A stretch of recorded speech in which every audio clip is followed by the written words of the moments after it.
اندیشه‌های میرزا فتحعلی آخوندزاده. نوشته فریدون آدمیت. گویش میم کاف. پخش از کتابخانه اینترنتی آوای بوف. avayaboof.com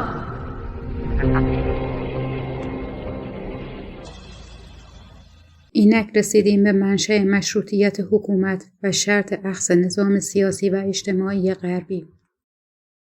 فلسفه مشروطیت از دقیق‌ترین و به یک معنی مهمترین مباحث نویسندگان اجتماعی و سیاسی کشورهای اسلامی را در آن اوان ربع سوم قرن 19 می‌سازد.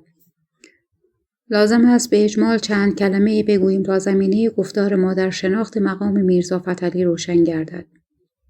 تحلیل تطبیقی سیر اندیشه در ایران و عثمانی و مصر حکایت از یک نوع اغتشاش ذهنی در تعقل سیاسی اهل دانش و فکر آن کشورها می‌کند.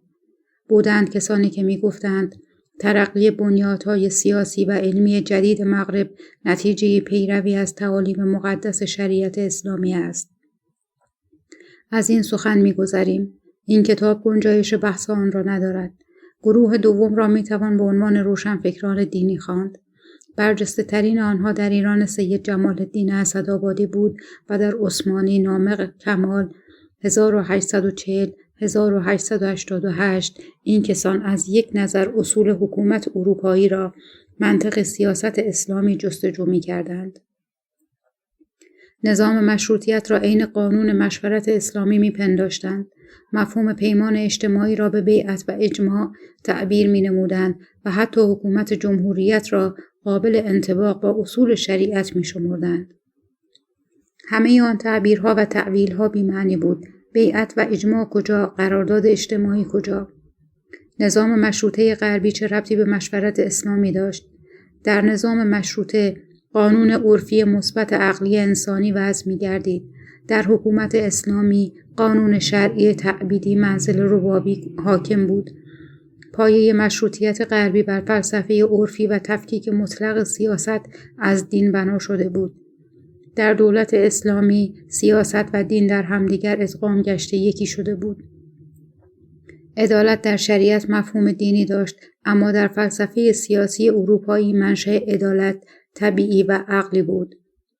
حقیقت این است که آن صنف روشنفکران دینی در عین اینکه در دانش اسلامی تبحر داشتند و درباره تأسیسات سیاسی اروپایی چیزی آموخته بودند، اصول فلسفه حکومت جدید غربی را نفهمیده بودند. ارکان حکومت عرفی اروپایی بر حقوق طبیعی فرد و اراده ملت بنا گشته بود. شریعت اساساً حقوق طبیعی و اراده ملت را نمی شناخت. حتی در فلسفه اسلامی آن مفاهیم انعکاس متحققی نداشت. پس تعجب نیست که اسدآبادی و نامق کمال هر دو به مخالفت قانون اساسی مشروطه مدحت پاشا در عثمانی برخاستند.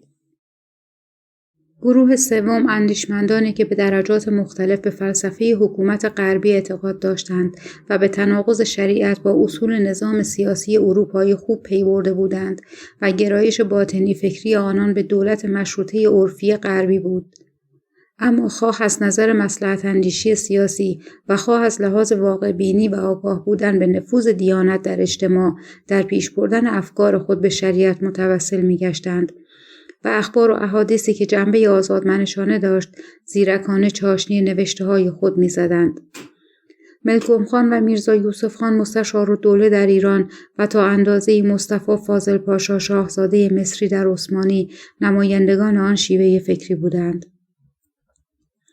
در میان همه نویسندگان سیاسی دنیای اسلامی در آن دوره تنها میرزا فتحعلی را می‌شناسیم که تناقض فلسفه سیاست غربی و شریعت را آشکار اعلام کرد. مدافع قانون اساسی عرفی غربی بود. تفکیک مطلق سیاست و دیانت را لازم می‌شمرد. عدالت را در قانون موضوعی عقلی جستجو می‌کرد و به عدالت دینی از پایه اعتقاد نداشت.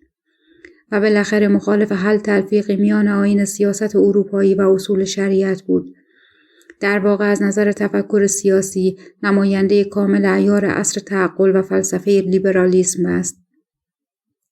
اندیشه میرزا فتحعلی را در مسئله قانون اساسی و قانونگذاری به مأخذ انتقادی که بر رساله یک کلمه و نامه‌هایی که به میرزا یوسف خان مستشارالدوله نگاشته باز می‌نماییم.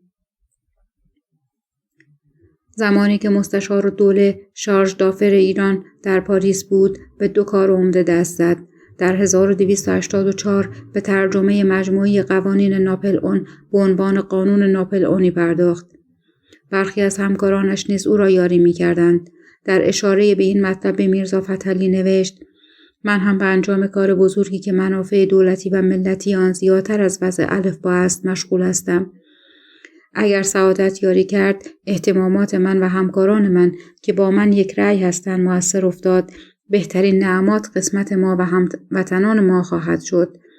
این یک فقره را محرمانه به شما نوشتم، امانت بدارید. از ترجمه قوانین ناپلئون آگاهی دیگری نداریم، اما در 1286 رساله معروف یک کلمه را نوشت و سال بعد در تهران منتشر کرد. نامی که اول بر آن نهاده روح الاسلام بود. به گفته خودش در این کتاب به جمیع اسباب ترقی و سیویلیزاسیون از قرآن مجید و احادیث صحیح آیات و براهین پیدا کردم که دیگر نگویند فلان چیز مخالف آیین اسلام یا آیین اسلام مانع ترقی و سیویلیزاسیون است. اما آن رساله روح الاسلام نبود. در واقع همانطور که خودش نوشته اصول کبیره و اساسیه قانون کنستیتسیون 1789 فرانسه بود، یعنی اصولی که اساس حقوق عامه فرانسه و نظامنامه حکومت را تشکیل میداد. مقصودش از لغت قانون لوا و از کتاب قانون کود است و آن ناظر به قوانین عقلی موضوعی عرفیه است که فقط مصالح دنیویه را شامل است. زیرا امور دینیه را کتاب مخصوص دیگر است و منشأ آن اصول کبیر و اساسی اختیار و قبول ملت است که اساس همه تدابیر حکومت باشد و آن از جوامع کلام است. قانون اساسی مملکت را بر اصول 19 گانه‌ای قرار داده که شامل حقوق آزادی و اجتماعی فرد، مساوات قانونی، تفکیک قوای دولت می باشد. در شرح هر اصل و تایید آن از قرآن و اخبار و احادیث براهینی آورده است. میرزا فتحعلی بر رساله یک کلمه کریتکا نوشت و آن را ضمن نامه بلندی 8 نوامبر 1875 برای دوست و مؤلف آن مستشارالدوله فرستاد. چند کلمه در خصوص یک کلمه حرف بزنیم. یک کلمه را سراپا خواندم. کتاب بی‌نظیر است، یادگار خوبی است و نصیحتی مفید. ولی کم برای ملت مرده نوشته شده است. انتقاد او در 2 جهت است، در ماهیت و در شرط تحقق اصول آن از نظر آمادگی ملت. از جهت ماهیت مغایرت اصول حکومت و قانون اساسی مغرب را با شریعت مطلقاً آشتی ناپذیر می‌داند. تلاش در ترفیق آن 2 کاری است بیهوده. مهمترین استدلال‌های او از این قرار است: شما در باب اجرای عدالت به احکام شریعت تمسک کرده اید. اگر شریعت چشمه عدالت است، باید اصل اول را از اصول کنستیتسیون که مساوات در حقوق است، مع مساوات و در محاکمات مجری بدارد. اما شریعت برای جنس مرد و زن حقوق مساوی قائل نیست. همینطور که در محاکمات شرعی حقوق غیر مسلمان ذمی مساوی فرد مسلم نیست. خداوند این چه قانونی است و این چه دیوانی است؟ اگر قاضی شرع شهادت ذمی را نمیپذیرد، حالان که مساوات در محاکمات اصل مطلق عدالت است. دیگر در مسئله حریت شخصیه که 3مین اصل قانون یک کلمه است، مگر برده‌ای و برده فروشی و خواجه کردن ظلم فاحش نیست و منافی حریت نیست؟ بیش از این در مغرب نیز نصرانیان به فتوای تورات خرید و فروش بتپرستان و مشرکان را جایز می‌شمردند. حالا میگویند موسی نفهمیده است بتپرستان و مشرکان نیز در بشریت برادران ما هستند. به واسطه مغایرت اعتقاد نوع بشر از حقوق حریت محروم نمیتواند شد. پس آن را برانداختند. اما در جامعه اسلامی هنوز آیین برده فروشی و رسم شنیع خواجه کردن اطفال بیگناه جاری می باشد. همچنین قانون شریعت درباره زنا مگر منافی امنیت تامه بر نفوس مردم نیست و مخالف عدالت نیست؟ به حقیقت مداخله شریعت برای حفظ ناموس ایشان حریت و امنیت را از ایشان ساقط می کند. کدام یک عمده تر است؟ ناموس و یا حریت و امنیت؟ به علاوه تمام قواعد جزایی شریعت وحشیانه و مغایر عدالت است. در دنیا هیچ نعمت عوض حیات نیست و آن را به هر جزویات به مقتضای عدالت تام از احرار نمیتوان گفت. قتل نفس و قطع اعضا و چوب زدن صفت طوایف بربریان و وحشیان است و شایسته شأن الوهیت نیست. تحقیقات حکمای فرنگ ثابت کرده که قتل نفس به عنوان مجازات نه فقط جرایم را رفع نمی کند بلکه کم هم نمی کند. از این جهت در اروپا برای سیاست مجرمان و آسایش مردم تدابیر دیگری کردند و نادر اتفاق می افتد که به قتل مجرمی فتوا دهند. خلاص شریعت چشمه عدالت نیست. به خیال شما چنان می رسد که گویا به امداد احکام شریعت کنستیتیون فرانسه را در مشرق زمین مجری می توان داشت. حاشا و کلا، بلکه محال و ممتنع است. بنای ظلم و بنای دیسپوتی را در اسلام اول بنی امیه و بنی عباس گذاردند که به قانون شریعت قریب العهد بودند. پس چرا احکام دینی آنان را از آیین بیدادگری باز نداشت؟ و از آن زمان تا امروز فقط قانون ظلم حکم فرماست. از آن انتقادها گذشته جای دیگر بحث می کند که دیسپوتیسم اسلامی منشأ یهودی داشت، یعنی رسوم دیسپوتی را و دین خودشان را بر شبه دین یهود بنا کردند. و از همه مهمتر باید دانست که شریعت راه خیال ارباب عقول را در تغییرات و تهدیدات و تزییدات مسائل فقیه و قوانین ملکیه و ملیه بسته است. مع هذا کتاب شما شایسته تحسین است. هر خواننده‌ای که فی جمله شعور داشته باشد خواهد دانست که شما مطلب را فهمیده اید و دلسوزی شما ناشی از غیرت است و از وطن دوستی و ملت پرستی است. تا اینجا انتقادهای سنجیده میرزا فتحعلی را بر یک کلمه آوردیم، انتقادهایی که دانش و بینش او را نمایان می‌سازد و در فلسفه پروتستانیسم او که خواهد آمد نیز منعکس است. اما نکته‌جویی‌ها به شریعت باز می‌گشت، نه بر یک کلمه. عقاید نویسنده آن رساله پرداخته احکام دینی نبود، بلکه عیناً از اعلامیه حقوق بشر 1789 و قانون اساسی 1791 فرانسه گرفته شده بود. فقط برای اینکه طرح خود را مقبول عامه و اهل دولت استبدادی گرداند و نگوید که اصول انقلابی فرنگی را آورده است، آیات و احادیثی را بر صدق گفتار خود گواه آورده بود. انتقادی که بر آن میتوان وارد دانست این است که آن آیات و اخبار اغلب وصله‌های ناجوری بر قانون اساسی فرانسه بودند. جنبه دیگر اندیشه‌های انتقادی میرزا فتحعلی مربوط است به نظام سیاسی عرفی و تفکیک کامل سیاست از دیانت. این معنی را ضمن نامه مفصل دیگری به نویسنده یک کلمه پرورانده است. چون مستشارالدوله از پاریس فراخوانده شد، قرار بود در دولت میرزا حسین خان سپهسالار به وزارت عدلیه گمارده شود، اما این کار سر نگرفت.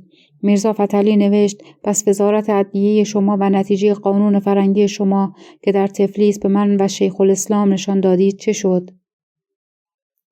بعد به معاونت وزارت عدلیه تعیین گردید. میرزا فتحعلی وی را مبارکباد گفت: حالا موقع وضع قوانین است که جمیع خیالات خودتان را از قوه به فعل بیاورید. اینجا اندیشه خود را بیان کرد. جناب شیخ الاسلام و من چنان صلاح می‌بینیم که امر مرافعه را در هر صفحه از صفحات ایران بالکلیه از دست علمای روحانی باز گرفته و جمیع محکمه‌های امور مرافعه را وابسته به وزارت عدلیه نموده باشید که بعد از این علمای روحانی هرگز به امور مرافعه مداخله نکنند. تنها امور دینیه از قبیل نماز و روزه و وعظ و پیشنمازی و نکاح و طلاق و دفن اموات و امثال ذالکم در دست علمای روحانیه بماند، مثل علمای روحانیه دول اروپا. از آنجا که می‌دانست فن قضاوت منحصراً در دست فقیهان است، برای اصلاح کار دو پیشنهاد هوشمندانه کرد. در ابتدای کار از علما و فقهای ملت با وظیفه و مواجب در محکمه‌ها و مجالس امور مرافعه که وابسته به وزارت عدلیه خواهد شد میتوان نشاند، به شرطی که ایشان بعد از آن به امور دینی اصلاً مباشر نشوند. دوم راجع به تدوین اصول حقوق مدنی است کتابی هم که به جهت امور مرافعه و حدودات از روی احکام شرعیه وضع خواهد شد، باید از اختلاف اقوال عاری بوده و از هر طرف به یک نسخ و به یک فتوا معمول به ملت باشد. و در حین ترتیب این کتاب واضعان قوانین بنابر تقاضای زمانه اجتهاد هم می توانند کرد و موافق شرع انور، چنان که رساله یک کلمه شما به اکثر ادله شرعیه این نوع اجتهاد جامع است.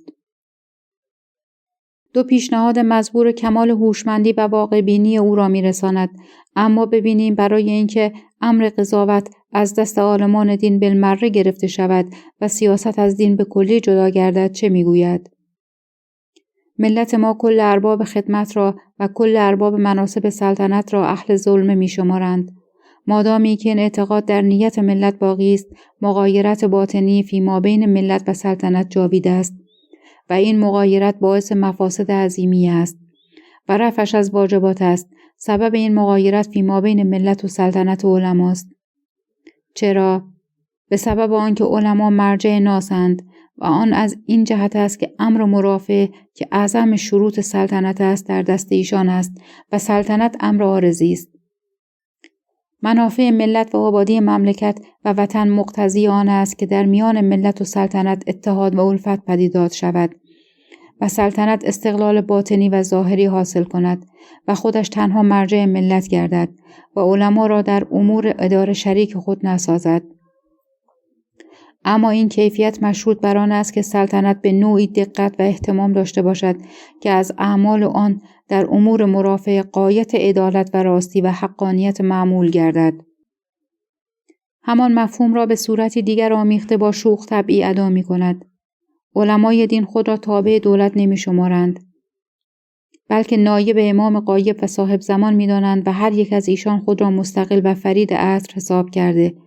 همین در فکر ازدیاد مریدان و مقلدان خود می باشند. حتی روحانیان را بر پادشاهان تفوق هست و آن را کلب استان امام خطاب می نمایند. سلاطین هم طوعاً یا کرهاً به این امر رضا دادند و هرگز اندیشه نکرده و نفهمیدند کسی که نسبت به امام درجه کلبیت داشته باشد نسبت به نایب امام درجه آقایی که نمیتواند داشت، در واقع هم نایب امام چگونه خود را تابع و محکوم کلب امام بداند. آن نوشته در خور بحث و انتقاد است. آنقدر از عالمان دین بدش میآید که مطالب گوناگونی به هم خلط کرده و در برخی از نتیجه گیری ها به خطا رفته است.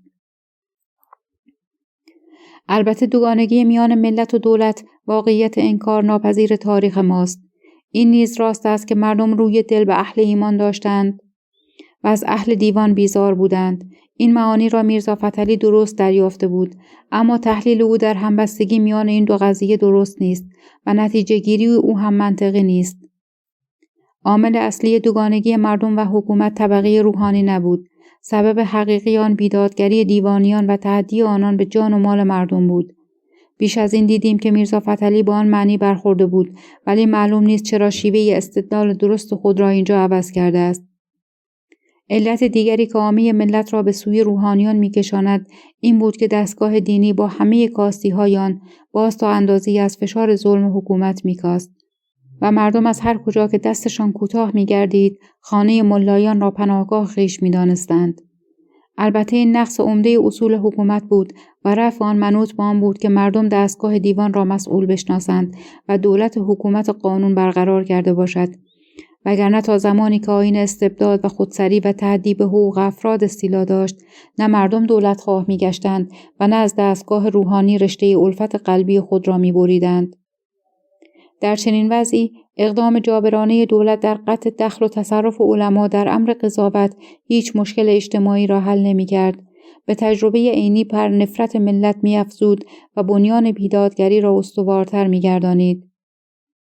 البته میرزا فتحعلی به نکته اخیر پی برده بود که شرط پیوند معنوی دولت و ملت را اجرای عدالت و راستی و حقانیت دستگاه دیوان شمرده است. این مطلب را هم ما قبول نداریم که مردم در حقیقت به پیروی از فلسفه تشیع و به تلقین عالمان شیعی بود که ارباب مناصب و دیوان را اهل ظلمه می شمردند. برعکس در تعقل توده عوام مردم تصور ظل اللهی شهریار به مراتب نیرومندتر بود تا عقیده اهل ظلمه بودن دولت در اصول تشیع.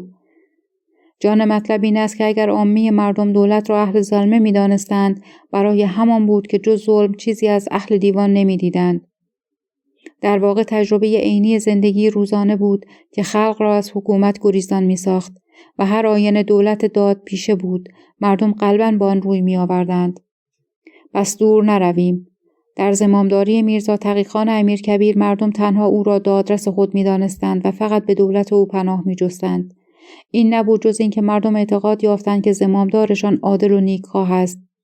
حکومت قانون برقرار کرده، دیوان یارای تعدی ندارند و به عرض و داد مردم می رسد. پس منشأ عقاید مردم را نسبت به دولت باید در نفس ستمگری و غارتگری دولت‌ها جستجو کرد، نه در فرضیه یا آیین تشیع. البته این سخن میرزا فتحعلی راست است که در دستگاه روحانیت برای خود مقامی در برابر دولت می شناخت و در پی افزایش مرید و مقلد هم بود. اما عنوان کلب آستان علی و مانند آن از آثار بساط شیعیگری صفویان بود و دخلی به اصل مطلب نداشت. اندیشه های میرزا فتحعلی آخوندزاده، نوشته فریدون آدمیت، گویش میم کاف، پخش از کتابخانه اینترنتی آوای بوف. avayaboof.com.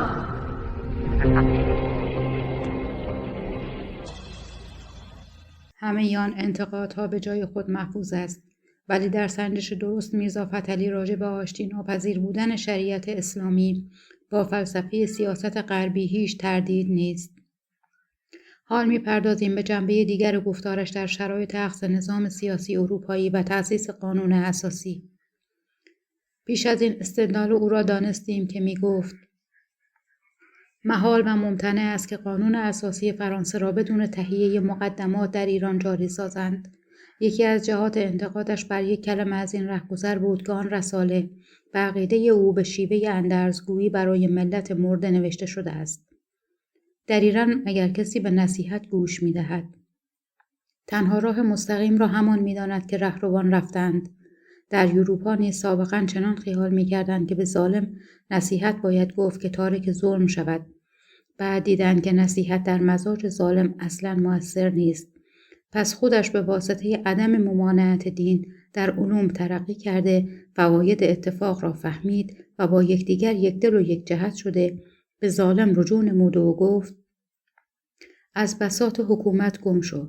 پس از آن کنستیتوسیونی را که شما در کتاب خودتان بیان کرده اید، خود ملت برای امور عامه و اجرای عدالت وضع کرد. آیا ملت ایران قادر هست چنین راهی را پیش بگیرد؟ پاسخش را می دهد هرگز. در پایان همان لایحه انتقادی به نویسنده یک کلمه تکرار می کند: شرط اجرای عدالت و رفع ظلم همان است که ملت باید خودش صاحب بصیرت و صاحب علم شود و وسایل اتفاق یکدلی را کسب کند و به همت خویش بساط ستمگری را برچیند. پس از آن مطابق اوضاع زمان قانون وضع نماید و کنستیتوسیون بنویسد و بر آن عمل کند. در آن صورت ملت زندگی تازه خواهد یافت. این بیان پرمغز درست نفی فلسفه سیاسی شریعت در اطاعت از اولوالامر است. در هیچ موردی نیست که لزوم تربیت ملت را تأکید نکند. شرط اول بلا اول را ترقی افق فکری و رشد ملی می داند. به مستشار الدوله می نویسد: رساله‌ای که شما از اروپا آورده بودید و جمیع آیات و احادیث را نیز به تقویت مدعای خود در آن رساله دلیل شمرده بودید، نتیجه خیالات اروپاییان است. زعم شما چنان بود که اتخاذ آن برای تحصیل مراد کافی است، اما غافل بودید از اینکه در ترقی معنوی و خیالی به این ترقی صوری و فعلی سبقت و تقدم نجسته است. اتخاذ تجربه دیگران حاصلی نخواهد بخشید وقتی که انسان به اسفاد خیال و طرح اندازی عقول ارباب تجربه پی نبرده باشد. باید مردم به قبول خیالات اروپاییان استعداد به هم رسانند. باید خیالات اروپاییان را در عقول مردم ایران به تجارت و مصنوعات اروپاییان سبقت و تقدم داشته باشد. وقتی هم که میرزا یوسف خان در معاونت وزارت عدلیه نقشه وضع قوانین جدید را ریخت، به او گفت: اول قدمی است که در ایران به راه سیلویزیزی گذاشته می شود. از امروز من امیدوار توانم شد که بعد از این شما در فکر تربیت ملت هم خواهید شد. اگر ملت تربیت نیابد و کافه مردم صاحب سواد نشوند، بعد از رحلت شما و سایر ارکان وزارت عدلیه از دور دنیا جمعی زحمات شما در وضع قوانین و در بنای دستگاه جدید به هدر خواهد رفت و جمعی تنظیمات و تجدیدات شما نسیاً منسی خواهد شد و مردم باز به سیاق کهنه عود خواهد کرد. آن دلسوزی میرزا فتحعلی این هم پاسخ دوست عزیز او. به میان کاری افتادم که نمیتوانم در بروم و نه خیالات عالیه خود را بروز بدهم. امان است ای انسان کامل. دنیا تمام شد و ما نتوانستیم به قدر ذره خدمت به ملت و وطن بکنیم. حواس من مکدر و خیالات خوب من زنگالود شده است.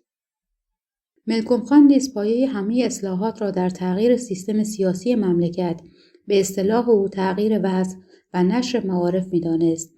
به میرزا فتحعلی نوشت: بلی، مشیرالدوله در تهران وزیر عدلیه شده‌اند. ایشان نیز همان را خواهند کرد که دیگران تا به حال کردند. مطلب در تغییر وضع است. تا وضع معیوب است، جمیع اشخاص هم معیوب خواهند بود و وضع تغییر نخواهد یافت مگر به نشر معارف. در ملکی که عامه خلق سواد ندارند، در آن ملک هیچ نخواهد بود مگر حماقت و ظلم. این حقیقت بزرگ را اهل وطن ما حکما خواهند فهمید، اما حیف که خیلی دیر. به طعنه گفت نصف اهل اسلام در دست خارجه اسیر است، تا آن نصف دیگر هم اسیر و به کلی ذلیل نشود بیدار نخواهند شد. اگر یک ملای این حرف را بشنود به اطمینان قلب خواهد گفت همانطور باید باشد، چنانکه موافق حدیث تا کفر عالم را فرا نگیرد صاحب الامر سرور نخواهد کرد. بعد از آن که امید یک ملت منحصر به آرزوی تسخیر کفر باشد، دیگر چه توقعی دارید؟ آن سخن ملکم بس ارزنده و پرمغز است. جوهر تعقل میرزا فتحعلی در اخذ نظام اجتماعی و سیاسی اروپا این است: نخست باید زمینه تحول فکری و آمادگی ذهنی و رشد ملی را منحصراً از راه تربیت ملت و نشر دانش در میان همه طبقات اجتماع فراهم کرد. بعد ملت به روی پای خود برخیزد و به همت خویش بساط کهنه را براندازد و نظام تازه‌ای برپا سازد. در غیر از این صورت اتخاذ تجربه دیگران بدون اینکه پای بست فکری آن قبلا فراهم گردیده باشد هیچ حاصلی نخواهد داشت. در مبحث اسلام خط ضمن مسئله اخذ تمدن غربی نیز دیدیم که عیناً همان استدلال را می‌کرد که ترقی تئوریک حتماً باید مقدم بر ترقی پراتیک باشد. وگرنه هر اساس تازه‌ای که ریخته شود پایه‌اش بر آب خواهد بود و دانستیم که همه انتقادهایی که بر اصلاحات میرزا حسین خان سپهسالار و نظم قانونی او وارد می‌آورد از همین رهگذر بود که با از بین رفتن بانی آن بنای تازه نیز در هم فرو خواهد ریخت. عقیده میرزا فتحعلی عمق تفکر اجتماعی او را نشان می‌دهد و حکایت از این دارد که از سیر تحول فکری و اجتماعی و سیاسی مغرب زمین از دوره رنسانس به بعد نیک آگاه است و به حقیقت اکثر نویسندگان معاصر ما که درباره اخذ تمدن غربی به طور کلی و راجع به اخذ بنیادهای سیاسی اروپایی به طور اخص چیزی نوشته‌اند، هیچ سخن تازه‌ای نگفتند و مایه نوشته‌های آنان به حد اندیشه‌های بلند آن مرد هوشمند بزرگوار در 100 سال پیش هم نمی‌رسد. اما از یک جهت کلی با میرزا فتحعلی هم عقیده نیستیم. در اینجا چکیده تفکر تاریخی خودمان را می‌آوریم و بحث تفصیلی آن را به کتاب دیگر واگذار می‌کنیم. در قیاس تاریخی سیر تحول مغرب و مشرق و رابطه تحول فکری با نظام سیاسی اروپا و آسیا یک فرق اساسی هست که البته 100 سال پیش به روزگار میرزا فتحعلی آن تفاوت از لحاظ مشرق مشهود نبود. تحول سیاسی اروپا با تغییر نظام اقتصادی و پیدایش طبقه متوسط و ظهور لیبرالیسم به مفهوم وسیع کلمه و دگرگونی اصول علم و حکمت و به کار بستن علوم فنی در راه ترقی جامعه همه با هم آغاز گردیدند و همه نمو متعادلی یافتند. مجموعشان نمودهای تحول تاریخی واحدی را تشکیل می‌دهد که روح تاریخ جدید را می‌سازد. آن تغییر عظیم اجتماعی از قشر متوسط جامعه شروع شد. سیر صعودی نمود و هیئت اجتماع را فرا گرفت و سرانجام طبقه حاکم را به تغییر نظام سیاسی موجود مجبور ساخت. به عبارت دیگر، طبقه متوسط رفته رفته قدرت سیاست را به دست آورد و جایگزین طبقه کهنه گردید. و این همان است که ذهن میرزا فتحعلی را ربوده بود و به آن اعتقاد داشت. در این حال اندیشه دیگری در سده 18 و 19 جاری بود که زمامداران خود باید بانی تغییر اصول حکمت گردند. مازینی و دازیلیو از منادیان آن فکر بودند و لیبرالیسم آلمان و ایتالیا تا حدی در آن جهت نمو یافت. اما تحول مشرق در جهت عکس تحول اروپا آغاز شد. فکر تغییر و ترقی نخست در طبقه حاکم ظهور پیدا کرد و بر جامعه تحمیل گردید. به عبارت دیگر از سطح بالای اجتماع به طبقه متوسط سرایت یافت و خیلی به کندی راه باریکی که حتی به چشم نمیخورد به قشر پایین جامعه رسید. در این سیر عمومی مشرق زمین جامعه هایی را میشناسیم که در مراحل ماقبل اقتصاد صنعتی بودند. از پیدایش طبقه متوسط هم در آنها هنوز خبری نبود و توده ملت یکسره فاقد رشد سیاسی بود. اما همان جامعه ها در همان اوضاع مدنی به اخذ بنیادهای سیاسی غربی چون الفبای دولت فردی و ایجاد دولت مسئول و تأسیس حکومت قانون عرفی نایل گشتند.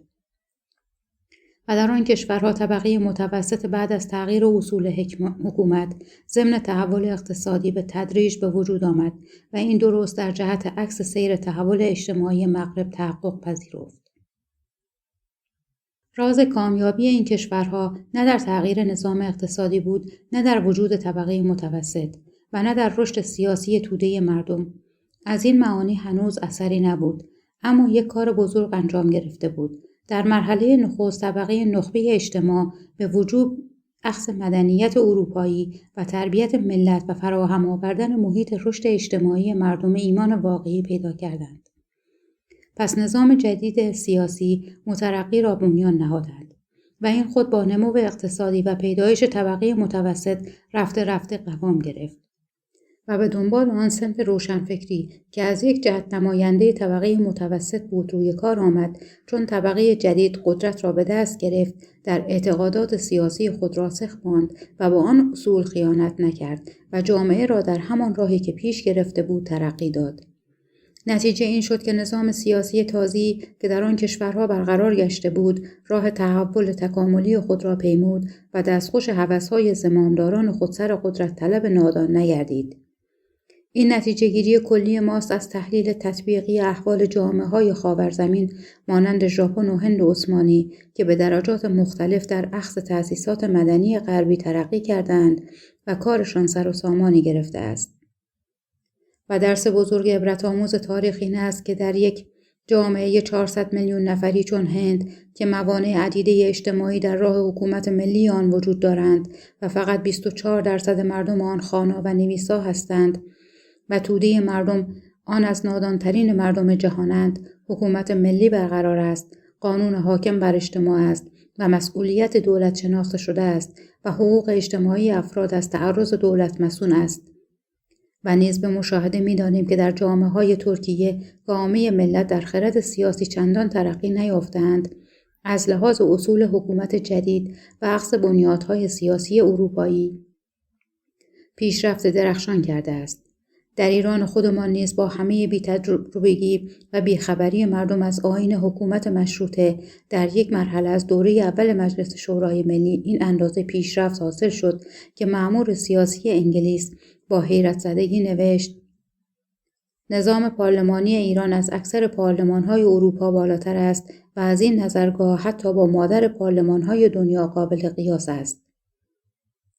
با آن تحلیل فشرده تئوری برخی از مورخان را در همبستگی مطلق حکومت مشروطیت با حد افق فکری توده مردم برهم زدیم. اشتباه نکنید. نگفتیم که هیچ رابطه‌ای میان نظام مشروطیت با تحول فکری و اقتصادی و طبقات اجتماعی اساساً وجود ندارد.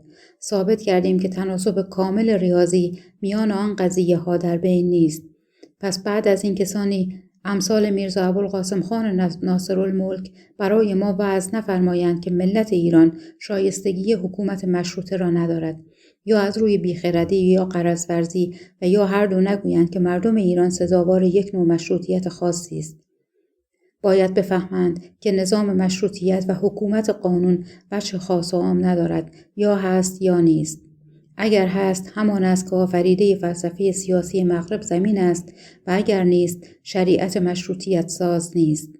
پس سخن میرزا فتحعلی در این باب درست و اندیشه شده است. اندیشه های میرزا فتحعلی آخوندزاده، نوشته فریدون آدمیت، گویش میم کاف، پخش از کتابخانه اینترنتی آوای بوف. avayaboof.com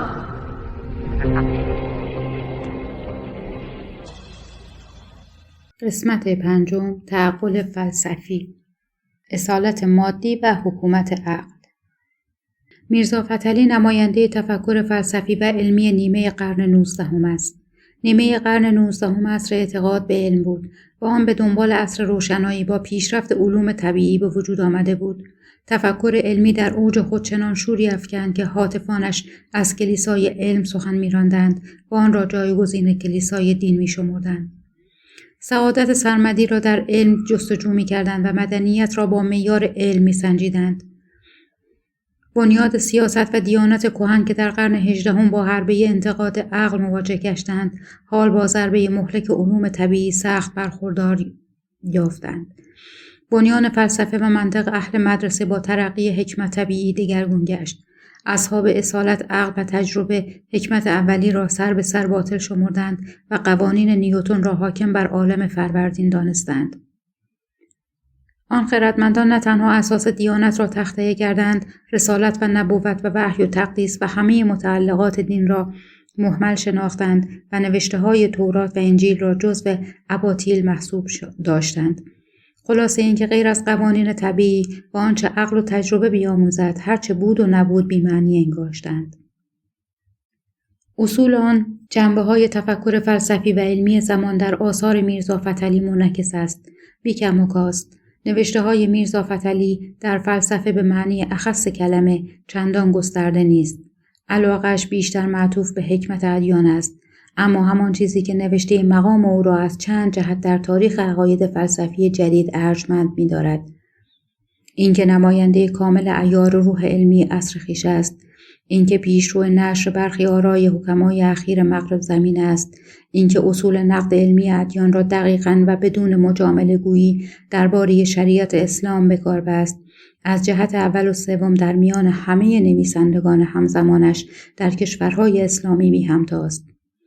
به حقیقت از نوآوران است و این معنی را خوب است بدانیم که پاره عقاید انتقادی میرزا فتحعلی را بر شریعت که 100 سال پیش آورده، امروز در آثار مترقی ترین نویسندگان اسلامی از جمله ابوالکلام آزاد، محمد اجمل خان و آصف علی اصغر فیضی می‌خوانیم و در کشور خودمان یک نفر را نمی‌شناسیم که نوشته‌هایش در آن مبحث به پایه آن کسان برسد.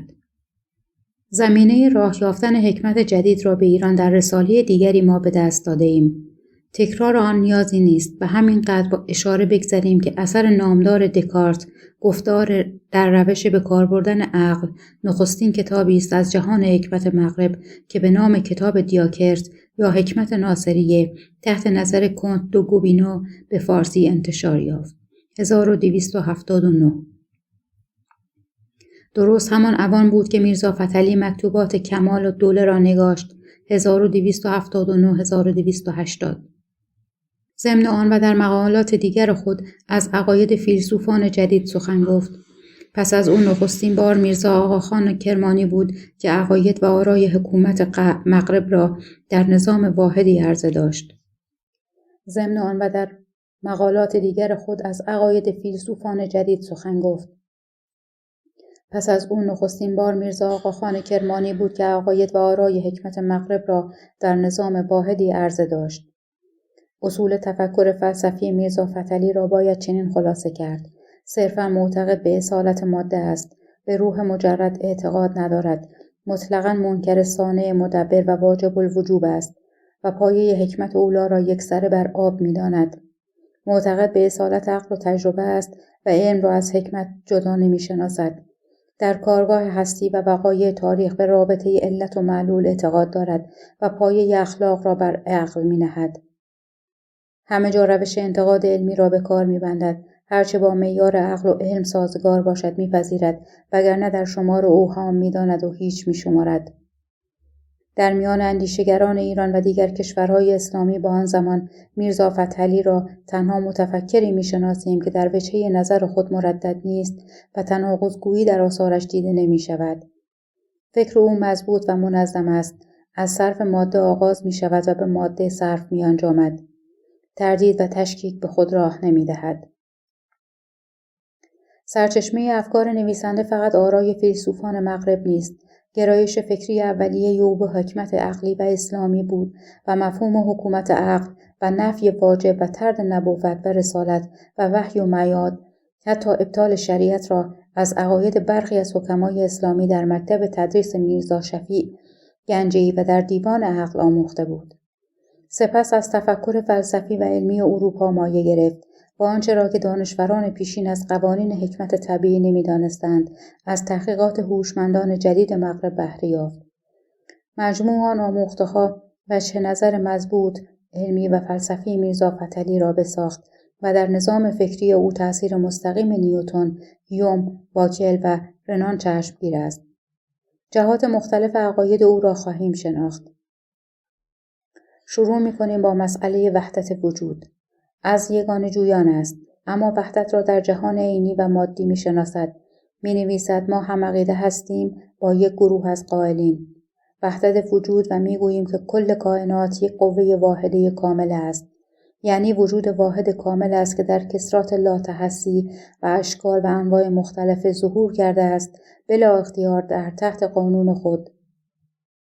این قوه واحد و کامله و این وجود واحد و کامل که در کثرات ظهور کرده است، خاک سماویه و خاک کره ارضیه و هر قسم موجود نسبت به وجود واحد فردن فرد جزء است و فردن فرد ذره است و تمام ذرات یک کل است و همان کل وجود واحد است. پس این وجود واحد خالق هم خودش است، مخلوق هم خودش است. بیانش روشن می‌دارد که اصطلاح مختلف اهل عرفان و حکمت عقلی را در یک نقطه جمع کرده که اعتقاد به واحد باشند و همین است معنی سخن منصور حلاج که اناالحق گفت به این تعبیر: من و کل عبارت از یک قوه و از یک وجود واحد و کامل و صاحب قدرت است فی نفسه. یعنی که قدرت در خود نفس او با قوانین معلومه لازم افتاده است، چنان که حرارت لازم وجود آتش است و از او منفک نمیتواند شد. اما به اعتقاد متشرعین این عالم موجود است و حادث و آن را موجودی هست قدیم غیر از موجودات و همان موجود نامرئی قادر مختار این جهان را از عدم به وجود آورده است. در بطلان عقیده منتشرین استدلال می کند عدم به وجود ماده نمیتواند شد و از این عدم هیچ چیز به وجود نمیتواند آورد. این همان کلام معروف است که هست هست، نیست نیست. در نفی واجب الوجود گفتاری به عنوان بیان سببیت و دلیل بطلان آن دارد که شایان دقت است و زمینه تعقل فلسفی او را نشان می‌دهد. زبده‌اش این است: به اعتقاد عالم متشرع هر وجود مستلزم سبب است، زیرا که هیچ وجود خود به خود به عرضه وجود نمیتواند آمد. پس اینکه کائنات که وجود است محتاج به سبب است و همان سبب صانع آن است. حکیم طبیعی در پاسخ گوید اگر به قانون سببیت قائلیم، خود آن سبب که ما آن را صانع مدرک می‌خوانیم مستلزم سبب دیگر باشد و آن سبب نیز هکذا جری بلا انتها. پس سلسله سببها یا باید بلا انتها امتداد یابد یا شما در جایی توقف بکنید و معترف باشید که وجودی از وجودها مستلزم سبب نیست. در صورت اولی تسلسل لازم می آید، در صورت ثانیه سببیت بر وجود رفع می شود و ثابت می گردد که وجود بی سبب تواند شد. پس به چه دلیل ما تصدیق نخواهیم کرد که همان وجود بی سبب خود این کائنات مرئی و محسوس است، نه وجود موهوم و مظنون؟ و به چه تمسک شما خواهید گفت که به وجود کائنات باید سببی مقدم باشد و از آنجا که به اعتقاد ما و شما در جایی توقف ناگزیر است، در آن صورت آیا به تجویز خرد خرددان سزاوار نیست که در وجود خود این کائنات توقف بکنیم؟ منتشر عین در رد آن استدلال عاجز مانده گوید وجود بر دو قسم است. یکی آن که ممکن الوجود است که این کائنات است و آن مستلزم سبب است. دیگری واجب الوجود است که حضرت باری است و این مستلزم سبب نیست، چون باید در جایی توقف کنیم. در واجب الوجود توقف می‌کنیم که خودش مستلزم سبب نیست. پس به این دلیل اثبات الوهیت دشوار نمی‌شود. آنجاست که میرزا فتحعلی برهان بسیار قوی خود را می‌آورد. استدلال متشرعین را وقتی میتوان معتبر شمرد که وجه انقسام بر وجود بر ممکن و واجب معتبر باشد، اما به این دلیل نامعتبر است. اشیا در تنوعات و انتقالات خود محتاج به سبب است، نه در ماهیت و ذات خود. مثلا نطفه و حبه در تنوع و انتقال خود از یک حالت به حالت دیگر محتاج به والد و درخت است، نه در ماهیت و ذات خود. تنازع ما در تنوعات و انتقالات نیست. مراد ما از وجود ماهیت اشیا است و این ماهیت من حیث آنها وجود ضد عدم صرف است و من حیث کل وجود واحد و کامل و محیط است. یعنی جامع ماده جمعی کسرات است و کسراتش در تنوعات و انتقالات خود محتاج یکدیگرند. پس ماهیت اشیا واجب الوجود است و کائنات که مجمع اشیا است من حیث الماهیه محتاج به ماهیت دیگر نیست و مستلزم سبب نیست. حقیقت این است که بیان شد. صاحبان این عقیده را آتئیست مینامند، یعنی منکران صانع. در آن گفتار میرزا فتحعلی استدلال معروف معتقدان به واجب را که وجود باری را جزء ماهیتش می‌دانند و وجود را عین ماهیت او می‌شمارند رد کرده است و در برهان خود از یک جهت به حکمای عقلی اسلامی و از جهت دیگر به عقاید دیوید هیوم انگلیسی توجه داشته، اما در شیوه استدلال از خود تصرف کرده است. می‌دانیم که هیوم و پس از او کانت این معنی را ثابت کردند و گفتند چون وجود وصف شیئی نمی‌تواند باشد، پس غیر از حمل اولی ذاتی، حمل شایع ثنایی برای اثبات او لازم است و چنین حملی غیر ممکن است. بنابراین وجود صانع مدبر به برهان عقلی راست نیاید. با مزه اینجاست که نویسنده ما همان معانی را که در مقاله به عنوان دیگری پرورانده در تاریخ 1768 میلادی یک نفر حکیم انگلیسی یوم نام به علمای اسلامی هند و بمبئی این مسئله حکمت را طرح کرده، از ایشان متمنی جواب شده است و تا هنوز از علمای اسلام به این مسئله جواب شاقی که از آن سکوت صحیح ساحل آید داده نشده است. موضوع مقاله مسئله سببیت و الوهیت است، اما عنوان آن ساخته ذهن میرزا فتحعلی و این شیوه خاص اوست که بیچاره هیوم گوشه‌نشین را با مسلمانان متعصب هندوستان گلاویز ساخته و حرفهای خودش را زده و برخی نکته‌هایی آورده که هیوم نگفته است. جای دیگر جد و حظ را به هم آمیخته می‌نویسد: ما که پروردگار جهان را از وجود خودمان سوا می‌دانیم و ذات او را از ذات خودمان جدا فرض می‌کنیم، به کدام دلیل عقلی صفات خودمان را به او اسناد می‌دهیم؟ و او که غیر ماست و هرگز او را درک نمی‌توانیم کرد، چگونه به وجودش یقین حاصل کرده ایم؟ در واقع ما این موجد را فرض می‌کنیم مثل خودمان، یک وجود صاحب غرض و صاحب مهر و کین و صاحب جاه و شهرت و یک وجود منتقم. و غرضش این بوده است که ما به او ستایش بکنیم: ما خلقت الجن و انس الیعبدون، و از ستایش ما لذت خواهد برد، از ما خوشنود خواهد گشت و او هم به ما اجر خواهد داد.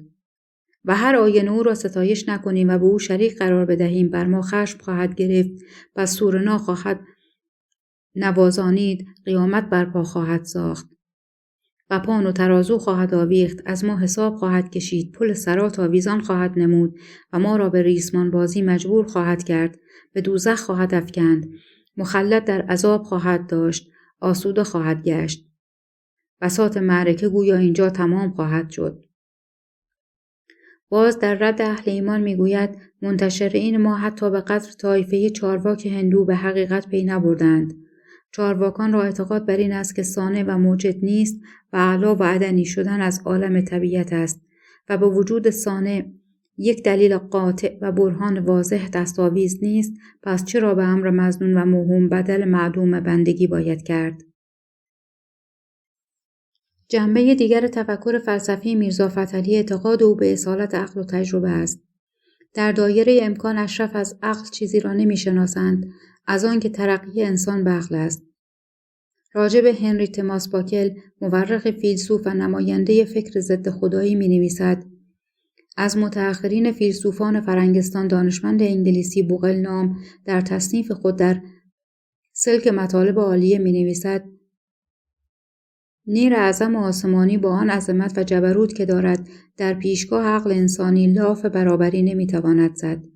پس خطاب به جلال الدوله گوید برای فهمیدن مطالب من باید تو عقل صرف را سند و حجت دانسته باشی، نه نقل را که اولیای دین ما آن را بر عقل مرجح شمردند.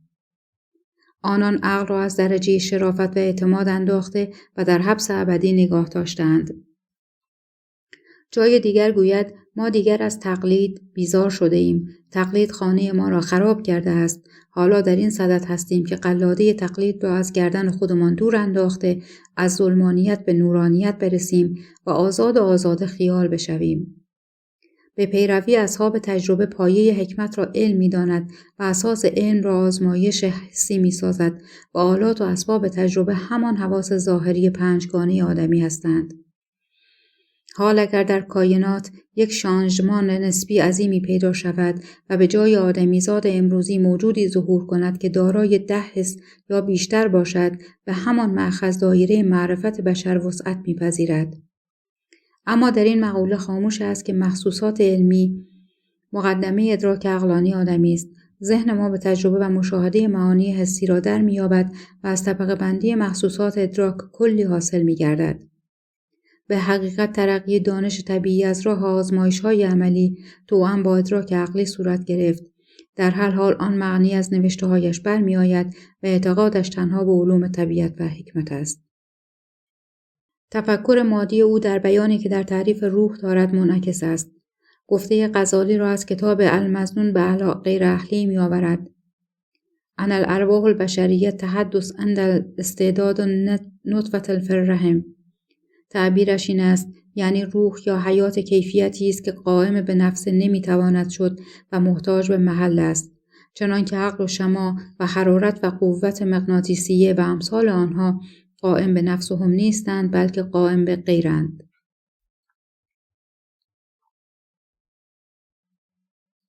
اندیشه های میرزا فتحعلی آخوندزاده، نوشته فریدون آدمیت، گویش میم کاف، پخش از کتابخانه اینترنتی آوای بوف.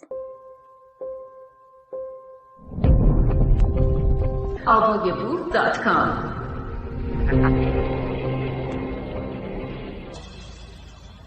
در شرح مطلب به اصول فیزیک جدید تکیه می‌کند.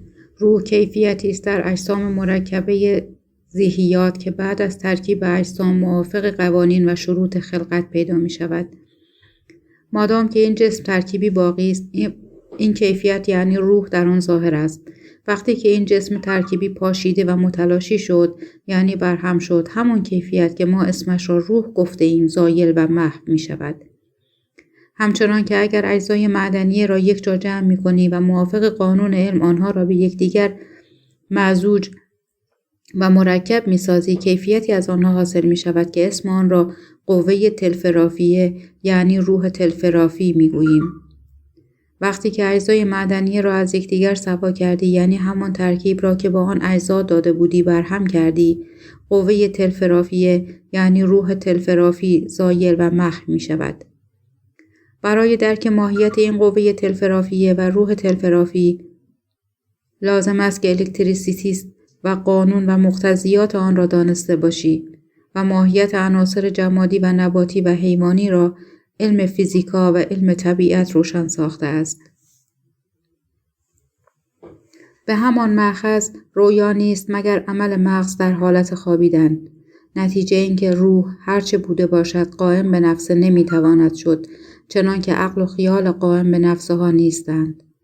بنابراین سخن علمای ما که ارواح بعد از مفارقت در مواضع مخصوص باز وجود مشخصی دارند، در برابر کریتیکا نمیتواند ایستاد و برای ارواح بعد از مفارقت ابدان قالب مثال و لطیف خیال کردن، چنان که شیخ احمد بحرینی بدون دلیل عقلی طبیعی قیاس می کند بی‌معنی است. او که از پیروان عقل است، اخلاق را نیز بر پایه عقل می نهد و ریشه آن را در قانون طبیعت می شناسد. احکام تبعیدی و تهدید دینی پاکیزگی اخلاق را تضمین نمی کنند. دانش و بینایی است که آدمی را به نیکی و راستی، پرهیز از بدی و کجروی و رهنمونی می سازد. می نویسد اعتقاد به جهنم و بهشت عامل اصلاح اخلاق مردم نگشته، به دلیل اینکه می بینیم دزدان و راهزنان و قاتلان از عوام الناس و از معتقدان به جهنم به ظهور می رسند. هیچ از عرفا دزد و راهزن و قاتل دیده ای؟ همچنین تهدید مذهبی نمی تواند سبب عدم صدور جرائم گردد، بلکه عقل و علم است که ما را از عمل شر باز می دارد. این معنی را باید شناخت که در طبیعت بشر یک قوه و خاصیت موضوعه می باشد که انسان را به تشخیص عمل خیر از عمل شر و عمل حسن از عمل سیء و به محفوظ بودن از عمل خیر و منزجر بودن از عمل شر قابل می کند. پس هر قدر که به وسیله علم به جوهر عقل انسان صیقل داده شود، هم به تقویت علم و هم به امداد طبیعت، همانقدر خود را از معاصی کنار می گیرد. معاذا قانون سیاست نیز باید در نظر باشد. اما نه قانونی که حکم بر قتل نفس و بریدن عضو بدن کند، بلکه آن نوع سیاست است که در جامعه‌های متمدن جاری است. وگرنه اعتقادات پوچ و بیم جهنم و امید بهشت هرگز به صدور جرایم مانع نمیتواند شد و جهنم و بهشت را به پاک دامنی سبب دانستن زن به خطاست. جای دیگر به وزیر علوم می نویسد ما مسلمانان از هجرت تا امروز پیوسته در منابر و مساجد و مجامع و مجالس به توسط علما جهال را به نیکوکاری و حسن اخلاق دعوت می کنیم و اقسام وعظ و نصیحت می دهیم. آیا وعظ و نصیحت ما در طبیعت ایشان چه تأثیر بخشیده است؟ آن وعظ و نصیحت و نوید و تهدید برای تهذیب اخلاق و ترک معاصی سبب کافی نیست. تنها دانش است که اخلاق را ارشاد می کند. آنچه از نظرگاه تاریخ فکر بسیار پرارزش است، همان وجهه نظر مطلقاً علمی نویسنده است. تنها به مبانی علم اعتقاد دارد و ابزار کارش انتقاد علمی است. در همه پدیده‌های جهان هستی از آن نظر می‌نگرد و همه جا از این راه حقیقت را می‌جوید. تعریفی که از لغت فیلسوف نموده روشنگر وجهه نظر کلی اوست. فیلسوف عبارت از آن چنان شخصی است که در علوم عقلیه کامل باشد و سبب حکمت جمیع اشیاء را بر وفق قانون طبیعت مشخص نماید و هرگز به خوارق عادات و معجزات و وحی و کرامات و رمل و جفر و انقلاب، فلزات کثیفه به فلزات نفیسه یعنی کیمیا و امثال آنها باور نکند و به وجود ملائکه و جن و شیاطین و دیو و پری مطلقاً معتقد نباشد. و کسانی را که به امثال این گونه موهومات معتقدند احمق و سفیه بداند و از آن اراذل افراد بنی نوع بشر حساب بکند. به اصطلاح اهالی فرنگستان در دنیا کاملتر از فیلسوف وجودی نمی باشد. وجهه نظر صرف علمی نویسنده را از انتقادی که بر تعریف اهل منطق در معنی ملک و جن آورده درست می شناسیم. منطقیان ما می گویند الملک جوهر مجرد و بسیط و یتشکل به اشکال مختلف الکلب والخنزیر. الجن جوهر المجرد و یسیط و یتشکل به اشکال مختلف حتی الکلب والخنزیر. این تعریف هیچ معنی ندارد و ترجمهش در هیچ یک از سنه روی زمین مفهوم نمی شود. جوهر مجرد بسیط چه چیز است و چه معنی دارد؟ با موجب آن تعریف ملک و جن وجود دارند و ذی حیاتن یعنی جماد نیستند، پس باید ترکیب حیاتی داشته باشند. و چون ترکیب حیاتی دارند چگونه ممکن است مرئی نشوند و چگونه با اشکال مختلف تشکل توانند پذیرفت؟ مگر موم بودند که گاهی آنها را به شکل شتر توان کرد و گاه به صورت گاو درآورد؟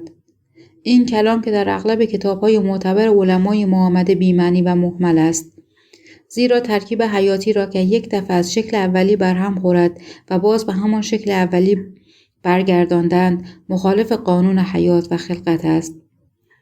به همان برهان علمی معجزه و کرامت و سحر و جادو و مانندشان را سر به سر باطل می شمارد. تحقیقات دانشوران در علم طبیعت موضوع عدم امکان معجزات و کرامات و خوارق عادت را ثابت گردانیده است.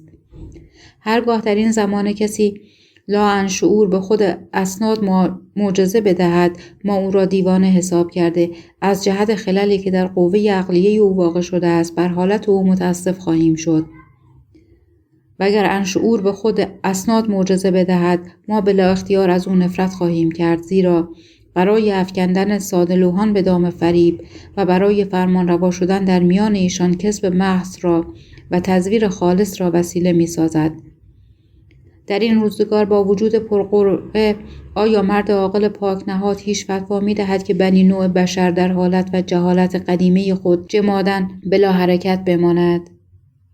جای دیگر می آورد مادام که تو و هم مذهبان تو از علم طبیعت و نجوم خبردار نیستند و مادام که به دانستن خوارق عادات و معجزات از ممتنعات در دست تو و هم مذهبان تو یک قاعده علمی نیست، تو و ایشان همیشه به خوارق عادات و معجزات و جادو و سحر و ملائکه و جن و شیاطین و دیو و پری و سایر این قبیل موهومات باور خواهید کرد و همیشه در جهالت خواهید ماند. با این شیوه تفکر علمی بنیاد دیانت را مورد بحث و انتقاد قرار می دهد، اصول شریعت را با روح تاریخ زمان می سنجد و هاتف اصلاح دین می گردد و گفتار بعدی ما را می سازد. 2. اصلاح دین ستیزان، پروتستانیسم اسلامی. گفتیم که تکیهگاه حکمت جدید علوم طبیعی بود و دامنه نقد علمی به کارگاه دیانت رسید. نه فقط اساس فلسفه ادیان در بوته صرافی عقل قرار گرفت، رابطه دیناوران با اجتماع زمان خود و رابطه تعالیم ایشان با شخصیت آنان مورد گفتگو و تجسس واقع شد. نامدارترین دانشوران اروپا در نیمه سده 19 که در آن مباحث تحقیقات تازه کرد و سخنان بدیع آورد، ارنست رنان فرانسوی بود. گذشته از اینکه میرزا فتحعلی از اندیشه‌های رنان بهره‌یاب گشته از نظر روانی به او دلبستگی داشت، می‌دانیم دانشمند روشنرأی نخست تربیت دینی داشت و قرار بود در سلک کشیشان درآید. اما شکاکیت فلسفی او که نتیجه مستقیم تعلیمات اولیه او در حکمت بود، موجب گشت که از دیانت روی برتابد و با نفی مسیحیت سعادت آدمی را در علم و عقل جستجو کند. میرزا فتحعلی نیز عیناً چنین سرگذشتی داشت. اول می‌خواست به حلقه روحانیان پیوندد و تعلیمات دینی فراگیرد، اما آشنایی با فلسفه و عرفان او را به طرد دیانت کشانید و خود به سوی دانش و عقل گرایید. رنان سخن معروفی دارد که در بیان شخصیت میرزا فتحعلی راست می‌آید. در نگارش تاریخ هر مذهبی باید نویسنده‌اش زمانی به آن مذهب اعتقاد می‌داشته اما حال معتقد به آن نباشد. آن کلام را که در واقع در وصف خود گفته مصداقش در دنیای اسلامی آن عصر میرزا فتحعلی است. ولی از یک جهت نویسنده ما پیرو رنان نیست. خردمند عالی‌قدر فرانسوی به نحله ایدئالیسم روی آورد، اما میرزا فتحعلی اخلاصی به مکتب اصالت تصوری ندارد. از این نظر هم مشرب متفکر دیگر همزمان خود هنری تماس باکل است. مورخ اندیشگر انگلیسی، دشمن آشتیناپذیر دیانت و منکر الوهیت بود و به فلسفه علم و ترقی اعتقادی راسخ داشت. با کل پیشرو فلسفه تاریخ مدنیت در انگلیس است.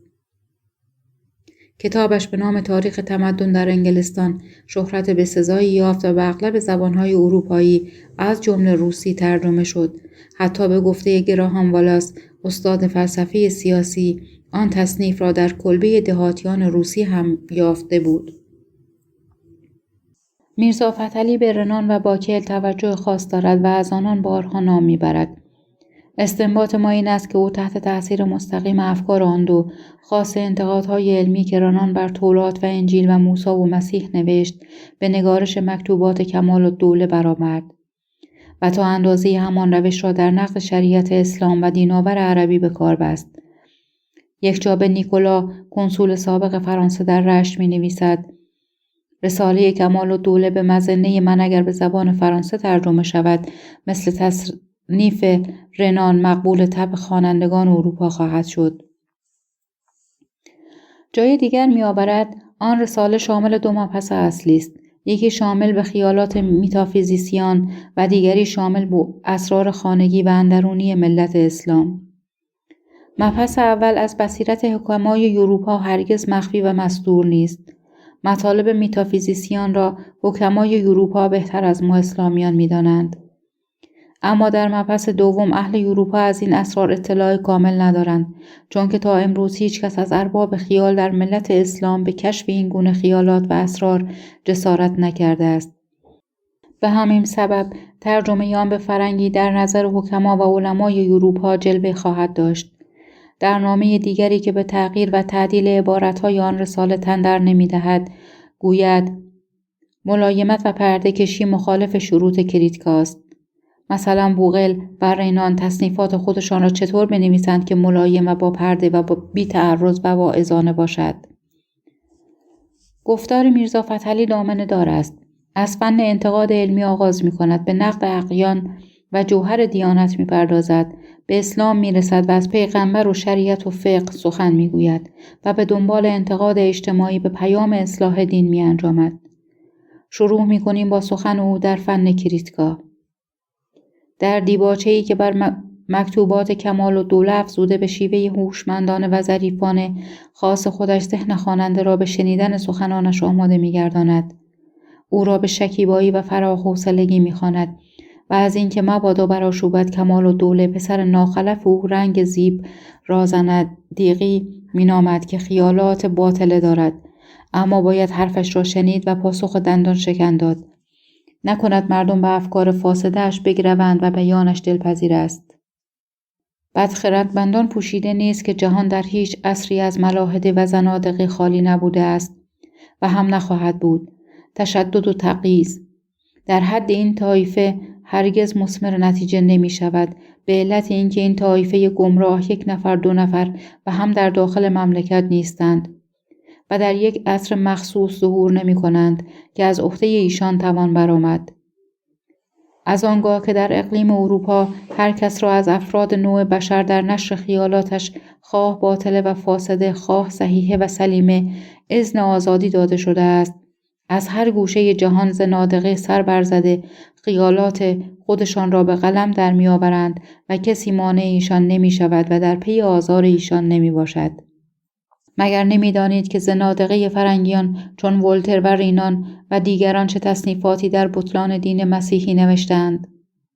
اما رؤسای دولت و ملت اصلا تشددی در باب تعزیر ایشان جایز نشمردند، زیرا فهمیدند که علاج این کار و سد راه تأثیر آنگونه خیالات باطله تشدد نیست، بلکه رد آنهاست با اعجوبه حکیمانه که مبنی به براهین عقیله و نقلیه بوده باشد.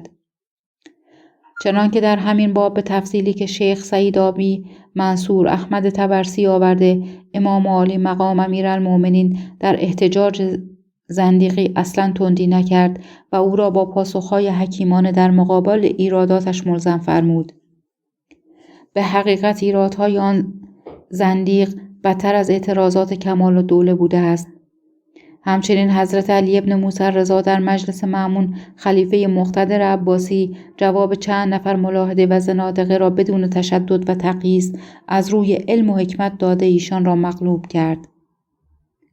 پس اگر پسر ناخلف او رنگ زیب خیالات فاسده خود را به قلم آورده اراده صدمه زدن به عقاید دینی اسلام کرده است، او را نیز از جمله زنادقه و ملاحده توان شمرد که پیش از این بودند و بعد از این نیز خواهند بود و از خیالات باطلش به قوت باطن صاحب شریعت هرگز رخنه‌ای به دین اسلام نخواهد رسید، به شرطی که در بطلان خیالات فاسدش جواب شافی نوشته شود تا آنکه همان خیالات در نظر مردم بی تأثیر و بی مقدار گردد. هر آینه در پاسخ او تندی و تشدد گردد زنادقه را جوی خواهد ساخت، مگر فاضلی از زمره راسخون فی العلم پیدا نخواهد گشت که جواب این حزیات را از روی عقل و حکمت نوشته آنها را بی تأثیر سازد. همچنان که در فرنگستان بر گفته های ولتر و رنان ملحد جوابها نوشتند و آنها را در نظر مردم خوار نمودند و دین نصرانی از تألیفات آنان نقصانی نپذیرفت. غیر از این تدبیر سد راه انتشار این گونه تصنیفات و تصرف آنها در عقیده عوام از ممکنات نبوده است و هم نخواهد بود. نیت درونی نویسنده را باید در پیچ و تاب گفتارش خواند.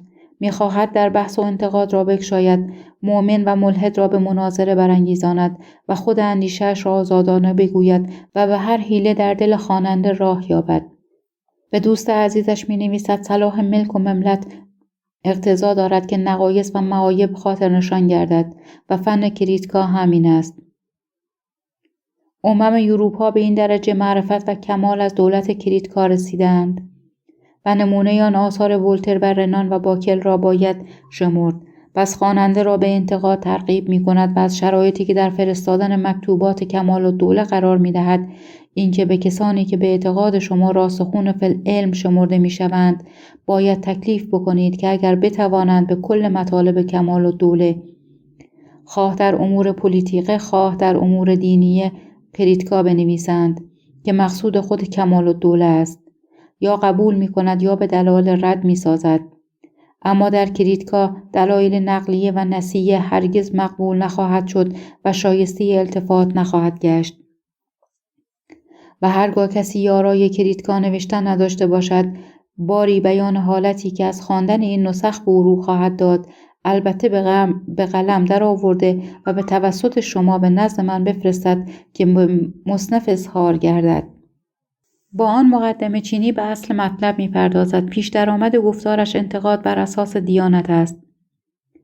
الان در کل فرنگستان و ینگه دنیا این مسئله دایر است که آیا عقاید باطله یعنی اعتقادات دینی موجب سعادت ملک و ملت است یا اینکه موجب ذلت ملک و ملت است. کل فیلسوفان آن اقالیم متفقند در اینکه اعتقادات دینی موجب ذلت ملک و ملت است در هر خصوص. حتی اشهر ایشان از متأخرین حکیم انگلیسی بوغل نام که تصنیفش جهانگیر و مسلم شده است در این عقیده زیاده بر دیگران غور کرده است و از دلایلش این است که ملل تابع دستگاه پاپ که پیرو اقاویل کشیشان و افسانه‌گویان هستند در علوم و صنایع انن فانن را در تنزل می باشند. اما سایر ملل مغرب که از قید اعتقادات دینی وارسته و پیرو عقل و حکمت شده‌اند در علوم و صنایع روز به روز و ساعت به ساعت در ترقی هستند. چه اختراعات غریبه و چه ایجادات عجیبه از نتیجه علم ایشان در عالم ظهور کرده موجب سعادت و آسایش بنی نوع بشر گردیده است و همه آن ترقی در سایه علم و معرفت تحقق یافته است. حکیم مزبور گوید انسان کامل و محب نوع بشر عبارت از دانشمندی است که در کشف اسرار حقیقت و حدم اساس اعتقادات دینی ترس مال و جان او را مانع نیاید و بر این دانشمند را به هر نوع باشد واجب است که فقط تشکیکی در حقیقت ادیان و مذاهب به خیال مردم بیاندازد. بعد از آن چون خیال مشغول کار شده آهسته آهسته پی به حقیقت خواهند برد و صاحبش را از تاریکی و جهالت به روشنایی معرفت خواهند رسانید. به دنبال آن میرزا فتحعلی مرام خود و فلسفه رساله‌اش را بیان می کند. مصنف کمال الدوله نیز در عقیده حکمای فرنگستان است، یعنی ریبلار و از سالکان مسلک پرقره و طالبان سیویلیزیه است. منظورش این است که فیما بین ملت او نیز در کل اصناف مردم انتشار علوم و صنایع صورت یابد. ذلت و فقر از میان ملتش رفع شده و ثروت و مکنت برای او روی آورد. و این منظور تحقق نیابد مگر به حدم اساس اعتقادات دینیه که در پرده بصیرت مردم شده ایشان را از ترقیات در امور دنیویه مانع می آید. لحاظا به اقتضای عقیده خود معلومات خود را به قلم آورده است. سبب تصنیف نسخه کمال الدوله همین و بس و الا منظور دیگر اصلا متصور نیست. اندیشه‌های میرزا فتحعلی آخوندزاده. نوشته فریدون آدمیت. گویش میم کاف. پخش از کتابخانه اینترنتی آوای بوف. avayaboof.com.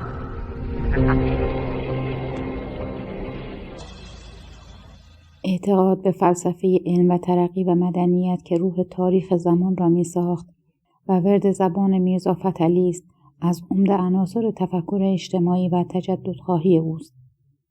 اما اینکه میگوید جامعه‌های اروپایی و آمریکایی که به جهان ترقی و دانش جدید روی آوردند یکسره از دیانت دست بشستند، بیانی دقیق نیست. آنچه تحقق یافت نه برانداختن اساس دین بود، بلکه اصلاح دین بود و تفکیک مطلق یا نسبی آن از دیگر بنیادهای اجتماعی. گردش چرخ اجتماع بر پایه عرفی نهاده شد. راه دخل و تصرف دین در کار حکومت و تحقیق و تجسس علمی بسته گشت و دین به صورت اعتقاد فردی درآمد. نه اینکه میرزا فتحعلی با آن معانی پی نبرده باشد، برعکس از آنچه پیشتر از عقاید سیاسی او گفتیم و بعد از این در اندیشنامه پروتستانیسم اسلامی او خواهیم گفت، روشن می شود که به رابطه تحول افق فکری با تحول اجتماعی و سیاسی اروپا از دوره رنسانس به بعد نیک آگاه بوده است. جهت عمومی عقاید او نیز دقیقاً به همان سیر فکری گرایش داشت و در پی همان تحول می گشت. خواهان اصلاح دین بود. باری کمال‌الدوله در یک چیز پرده پوشی روا ندارد، اینکه ملحد مطلق است. یک عمر دیندار بودیم، طرفی نبستیم، یک چند نیز خدمت معشوق می کنیم. 13 قرن با دین و مذهب و با اعتقاد و ایمان زندگانی کردیم. یک چند نیز برای امتحان بیدین و بی مذهب و بی اعتقاد و بی ایمان با معرفت و فیلسوفیت تعیش میکنیم تا ببینیم که حالت ما بدتر می شود یا بهتر. اگر بدتر شد باز رجوع به عقاید سابقه تعذر نخواهد داشت. ما اهل ایرانیم. هر کس که ما را به طرف دین بخواند در متابعتش مضایقه نداریم. بین دین شدن و صاحب معرفت شدن برای ما دشوار است. پی افسانه دویدن و به افسانه گویان بنده شدن عادت طبیعی ماست. جای دیگر آرزو می کند ای کاش کسی پیدا شدی و ملت ما را از رسوم نکوهیده اسلامی آزاد نمودی، اما نه به رسم نبوت و امامت که خلاف مشرب من است، بلکه به رسم حکمت و فیلسوفیت. در واقع همان مأموریت را در شخصیت خیش متجسم می‌دید. میرزا فتحعلی در مقاله جداگانه‌ای که بر نسخه اصلی رساله کمال‌الدوله افزوده، چند مسئله اساسی عقل و دین و علم و اعتقاد را مطرح کرده است. در واقع برخی از آن مسائل را تحت تأثیر انتقاد زبانی ملکم بر آن رساله پرورانده و خود متعرف به این معنی است. در مسئله علم و اعتقاد می‌نویسد: خطای ما در شناختن حق از باطل و راست از کج از این رهگذر است که ما همیشه دو قضیه مغایر را به همدیگر مخلوط و یک قضیه می‌شماریم. یکی از آنها علم است، دیگری اعتقاد. به مثل علم حکم می‌کند که ناپلئون به مسکو رفت و چنین و چنان شد. در این باره اعتقاد هرگز لزوم ندارد، چون که قضیه مبنی بر علم قطعی است. از طرف دیگر بنابر اخبار حضرت موسی به کوه طور رفت و با پروردگار جهان مکالمه کرد و امثال آن. این قضیه را نباید علم بشماریم، باید اعتقاد بنامیم، زیرا به دلیل علمی به هیچ وجه قابل اثبات نیست.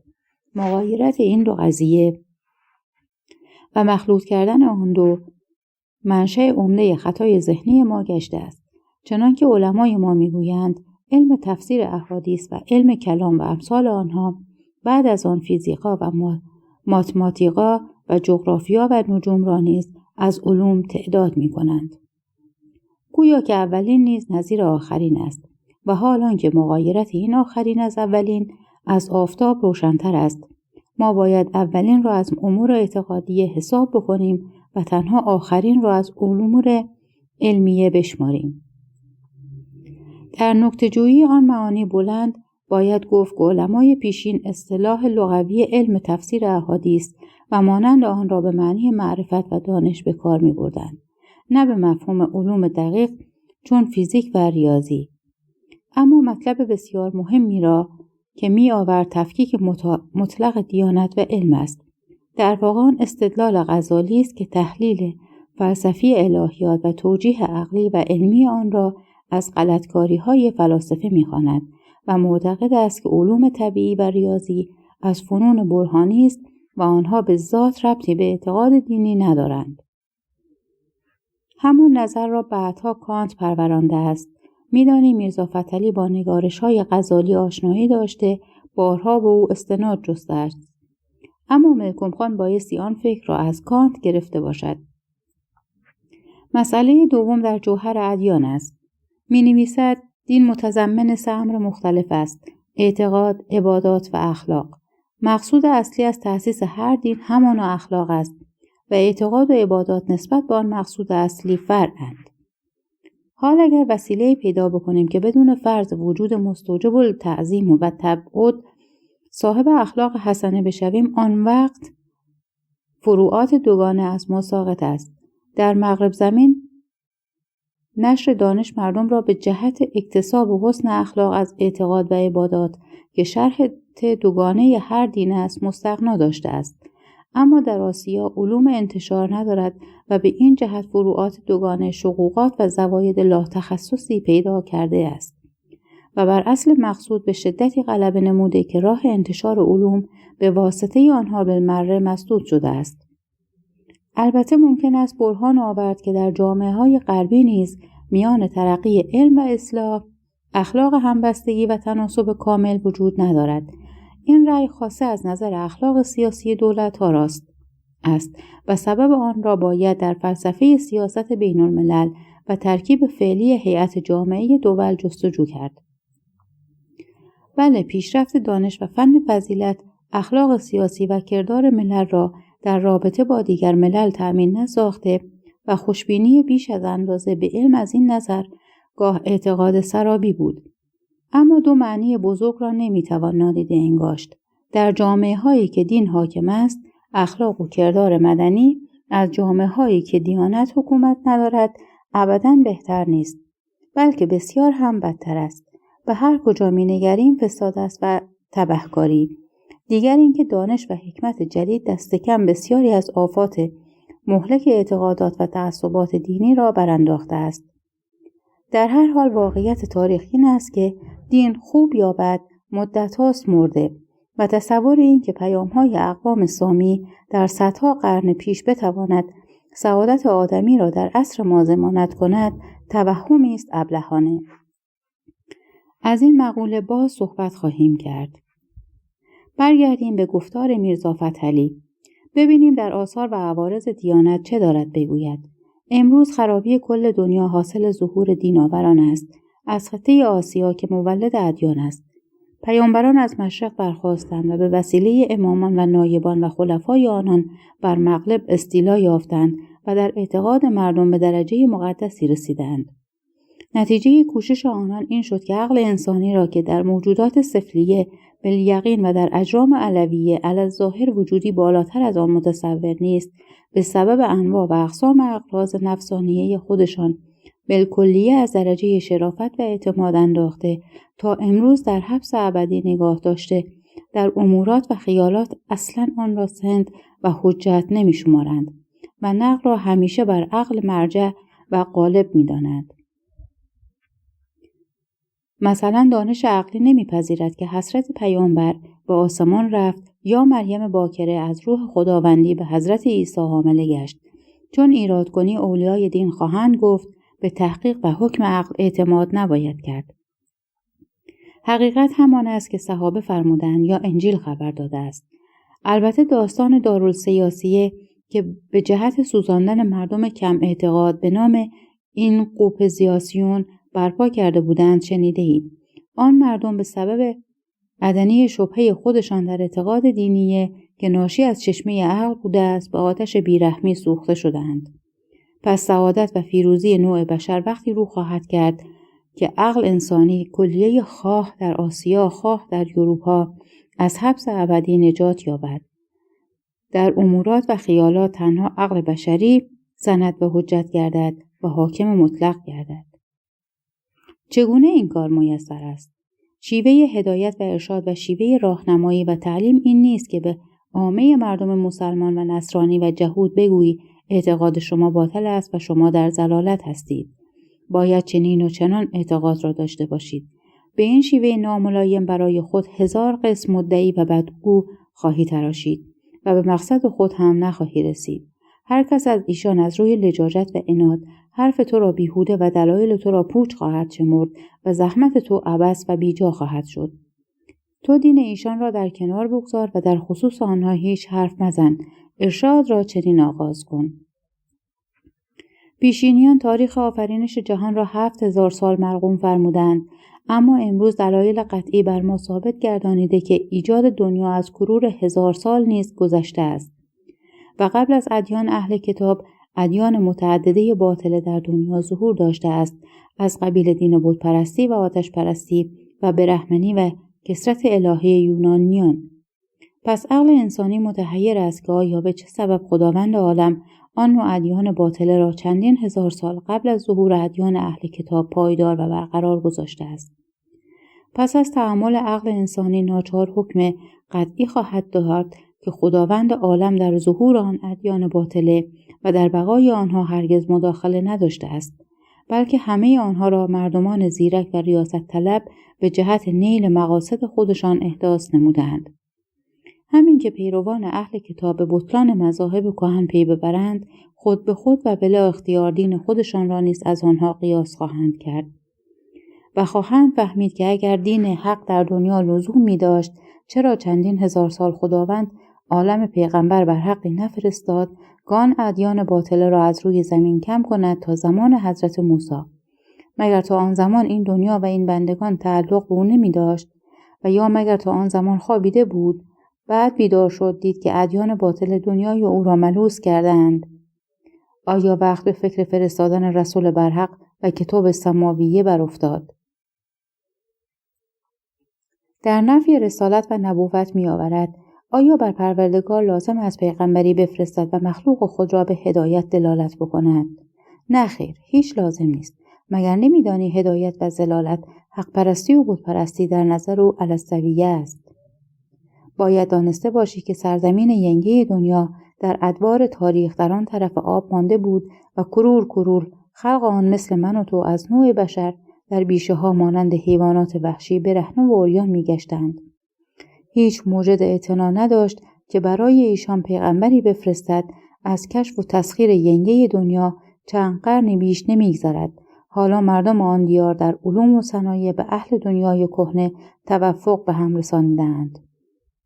اما این اندازه می‌پذیرد که به عهد کهن که علم ترقی نداشت، کسانی به جهت ارائت خیر و شر مردم مدعای خودشان را به واسطه براهین عقلیه به ایشان اثبات نمی‌توانستند کرد، ناچار به مقتضای طبایع مردم خودشان را به لقب پیغمبری برگزیده صانع نامیده و به خودشان اسناد معجزه دادند و به این وسیله مردم را به امر و نهی خودشان تابع کرده مدعای خودشان را به ایشان حالی نمودند. در حکمت به لغت تردید می کند. این همه ظلم از کجا آمده است؟ خود خالق ظلم است. ای جلال الدوله، اگر جناب اقدس الهی به قول استاد مرثیه خان چنین دیسپوت بوده که یک فرشته محترم مقرب خود را به جهت اندک تأخیر در انجام فرمایش او بال و پرش را شکسته، 700 سال در جزیره محبوس کرده، در آخر او را از مژگان‌های معلق و آویخته معذب نموده است، از دیسپوتی او نیز الحذر.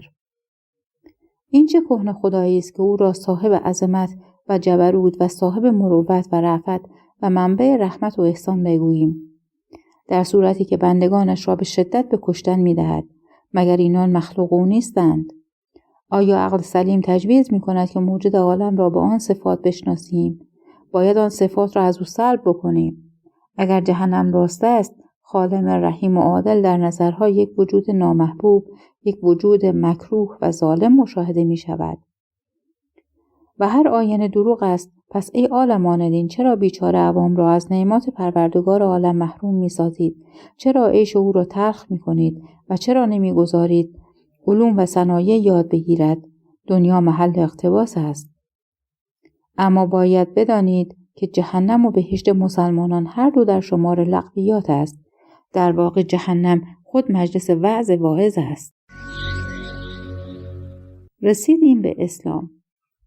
میرزا فتحعلی در پی نگارش تاریخ اسلام با نقد کاملی بر اصول و فروع دیانت اسلام نبود. جهت فکر او اصلاح دین بود و به مفهوم پروتستانیسم در جهان نصرانیت. به این منظور توجه خود را به جنبه‌هایی از شریعت معطوف داشت که اصلاح آن را لازم شمرده است. ارزش معنوی کار او در این است که روش نقد علمی و مورخان و دانایان مغرب را در تاریخ ادیان به کار بسته، تحلیلی از شخصیت روانی حضرت محمد در رابطه با احکام دینی و جامعه عربی نموده، در اعتبار تاریخی اخبار قرآن سخن رانده، انتقاد ارزنده‌ای بر اصول فقه اسلامی کرده و تأثیر معادن مدنی تعالیم دینی را به دست آورده است تا اینکه میرسد به مسئله اصلاح دین که جان کلامش هست. تحلیل او از خوی و منش پیامبر اسلام قابل توجه است و حدس میزنیم که با کتاب زندگی مسیح نگارش رنان که در تاریخ 1862 منتشر گردیده آشنایی داشته. ما شاخ و برگ گفتار او را میزنیم و برگزیده آن را میآوریم و در این مبحث لازم ندانستیم که در همه موضوعات تحلیل و تفسیر کنیم مگر در یکی دو مورد. رشته سخن را به دست میرزا فتحعلی می‌سپاریم. عقیده مسلمانان را در اصل آفرینش و ظهور پیامبران می‌آورد تا میرسد به پیامبر اسلام. چون حضرت رسالت خود را اعلام کرد، برخی از روی ایمان و اخلاص و معرفت ایمان آوردند و گروهی دیگر عناد و نفاق پیشه کردند. گفتند تو پروردگار ما نیستی، محمد پیامبر ما نیست و علی امام و خلیفه و صاحب اختیار و حاکم ما نیست و همچنین اولاد او. گروه اول که از روی معرفت و بصیرت به دیناور عربی گرویدند بیشک اهل تبریز بودند و جماعت دوم که به مخالفت برخاستند کاش گفتندی که غیر از ایشان نیست هیچ کس پیغمبر ما و امام ما و ولی ما نیست تا به یکبارگی راه همگی بسته می شدی. اما باید شناخت که حضرت محمد در عقل و تدبیر در عصر خود نظیر نداشت و در فصاحت و بلاغت فیما بین عرب‌ها بی بدل بود و این عقیده غلط است که او را عامی یعنی بی سواد می دانستند. خیر او عامی نبود. اینقدر هست که علوم نمی دانست و از تربیت یعنی سیویلیزاسیون مانند معاصرین خود خبر نداشت، ولیکن سوادش بود و خواندن می دانست. جای دیگر می آورد پیغمبر ما در مراتب تربیت یکی از عرب‌های عصر خود بود و خودش نیز مانند سایر عرب‌ها از علوم طبیعت و حکمت خبر نداشت و به وجود ملک جن و به جمیع خوارق عادات قلباً باور می‌کرد و چنان می‌پنداشت که در کل دنیا طایفه‌ای نمی‌شود که به این نوع چیزها اعتقاد نورزد، وگرنه در کتاب خود وجود آنها را به قطعیت ذکر نمی‌کرد. همچنین باید دانست که این از تدبیرش بود که هرچه می‌کرد و هرچه می‌گفت و هرچه می‌خواست عمداً به خداوند کائنات نسبت می‌داد که به خود او بحث وارد نشود و از آن گذشته به شدت ریاست طلب و جاه دوست و شهرت پرست بود و نیز از هیچ شیوهی که او را به مقصد برساند روگردان نبود، چنان که در سیرالنبی آمده به جنگ با دشمنان اکتفا نمی‌کرد. برای پیشرفت کارش چند بار دزدان غرب را بفرستاد تا شبانگاه رؤسای قبایل عرب را که مانع خیالات او بودند به قتل برساند. همچنین روش خود را با مقتضیات زمان تغییر می‌داد. یک جا می‌فرماید تبت یدی ابی لهب. ابو لهب را نفرین می‌کند از آنکه او عقل و هوش دارد و می‌فهمد که برادرزادش می‌خواهد دستگاه عوام فریبی برپا کند. آن سوره در مکه نازل شد آنگاه که پیامبر نیرو نداشت و تنها به نفرین مخالفانش اکتفا کرده است. چون به مدینه رفت و کارش پیشرفتی کرد، خدای ما به حالت خود تغییر داد، عدالت و انصاف را بالمره کنار گذاشت، سفاکی و بیرحمی آغاز کرد. آیه فقتلوا المشرکین فرستاد. به راستی شاعر عرب امارت یمینی مطلب را خوب فهمیده است. چون شمس الدوله تورانشاه برادر صلاح الدین را به تسخیر به یمن و استبداد ترغیب کرد، راه پیش پایش گذارد و گفت کاری کند که گوشت از چوب آویزان شود. مگر ندیدی که رجلی از رجال عرب به این روش سمی و سلوک کرد و به چه به درجه رسید تا اینکه او را سید امم خواندند. در تحلیل روانی پیغمبر به کتاب معتبر سیرالنبی و شرحی که راجع به افراط شهوترانی نوشته استناد جوید، این مطلب عمدگی مخصوص دارد به علت اینکه سبب نزول آیه حجاب در حق طایفه زنان صراحتاً هویدا می‌گردد. تمایل حضرت ختمی مرتبت را در آن امر حدی نبود. اکثر زنان او به اختیار خود زن پیغمبر نشده بودند. برخی از ایشان جاریه بودند و بعضی زن کفار که از دست شوهرانشان گرفته بود و چنان که زینب زن زید را از کنار شوهرش ربود. زید ناچار از زنش دست کشید وگرنه می‌دانست به او آن می‌رسید که از داوود پیغمبر جهود به اوریا رسید. باز در سیرالنبی می‌خوانیم که زن زید پس از طلاق به مزاوجت حضرت تن در نمی‌داد، بعد که آیه فلما قضی زید منها و ترن و زوجانها کها از آسمان نازل شد، چاره‌ای جز تسلیم نداشت. سید المرسلین سال خورده بود و زنانش جوان بودند. در اواخر زندگی به اندازه ناتوانی به حضرت روی داد که به جبرئیل نیز از عجز خود شکایت کرد. غزالی در احیاء العلوم گوید جاء فی بعض الاخبار ان رسول الله قال شکوت الی جبرائیل علیه السلام ضعفی عن الوقاء فدلنی علی الحریصه. پس زنان به اقتضای طبیعت بشریت طالب الفت جوانان می شدند. داستان عایشه و صفوان را همه شنیدند و به گفته طبری صفوان جوانی بود خوشقامت و خوب روی. اگر عایشه صاحب عفت بود چرا حضرت علی که صاحب غیرت و شجاعت بود به پیغمبر گفت رها کن این خبیثه را، برود پی عشقبازی خود، برای تو زنهای دیگر کم نیست. اما حضرت گوش نداد و از فرط رشک در مراقبت عایشه فوراً آیه حجاب را نازل کرد و نصف بنی نوع بشر را که طایفه اناث است الی مرور دهور و حبس ابدی انداخت. و سایر زنان نیز به جوانان صحابه ناز می‌فروختند. طلحه بارها می‌گفت کی این پیر خواهد مرد که ما زنهای او را بگیریم، در آغوش بکشیم و خلخالهای ایشان را در برابر خودمان به صدا بیاوریم. چون سخن بیادبانه طلحه گوشزد پیغمبر شد، تدبیری فرمود و از پروردگار کائنات خواست که آیه دیگری نازل فرماید که صراحتاً ازدواج زنان او را بعد از رحلتش حرام گرداند. خدای مسلمانان که در هر خصوص بلا حرف و اعتراض تابع امر و نهی پیغمبر خود بود، چند آیه دیگر پشت سر هم فرستاد و دندان طمع طلحه و سایر صحابه از وصال زنان او بعد از وفاتش را بریده شد. لاجرم احوال شخصی رسول خدا و حرمخانه او موجب گشت که در آن امر زنان به نهایت سخت گرفته و آزادی را که از اعظم حقوق بشریت است بالمره از ایشان سلب کرده است. اندیشه های میرزا فتحعلی آخوندزاده، نوشته فریدون آدمیت، گویش میم کاف، پخش از کتابخانه اینترنتی آوای بوف. avayaboof.com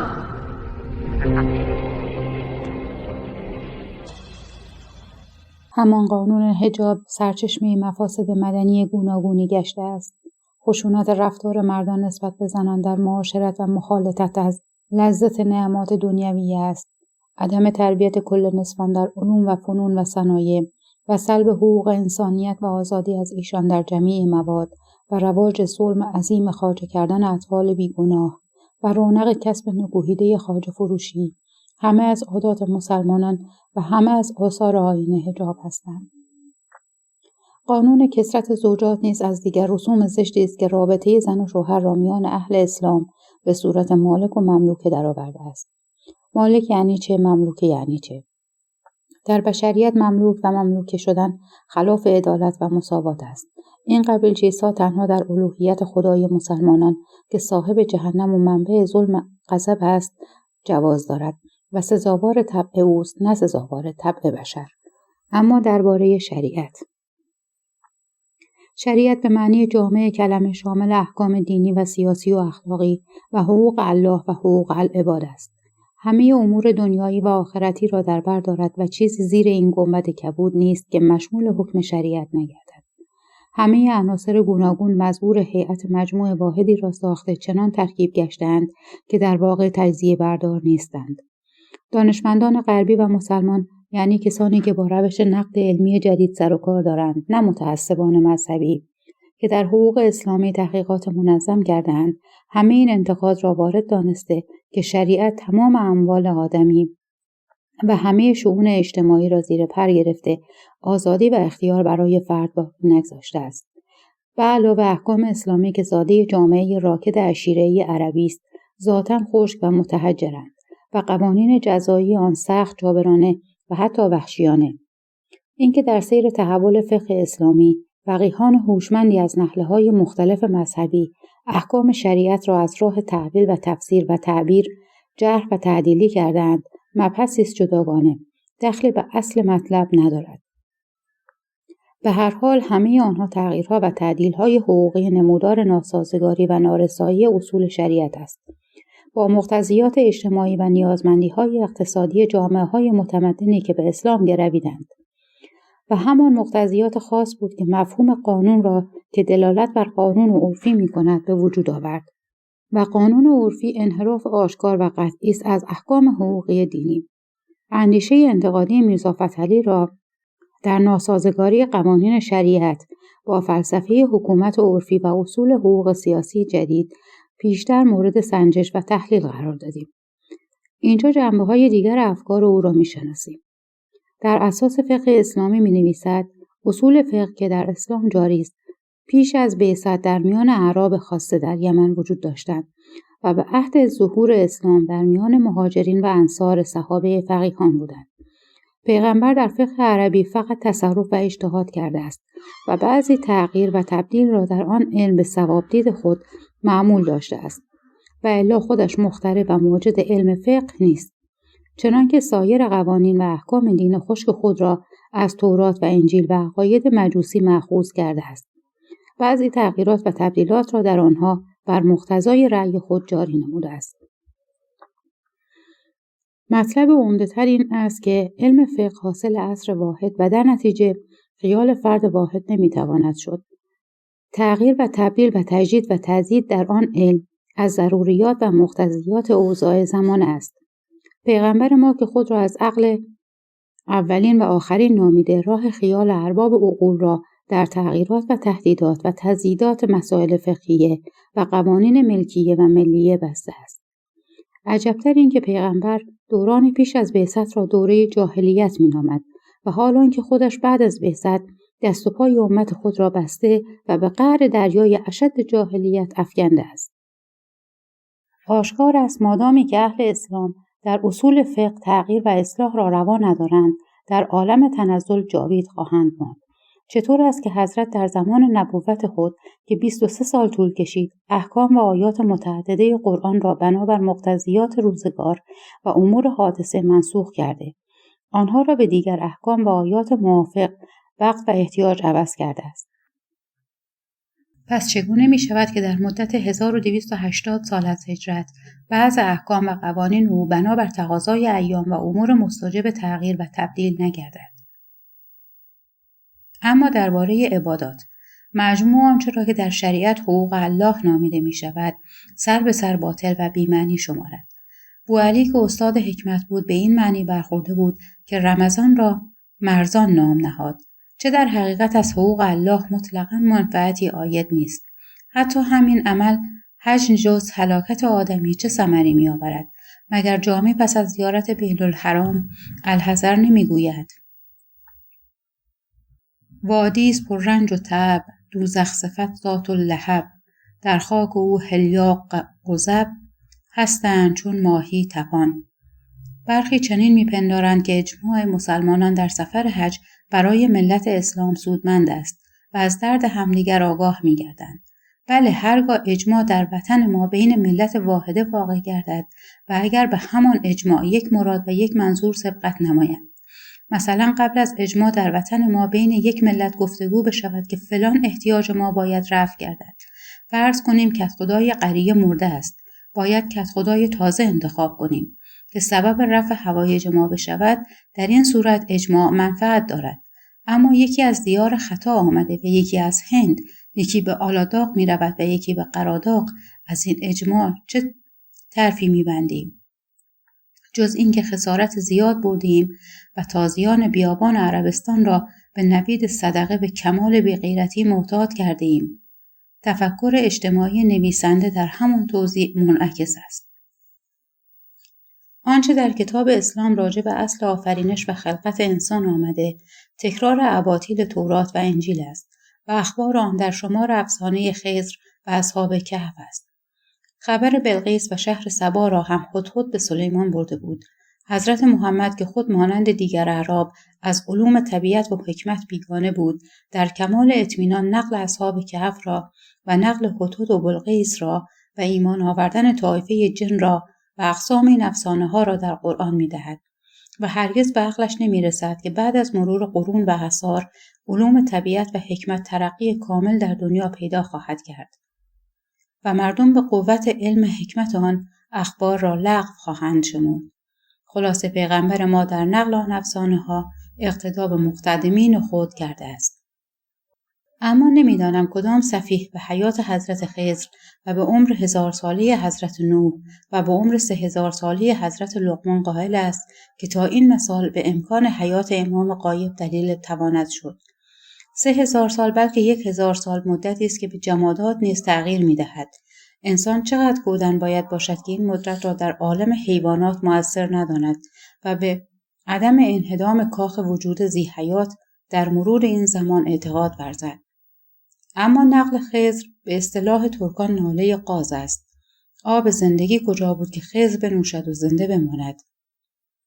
ولی این تعبیر را می توان کرد که مردان بزرگوار نیک نهاد زندگی معنوی و روحانی جاوید دارند، نه زندگی سوری و جسمانی. علمای ما به جای اینکه ملت را از اعتقادهای پوچ برهانند و آنان را تشویق کنند که به مریضخانه بسازند، مدارس عالیه به جهت علم طب و حکمت و شیمی و سایر علوم با منفعت بنا نموده، ملت را از ظلمت جهالت برهانند و به روشنایی علم و بصیرت داخل سازند و اعمال بیفایده ناپسند ترغیبشان می‌کنند. از آن جمله است بساط تعزیه و عزاداری. بنای تعزیه را روزگاری دیلمیان و صفویان به اقتضای پلیتیکای خودشان رواج دادند. آن سبب حال از میان رفته، اما به هر کجا می روی تعزیه برپاست. مگر مصیبت و درد خود آدم کم است که با نقل گزارش 1000 ساله اوقات خود را دائما تلخ بکند و به جهت عمل بیفایده از کسب و کار باز بماند. از این تعزیه داری اصلا نه برای تو فایده ای هست و نه به جهت امام. وقت خود را به کارهای عظیم صرف بکن. ببین خلق عالم چه ترقیات می کنند. آخر تو نیز حرکتی بکن و قدمی به عالم فروغره بگذار. میپرسم حاصل محبت مردگان این قوم بیگانه نسبت به اهل ایران به غیر از بدبختی چه چیز است؟ بزرگان این قوم بیگانه مادام که در حال حیات بودند خودشان ایران را ویران کردند.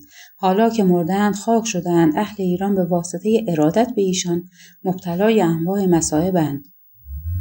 آیا از ترس علمای شارلاتان و از واهمه عوام می توانی که دهان باز کرده و بگویی ای بیچاره خلق، تعزیه می داری و به هر صورت شاخصی واخصی می زنی، به هر صورت به هر سر و سینه می کوبی، به هر صورت به تن و اندام خود چرا کارد و خنجر فرو می کنی؟ عالمان و واعظان هستند که با تعلیم و تلقین خود کامرانی را از مردم گرفتند و نمیگذارند بیچاره عوام از نعمات الهی برخوردار گردند. نغمه پردازی مکن، حرام است. به نغمات گوش مده، حرام است. نغمات یاد مگیر، حرام است. تئاتر یعنی تماشاخانه مساز، حرام است. به تئاتر مرو، حرام است. رقص مکن، مکروه است. به رقص تماشا مکن، مکروه است. ساز مزن، حرام است. به ساز سماع مکن، حرام است. شطرنج مباز، حرام است. نرد مباز، حرام است. خبر ندارند که اگر آنها کارها در حد اعتدال باشد به ذهن جلا می دهد و جوهر عقل را زیاد می کند، چون که طبیعت انسان مجبول است با حزن و فرح و هر جنبه را قوایی است که اگر آن قوا کار نکند کند می شود. پس کناره‌جویی از عوامل فرح و سرور و حواس را معطل و عقل را مکدر می کند. شما باید از علم طبیعت مطلع بشوید تا حقیقت این اشاره را فهم توانید کرد. اگر حرمان این لذایذ در دنیا موجب ترقیات میشد، زاهد بایستی عقل ناس باشد، و حال آنکه کودن ناس و ابله زمانه است. از دیگر آیین زشت شیعیان مرده‌کشی و عتبات عالیات است. یکی نیز بگوید چرا مردگان را توی توبره و تابوت به خران و قاطران بار کرده به کربلا و نجف میبرید و منزلگاه‌ها و راه‌ها را از بوی این جیفه‌های گندیده مردار میسازید. بیچاره مرد لیبرال چه کند وقتی که این ظالمان یعنی علما و ارباب خیالات صائبه و صاحبان عقول سلمیه راه تکلم نمیدهند؟ میدانید که ما شیعیان را به ظهور امام عصر اعتقادی راسخ است. ای جلال الدوله، از جدش چه خیر دیدیم که از نبیره‌اش نیز امید خیری داشته باشیم. ولی از آمدن جدش کم فتنه ها در دنیا ظهور کرده است و کم خونریزی ها به وقوع پیوسته است. نبیره‌اش نیز بیاید فتنه های خفته را بیدار کند و خونریزی ها را به تکمیل برساند.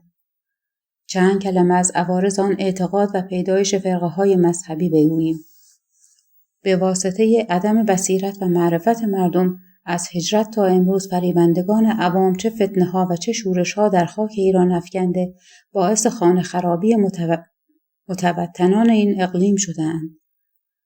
چنانکه در این اواخر ایام از پیروان دین باب در ایران فتنه ها برپا شد و خونریزی ها روی داد. تنها بابیه نبود، نسخه بدلش شیخیه را عقیده بر این است که عالم بر فراز 4 رکن قرار گرفته است. حق تعالی، حضرت پیغمبر، ائمه عطار و خود حاج کریم خان قاجار که نایب امام و جمله کائنات به وجود او قایم و برقرار است و اطاعت کل مخلوقات به همون کریم خان واجب است. هیچ وقت عالم از رکن رابع خالی نمیتواند شد، چون که عالم به فنا می رود. اما باید دانست که حاج کریم خان به ناخوشی معده مرد، حالان که وجودش باعث دوام عالم بود. معلوم نیست بعد از رحلتش رکن رابع کیست. شاید تا امروز منصب رکن رابع خالی است و عالم هنوز در سر 3 پایه متزلزل است.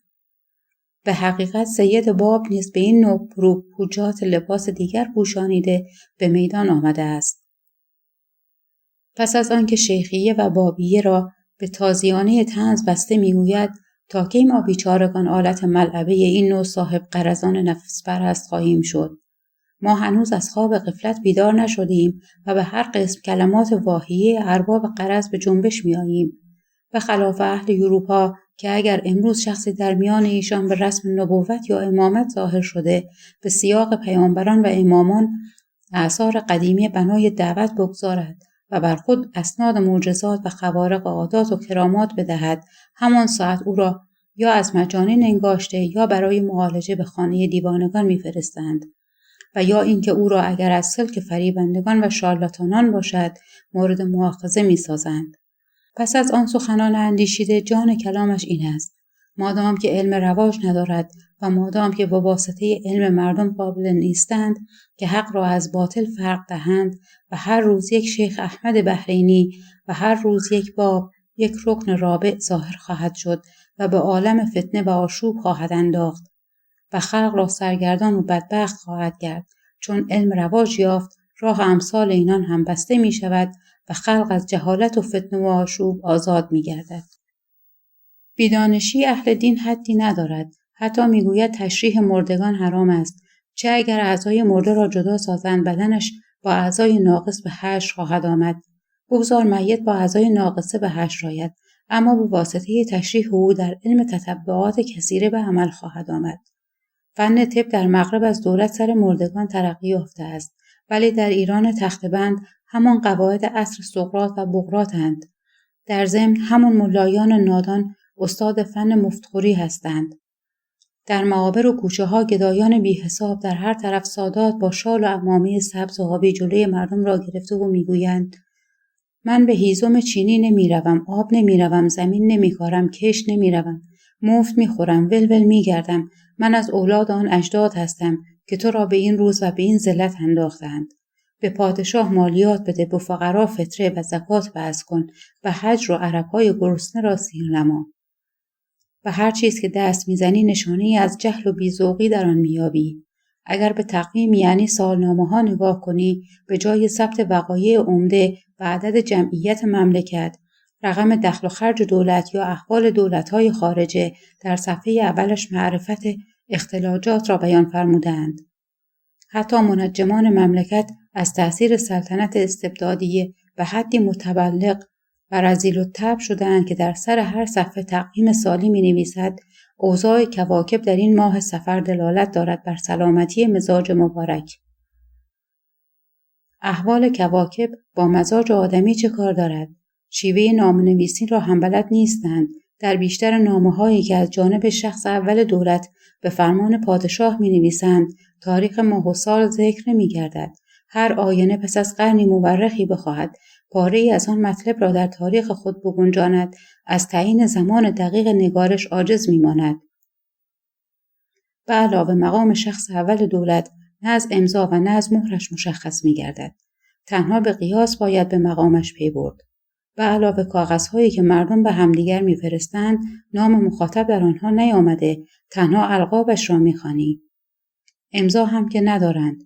یک مهر کج و معوجی در گوشه نامه می‌بینی و همین منوال قباله‌های شرعی یکسره معیوبند و کسی نخواهد دانست که صاحب مهر قاضی بوده است یا شیخ الاسلام یا مجتهد و یا ملای گمنام و یا فی الحقیقت هیچ وجود نداشته است.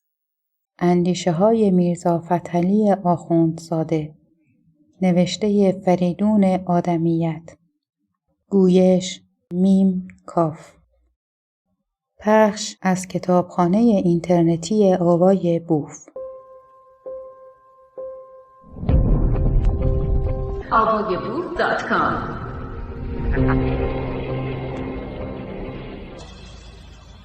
نه در فنون پیشینیان مهارت دارند و نه در کار فرنگی را به درستی آموختند. حتی فن صحابی را حالا بلد نیستند. اوراق کتاب‌هایشان 2 روز مانند احکام دولت خودشان پراکنده و متفرق می‌گردد. نمی‌بینند که کتاب‌های فرنگستان چه اندازه محکم صحافی شده که شیرازه آن پس از 100 سال از هم نمی‌پاشد. بیش از 4 قرن است در دنیا باسمخانه رواج یافته، عامل عمده انتشار علوم و کثرت لیتراتور گشته است.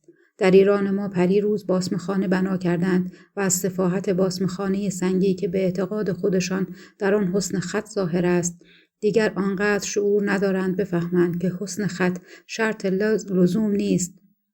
یک کتاب باسمه‌ای بی غلط در ایران وجود ندارد و نیز گرانبها می باشد و کتاب و وفور به هم نمی رساند و هر بینوا به تحصیل آن قادر نمی گردد.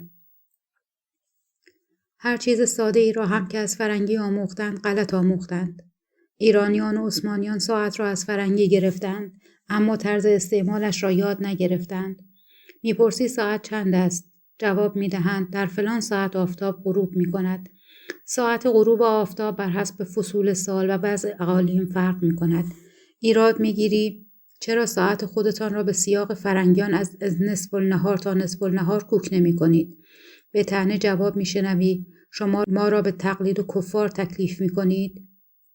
این سفاحت محض است. مگر اختراع عینک و استعمالش عمل این کفار خاکسار نیست؟ اما شما در کمال میل خاطر از این اختراع ایشان منتفع میشوید و در استعمال عینک به ایشان تقلید میکنید. روزنامه‌های دولت علیه را باز می‌کنی می‌بینی هنوز به کار زندگان نظم نداده، به کار مردگان پرداختند و برای عملی موتی قانون و قرار جدید نوشتند. در صفحه دیگر روزنامه می‌خوانی بریدن گوش و بینی در دولت ایران هرگز وقوع ندارد و این افترا را انگلستان از راه عداوت به دولت بسته در قازته‌های خودشان می‌نویسد. اما در همان روزنامه مرقوم رفته مهدی قلی میرزا گوشهای عطاری را عبرةالناظرین بریده است. مکتبداران ما در فن تربیت و استادان بی‌بدلند. هنوز نفهمیدند که در تربیت اطفال به ایشان چوب و سیلی زدن اخلاق ایشان را رذیل و طبایع ایشان را دنی و جوهر فطری ایشان را جبان و دروغگو می کند. از این قسم تربیت در بزرگی چگونه انسانیت و معرفت به عالی همتی و نجیب الخلقی امید میتوان داشت. دیگر عجیبتر غفلت وزارت علوم است که این حرکت را به مکتبداران قدغن نمی کنند. از دیگر عوارض نادانی بروز این حالت در دماغ ایرانیان است که به دانش خودشان اعتماد می کنند و هیچ گونه مصلحت نمایی را از دیگران قبول نمی نمایند. و به این سبب تا امروز از اسم سیویلیزه شده عقب ماندند. بابا، اول آدم باید مقلد و مقتبس شود و بعد از تکمیل یافتن در علوم و فنون به دیگران مجتهد و رهنما گردد. اروپا اختراعات و ایجادات را از یکدیگر اقتباس کردند که به این درجه معرفت و کمال رسیدند. حاصل همه آن بیخردی‌ها این است که ملت ایران گمان می‌کنند داناتر از خودشان ملتی در جهان نیست و به جهت اینکه سایرین را از علم آخرت بهره‌ای نباشد و بر این اعتقادند که جز علم آخرت علوم دیگر بیفایده و عبث است. خود مکرر از اهل تبریز میشنودم که میگوید فرنگی‌ها واقعا در علوم سوریه یعنی دنیویه ترقی کامل کردند. چه فایده در علوم معنویه یعنی دینیه در غفلت و ظلمت می باشند؟ این گونه غلط اندیشی ها را ملا و واعظ تعلیم دادند. میرزا فتحعلی 100 سال پیش از سخن تبریزیان برآشفته بود. تبریزیان مانند دیگر اهالی ایران از جهان دانش بیخبر مانده بودند. گناه از خودشان نبود. پس از 1 قرن گاه حرفایی از افراد به اصطلاح درس خوانده میشنوید که 100 برابر پریشانتر از سخن بیچاره تبریزیان مکتب ندیده است. به 100 سال قبل آشکار است که مدنیت جدید را کجی و کاستی فراوان است، اما یکسره به خطا رفته ایم. اگر چنین انگاریم که تمدن مغرب تنها در راه تکنولوژی ترقی یافته است. آن تصور حکایت از این می کند که معرفتی به فرهنگ غرب نداریم و اگر چیزی از آن فرا گرفته ایم سرسری و بیماری است و ابلهانه‌تر آن است که در درمان دردهای هیئت اجتماع امروزی بشر را در پیام‌های مندرسی جستجو می‌کنیم که جامعه‌های بدوی اقوام سامی به هزاران سال پیش فرستادند. این نشانه فقر فکر و بدآموزی ماست که با نیروی تحرک اجتماع و روح تاریخ بیگانه ایم. اگر درد امروز و فردا را چاره‌ای هست در همان عقل و دانش و حکمت است و بس. انتقادهای نیشدار و همه جانبه میرزا فتحعلی که نخبه آن را آوردیم پیش درآمد گفتار اوست در وجوب اصلاح دین. میگوید رهایی از ظلمت دیسپوت و عقاید پوچ تحقق نپذیرد مگر با علم و علم حاصل نمیگردد مگر با پروقره و پروقره صورت نمیبندد مگر با لیبرال بودن و لیبرال بودن نمیشود مگر با رستن از قید عقاید باطل. چه فایده مذهب تو و عقاید تو به لیبرال بودن تو مانع است؟ ممکن است در شناخت رابطه منطقی میان قضیه‌های مزبور جای بحث باشد، ولی جهت کلی استدلالش درست است و هدف عقلانی نویسنده روشن. ای جلال الدوله، از این سخنها تو گمان مبر که بلکه من سایر ادیان و مذاهب را بر دین اسلام مرجح می‌دارم. اگر بنا به ترجیح باشد، باز دین اسلام از سایر ادیان مقبول و برگزیده من است. اینقدر هست که من کل ادیان را بی‌معنی و افسانه حساب می‌کنم. اندیشگر مادی که با آخرت کاری ندارد تنها به زندگی می‌نگرد. من نسبت به جمیع ادیان بی‌اعتنایم و به هیچ یک از آنها به امید نجات در آخرت مایل نیستم. ترجیح من با آن دین است که به واسطه آن انسان در این دنیا نیکبخت و آزاده تواند شد. او که متفکری واقع‌بین و با روح تاریخ آشناست، نه در پی تغییر کیش مردم می‌گردد، نه آن را ممکن می‌شمارد، نه می‌خواهد توده مردم چون خودش ملحد زندیق گردند و نه آن را مصلحت می‌داند. هدف اجتماعیش لیبرالیسم دینی و پروتستانیسم اسلامی است. در قضیه اول به پیشوای زردشتیان میگوید تجدید قوانین مهابادیان و احیای دین زرتشت و قوانین زردشتیان و احیای کیانیان بعد از این در ایران از ممکنات نیست، چون که دول و ادیان را نیز اعمار است چنان که اشخاص را. شما از بابت دین و دولت خودتان عمر خودتان را به آخر رسانیده اید. از این فقره و از این تمنا باید شما خودتان نیز که از اوضاع عالم و سیویلیزاسیون دنیا با خبری درگذرید. در ایران دین اسلام پایدار و برقرار خواهد بود، چون که عمر دین اسلام هنوز به آخر نرسیده است، اما نه با آن روش و حالت که سابق بود. در قضیه دوم می‌آورد چاره این درد جهل و تعصب دینی نه در تغییر دین است. چاره این درد در ترویج علوم طبیعت و حکمت است فیما بین کل طبقات ملت، از فقیر و غنی، از بزرگ و کوچک، از شهری و دهاتی به هر صورت.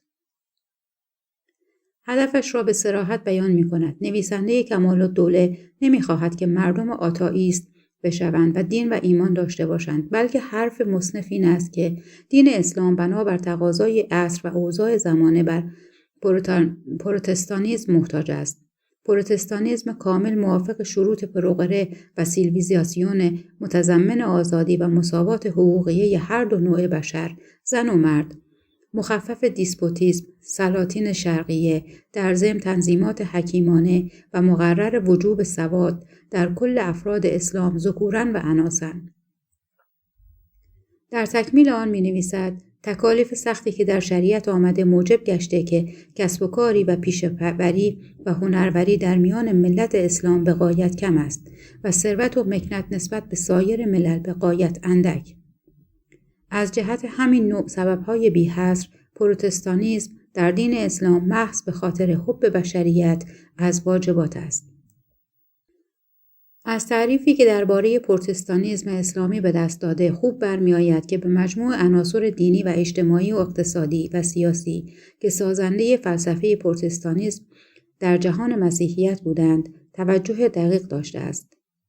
نکته با معنی دیگر این که میرزا فتحعلی در پرورش اندیشه پروتستانیسم اسلامی از نهضت بزرگ اسماعیلی نیز متأثر گشته. در واقع حسن ابن محمد بزرگ امید مشهور به علی ذکرةالاسلام را بنیانگذار اصلی پروتستانیسم در جهان می شمارد. در این باره می گوید عقیده‌ای که از روی عقل و حکمت بنا نگرفته باشد چه اعتبار دارد و به ثبات آن چگونه اعتماد می توان بست. دوام دین اسلام در آن صورت ممکن است که با شعور و معرفت کنه دین را فهمید، بعد به جهت امتیاز ملت از سایر ملل در مسلمانی بمانی. پس لازم است که بالکلیه از تکالیف شاقی آن که حقوق الله نامیده می شود خود را آزاد نمایی. چنان که طوایف انگلیس و ینگه دنیا و پاره‌ای از سایر طوایف فرنگستان و پروتستان هستند، یعنی ظاهراً مذهبی مذهب هستند، باطناً تابع عقل. نخستین کسی که آن فکر را آورد امام اسماعیلی علیه ذکرةالسلام بود که مذهب پروتستانیسم را در اسلام ایجاد کرد. پس از شرح زندگی او به اینجا می رسد که چون به امامت فرقه اسماعیلی رسید، پیروانش را گرد آورد و روز 17 رمضان 559 قمری خطبه خواند. به اقتضای عقل شریف مکلف هستم که خیر و شر و سعادت و ضلالت شما را بنمایم. بدانید و آگاه باشید که عالم قدیم است و زمان نامتناهی. بهشت و دوزخ یک امر خیالی و موهومی است. قیامت هر کس مرگ اوست. به هر عاقلی لازم است که در باطن به اقتضای بشریت و عقل شریف سلیم النفس و نیکوکار باشد. به این چنین مرد راه حق خطاب می شود و در ظاهر هر گونه روش که به جهت امور معاش و امور دنیویه خود مفید بیند، همان روش را به خود شعار سازد. الان تکالیف شرعیه را در خصوص حقوق الله بالمره من کلن از شما ساقط کردم. پس از این آزاد هستید و از اوامر و نواهی در خصوص حقوق الله بالمره فالق بالید. علم تحصیل کنید، نیکوکار شوید و از نعمات دنیویه بهره یابید، ثروت و مکنت حاصل کنید، به خیالات فاسده و عقاید ابلهانه خود را مقید مکنید و سعی و تلاش نمایید که با علوم و صنایع و اعمال حسنه و صالحه و فضل و هنر در میان ملل عالم برگزیده و مرجح شوید.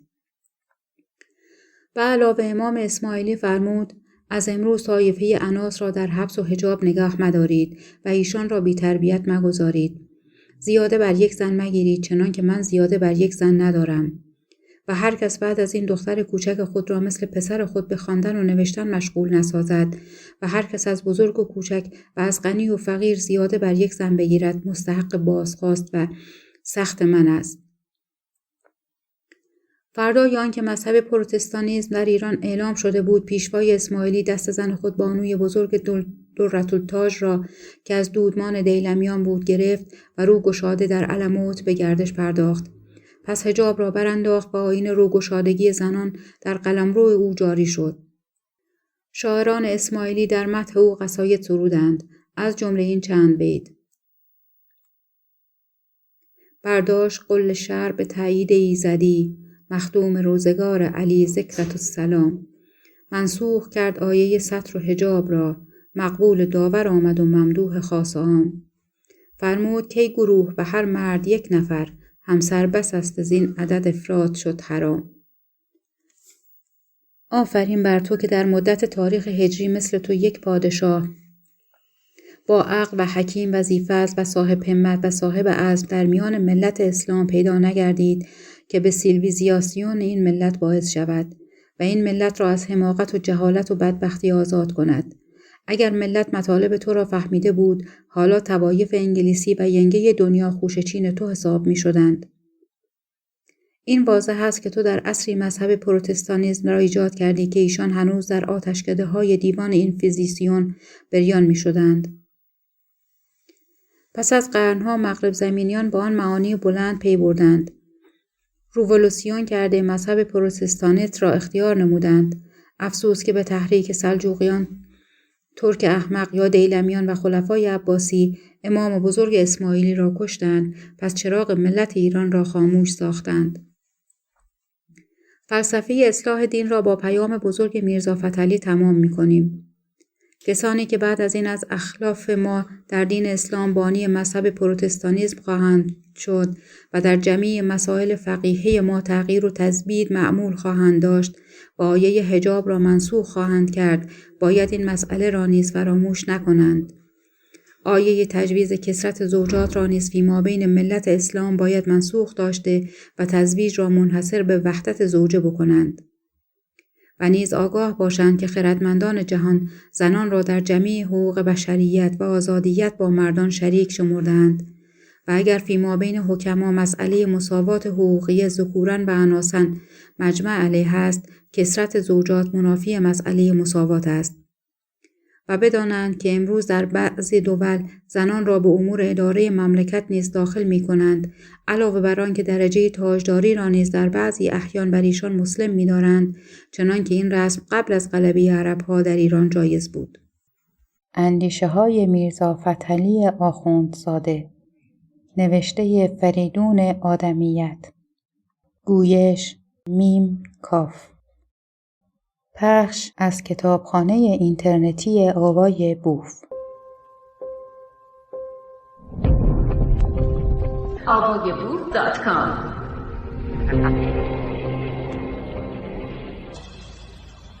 تا اینجا افکار و عقاید نویسنده را از زبان کمال‌الدوله زندیق آوردیم. سخنی چند از پاسخ جلال‌الدوله مؤمن بگوییم. شیوه میرزا فتحعلی را دانستیم که در اغلب مباحث اندیشه خویش و رأی حریف را متقابل می نهد. گذشته از این که آن روش را از قواعد فن انتقاد علمی می شناسد، انگیزه دیگری هم دارد. به این معنی که می خواهد سخنش در ذهن خواننده کارگر افتد و بر دل بنشیند. شگرد کار او این است که اغلب در مسائل احتجاجی دلایل سست و سخیف را از زبان یک طرف مخالف می آورد و غرضش این که از یک سو حریف را از دست بیاندازد و از سوی دیگر با قیاس ضد دین به کلام خود قوت بخشد. در آغاز مکتوب اول از قول کاتب رساله چنین عنوان می کند: اگرچه شاهزاده جلال‌الدوله به رد مطالب کمال‌الدوله جوابی بسیار پسندیده و ظریفانه نوشته است، اما جواب او از نظر نگارنده این مکتوبات از اصل نسخه چندان شافی و کافی ننمود. لذا به توفیق حضرت باری و تایید باطن شریعه نبویه به رد مطالب و خیالات فاسده کمال‌الدوله به موجب براهین قاطعه عقلیه نقلیه جواب شافی خواهد نوشت. پاسخ جلال‌الدوله پس از 3 نامه کمال‌الدوله آمده است. ببینیم آن جواب پسندیده و ظریفانه را از چه قماش پرداخته. چنین آغاز مطلب می کند: افسوس افسوس بر تو ای کمال‌الدوله، ای یادگار آل گورکان، تو خبط دماغ آورده ای، تو چنین مالی خولیا پیدا کرده ای، حیف، صد حیف. چند صفحه بعد گوید: آفرین بر تو ای کمال‌الدوله، اگر از نسل گورکان این نوع خرده بینی و این نوع فیلسوفی و این نوع قوه فرق دادن حق از باطل می بود و ماده طالب شدن به خلاصی نوع بشر از جهل و ضلالت و جانسوزی و احوال ایشان می بود، پس چرا اجداد تو زیاده بر 300 سال در میان خلق هندوستان سلطنت کرده به عقاید لغو و پوچ هندویان ملتفت نشدند؟ عقاید دین اسلام یعنی از عقاید هندویان هم لغوتر و پوچتر است که چشم تو حالا این را می بیند. پس چرا اجداد تو ضلالت خلق هند را ندیدند ولی چرا ایشان را از ضلالت خلاص نکردند؟ مینویسی پادشاهان فارس قوانین پسندیده داشتند و ملت ایران به دوران پیش از اسلام سعادتمند بودند. ای بیچاره، آیا سلاطین فارس و ملت فارس مجوس نبودند؟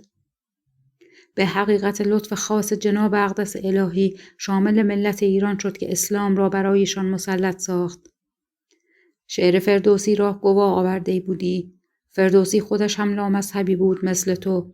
آیا فردوسی نبود که به جهت فلسفی و دهری مذهب بودن در نظر سلطان محمود متهم شد؟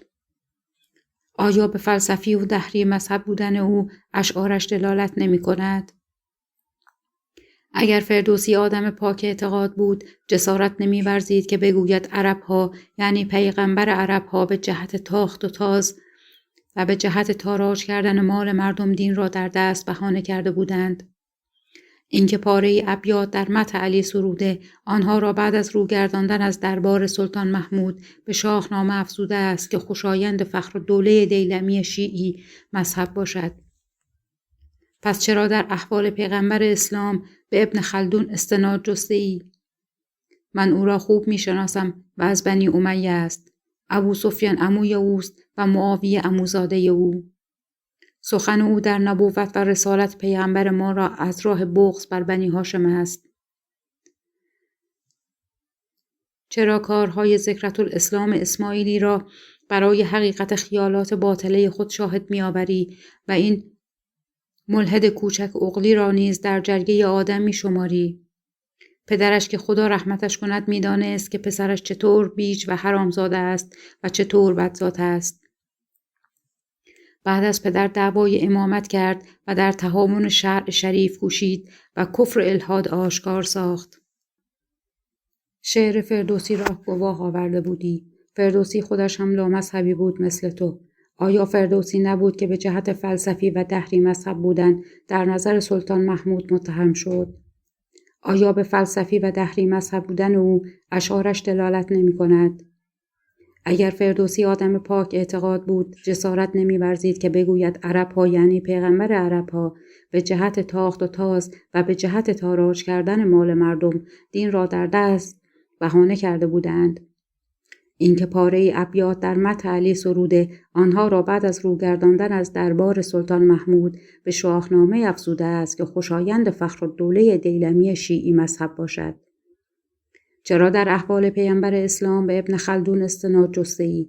من او را خوب می شناسم و از بنی امیه است. ابو سفیان عموی اوست و معاویه عموزاده او. سخن او در نبوت و رسالت پیامبر ما از راه بغض بر بنی هاشم است. چرا کارهای ذکرت الاسلام اسماعیلی را برای حقیقت خیالات باطله خود شاهد می آوری و این ملحد کوچک اغلی را نیز در جرگه آدم می شماری؟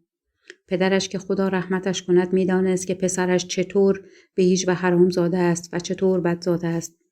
بعد از پدر دعوای امامت کرد و در تهاون شرع شریف کوشید و کفر و الحاد آشکار ساخت. چرا در بطلان تکالیف شرعی قول ابن سینا را حجت می آوری؟ او هم مردی بود فاسق و شربی، دین و مذهب نداشت، اخلاق هم نداشت. چرا به مشرب چارواکان هندو روی آورده ای؟ مگر نمیدانی که هندوان زن خود را به رضای خاطر به بیگانگان می سپارند؟ و یا آگاه نیستی که آیین ستی شدن یعنی زن را پس از مرگ شوهر با هم سوزانیدن هنوز رواج دارد؟ پدران تو 300 سال بر سرزمین هند فرمان روایی کردند و این قبایح را ندیدند. تو 5 روزی به ایران آمده ای و با رأی فاسد خود بطلان عقاید ما را دیده بنای جانسوزی گذاشتی. خیلی از آن اعتقادهای باطل که نوشته بودی هیچ وقت در ایران رواج نداشتند بلکه ارمغان مغولان است. یعنی اول چنگیزیان و بعد نیاکان تو تیموریان آوردند. اگر قباحت است نسبتش را با ما چرا می دهی؟ آن سخنان را تو از قول فرنگیان آورده ای. گور به گور شود پدر آن فرنگی ها که تو 2-3 روز با ایشان نشست و برخاست کردی از ایشان پاره جفنگیات آموخته. رأی میرزا فتحعلی در ارزش پاسخ جلال‌الدوله بازنمای همان تفکر علمی انتقادی اوست. از سیاق تصور جلال‌الدوله مستفاد می‌گردد که به عقیده اهل ایران بلکه کل اسلامیان در احتجاجات قوت برهان و اسکات خصم در معنی کلام و خیال نیست، بلکه در ذات خود کلام و صاحب خیال است. اگر متانت کلام و خیال فردوسی و علی ذکرةالسلام و ابو علی سینا در اعلی مرتبه هم بوده باشد، باز به قدر پشیزی ارزش ندارد. به علت اینکه ذوات این ارباب خیالات عالیه در نظر عامه مسلمین خوار و متهمند، اگر کلام و خیال امام در کمال مرتبه سفیهانه هم بوده باشد، باز بدون چور و چرا و بلا تصور عین صدق شمرده می شود، به علت اینکه ذات امام در نظر عامه مسلمین شرافت علیا دارد. مرحبا به توی کمال‌الدوله، اگر واقعا تو چنین فیلسوف بودی و به عقیده خود از مطالب عالیه پولیتیکا و به این گونه اطلاع داشتی و می دانستی که دیسپوتی بد است، پادشاه باید با ملت اتفاق نماید و با جماعت یک دل و یک جهت باشد و خود را محبوب ابنای جنس خود سازد. پارلمانت ها ترتیب نماید و قوانین بگذارد تا اینکه ملکش زوال نیابد.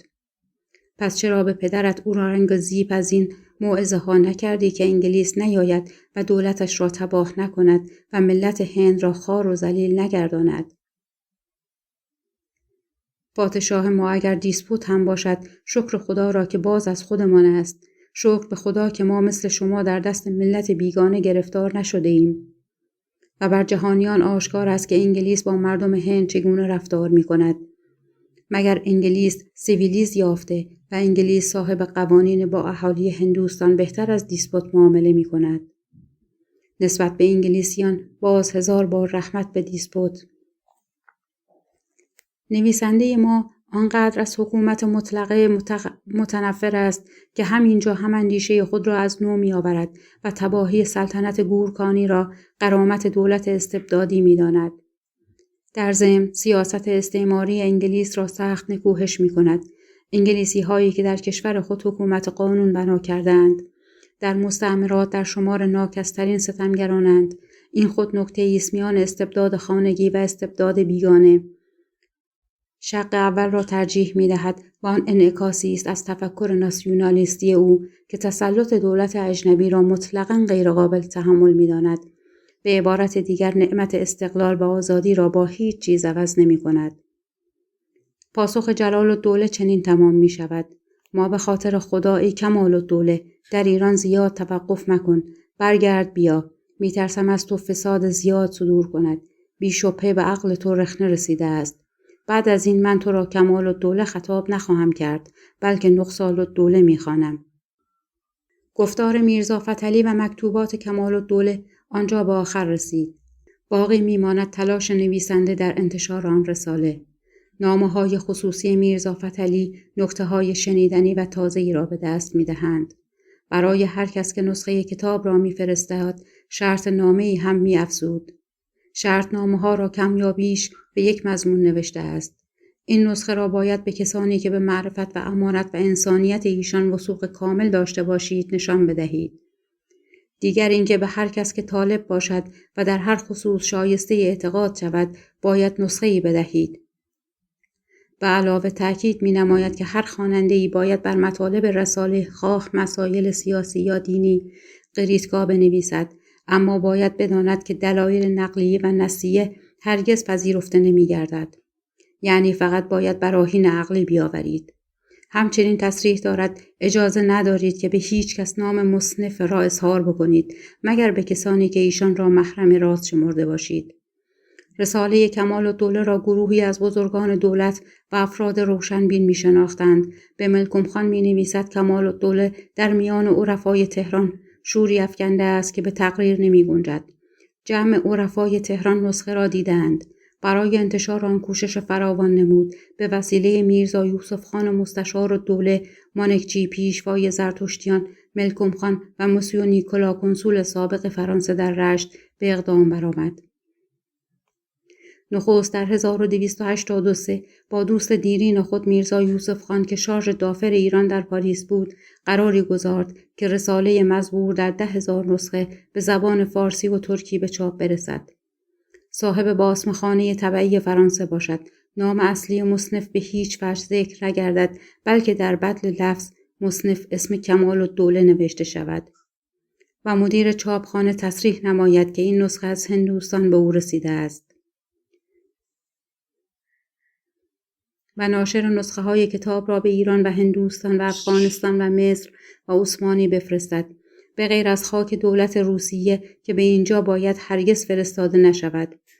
اما میرزا یوسف خان در کار انتشار رساله درنگ کرد، گویا از این جهت که لحن آن را تند می‌دانست، در همان اوان میرزا کاظم بیک معلم زبانهای شرقی دانشگاه پترزبورگ و دوست مشترک میرزا فتحعلی و میرزا یوسف خان به پاریس آمد و مهمان شارژ دافر ایران بود. مطلب را با او به میان نهاد. به میرزا فتحعلی نوشت: میرزا کاظم بیک از راه ملاحظه عاقبت کار چندین تغییرات لازم دیدند، ولی به اجازه شما اگر آن تغییرات داده شود بلا حرف میتوان منتشر کرد که احدی هم راه گله و حرف نباشد. نسخه آن را نیز به صبر و فرصت به شما خواهیم رسانید که ببینید. میرزا فتحعلی اساساً با هر تغییر و تبدیلی که از حدس مطلب بخواهد مخالف بود. در ضمن میرزا یوسف خان از مأموریت پاریس فراخوانده شد و کار انتشار مکتوبات کمال‌الدوله را مجمل ماند. وجهه نظر نویسنده را از نامه‌ای که به میرزا یوسف پس از بازگشت او به تهران نگاشته میتوان شناخت. نمیدانم که برادر عزیز میرزا جعفر کدام الفاظ و عبارات را در کمال‌الدوله شایسته تغییر می‌شمارد و هر چیز که دست بزنی تصنیف از سمت کریتکا می‌افتد. ملایمت و پرده‌کشی مخالف شروط کریتکا است.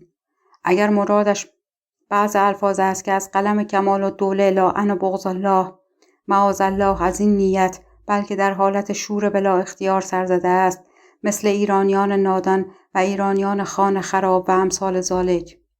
این قبیل الفاظ را که صفتند در وقت چاپ حذف میتوان کرد. به غیر از این تغییرات جزوی، هر نوع سایر تغییر و تحریف در کلمات و عبارات نسخه را از جودت می‌افکند. میرزا یوسف خان به راستی طبع کتاب کمال‌الدوله کوشا بود. با مانکچی هم صحبت کرد که شاید در بمبئی یا گجرات به چاپ آن کامیاب گردند. شگفت این که پیشوای گجرات نیست زبان کمال‌الدوله را تند و تیز می شناخت. اما میرزا فتحعلی نوشت: با آن جناب بگویید که اگر من تیزترم و ملایم و با پرده می نوشتم، آن وقت تصنیف من نیز مثل تصنیف ملای رومی و شیخ محمودی شبستری و عبدالرحمن جامی و سایر عرفای متقدمین ما می شد. ایشان فیلسوفیت را خودشان فهمیدند، اما در بیانش به عامه ملت و به عامه نوع بشر بر مقتضای جوانی و کم جرأتی رفتار کردند. اما همین فیلسوفیت را رولتر فرنگی و بوقل انگلیسی و سایر حکمای اروپا میانند آن حضرات فهمیدند و با عامه مردم نیز بر طبق ادراک خودشان در کمال صراحت بدون جبن و هراس و بدون پرده‌کشی و سرپوشی فهمانیدند و باعث سیویلایزاسیون امروزی اروپا شدند.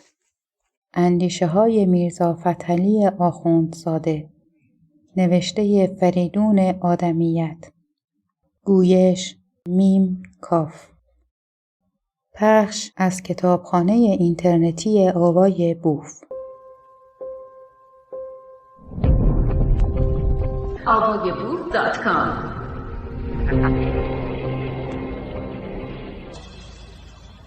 سرانجام مانکچی همکاری از پیش نبرد. به نویسنده کمال‌الدوله گفت به طوری که تحقیق شد در هندوستان همچون اهل اسلام باید کتابت کنند ممکن نیست. میرزا فتحعلی از ملکم خان هم که در اسلامبول بود خواهش داشت راهی برای نشر آن پیدا کند. او وعده چاپش را داد، اما میرزا فتحعلی باورش نمیشد. به ملکم نوشته اید که تصنیفات مرا چاپ خواهید کرد. حتی کمال‌الدوله را هم در این خصوص زیاده از حد شکرگزارم. واقعا کمال‌الدوله را هم چاپ خواهید کرد؟ پس بگذارید که نسخه کامله آن را برای شما بفرستم. آن نسخه را که شما دیده اید ناقص است. استنباط ما این است که نه مانکچی و نه ملکم کوشش پیگیری در طبع مکتوبات به خرج ندادند. ملاحظه حال خیش را بیشتر می کردند. بالاخره میرزا فتحعلی بران شد که نسخه اصل فارسی و ترجمه کتابش را در فرانسه منتشر گرداند. از نیکولا کنسول پیشین فرانسه در رشت یاری خواست و به او نوشت برای چاپ کردن این نسخه در هیچ یک از اراضی مشرقیه که اهلش مسلمانند آزادی ندارم. از عداوت دینان خودم که هنوز مرادم را نفهمیدند ایمن نیستم. از این رو میل دارد رساله کمال‌الدوله را به نزد شما بفرستم و بر شما جمیع حقوقات چاپ آن را در فرنگستان و ترجمه آن را به کل سنه اروپا مسلم دارم. نیکولا پذیرفت و گفت از روی کمال میل فرمایش شما را قبول می کنم و در ترجمه نسخه شما و چاپ آن لازمه اهتمام را به جا خواهم آورد. قرار بر این گرفت که میرزا فتحعلی آن را به روسی ترجمه کند و نیکولا متن روسی را به وسیله مترجم زبردستی به فرانسوی برگرداند و نسخه فارسی و فرانسوی با هم منتشر شوند. نکته مهم این است که نیکولا در این اندیشه بود که مکتوبات را توسط گروه مبلغان عیسوی انتشار دهد، اما میرزا فتحعلی سخت مخالفت ورزید و این اجازه را نداد. در این باره نیکولا نوشت احتمال می رود کتاب کمال‌الدوله در نزد بعضی اشخاص متعصب که مشغول انتشار انوار دین عیسوی و تکذیب سایر ادیان می باشند غریبکاری گردن گرفتند. معقول افتد و به چاپ ترجمه مع اصلش اقدام نمایند. در این باب به اشخاص مذکور گفت و شنود کردم و ایشان را هر قدر توانستم پخته کردم و غیرت دینی ایشان را به جوش آوردم. همینقدر مانده است که چند صفحه از ترجمه نسخه شما را به ایشان بنمایم. گویا نیکولا هنوز متن نسخه را نخوانده بود وگرنه از مطلب همان چند ورق اول پی می برد که کشیشان نصرانی مانند دیگران آن را از کتب ضاله خواهند شمرد و در حال میرزا فتحعلی پیشنهاد او را بیدرنگ رد کرد. گفت نسخه کمال‌الدوله نه از آن تصنیفات است که پسند طبع بعضی اشخاص متعصب که مشغول انتشار انوار دین عیسوی و تکذیب سایر ادیان می باشند بیفتد. در این باب با اشخاص مذکور هرگز گفت و شنود هم جایز نیست. نسخه مذکوره به مظنه من اگر به زبان فرانسه ترجمه گردد مثل تصنیف رینان مقبول طبع خوانندگان اروپا خواهد شد. در آخر کلام این فقره را به شما حالی می کنم که من این نسخه را به تصنیف رینان نه بدان نیت تشبیه کردم که معاذالله حرفی مخالف مذهب عیسوی در آن مرقوم شده است، بلکه این تشبیه به مناسبت مضمون است. نه خیر، ابداً چنین نیست. میرزا فتحعلی آن عبارت آخر را از این رو نگاشته که مبادا نیکولا خود مسیحی متعصبی باشد و الا همه ادیان سامی را تخطئه کرده بود.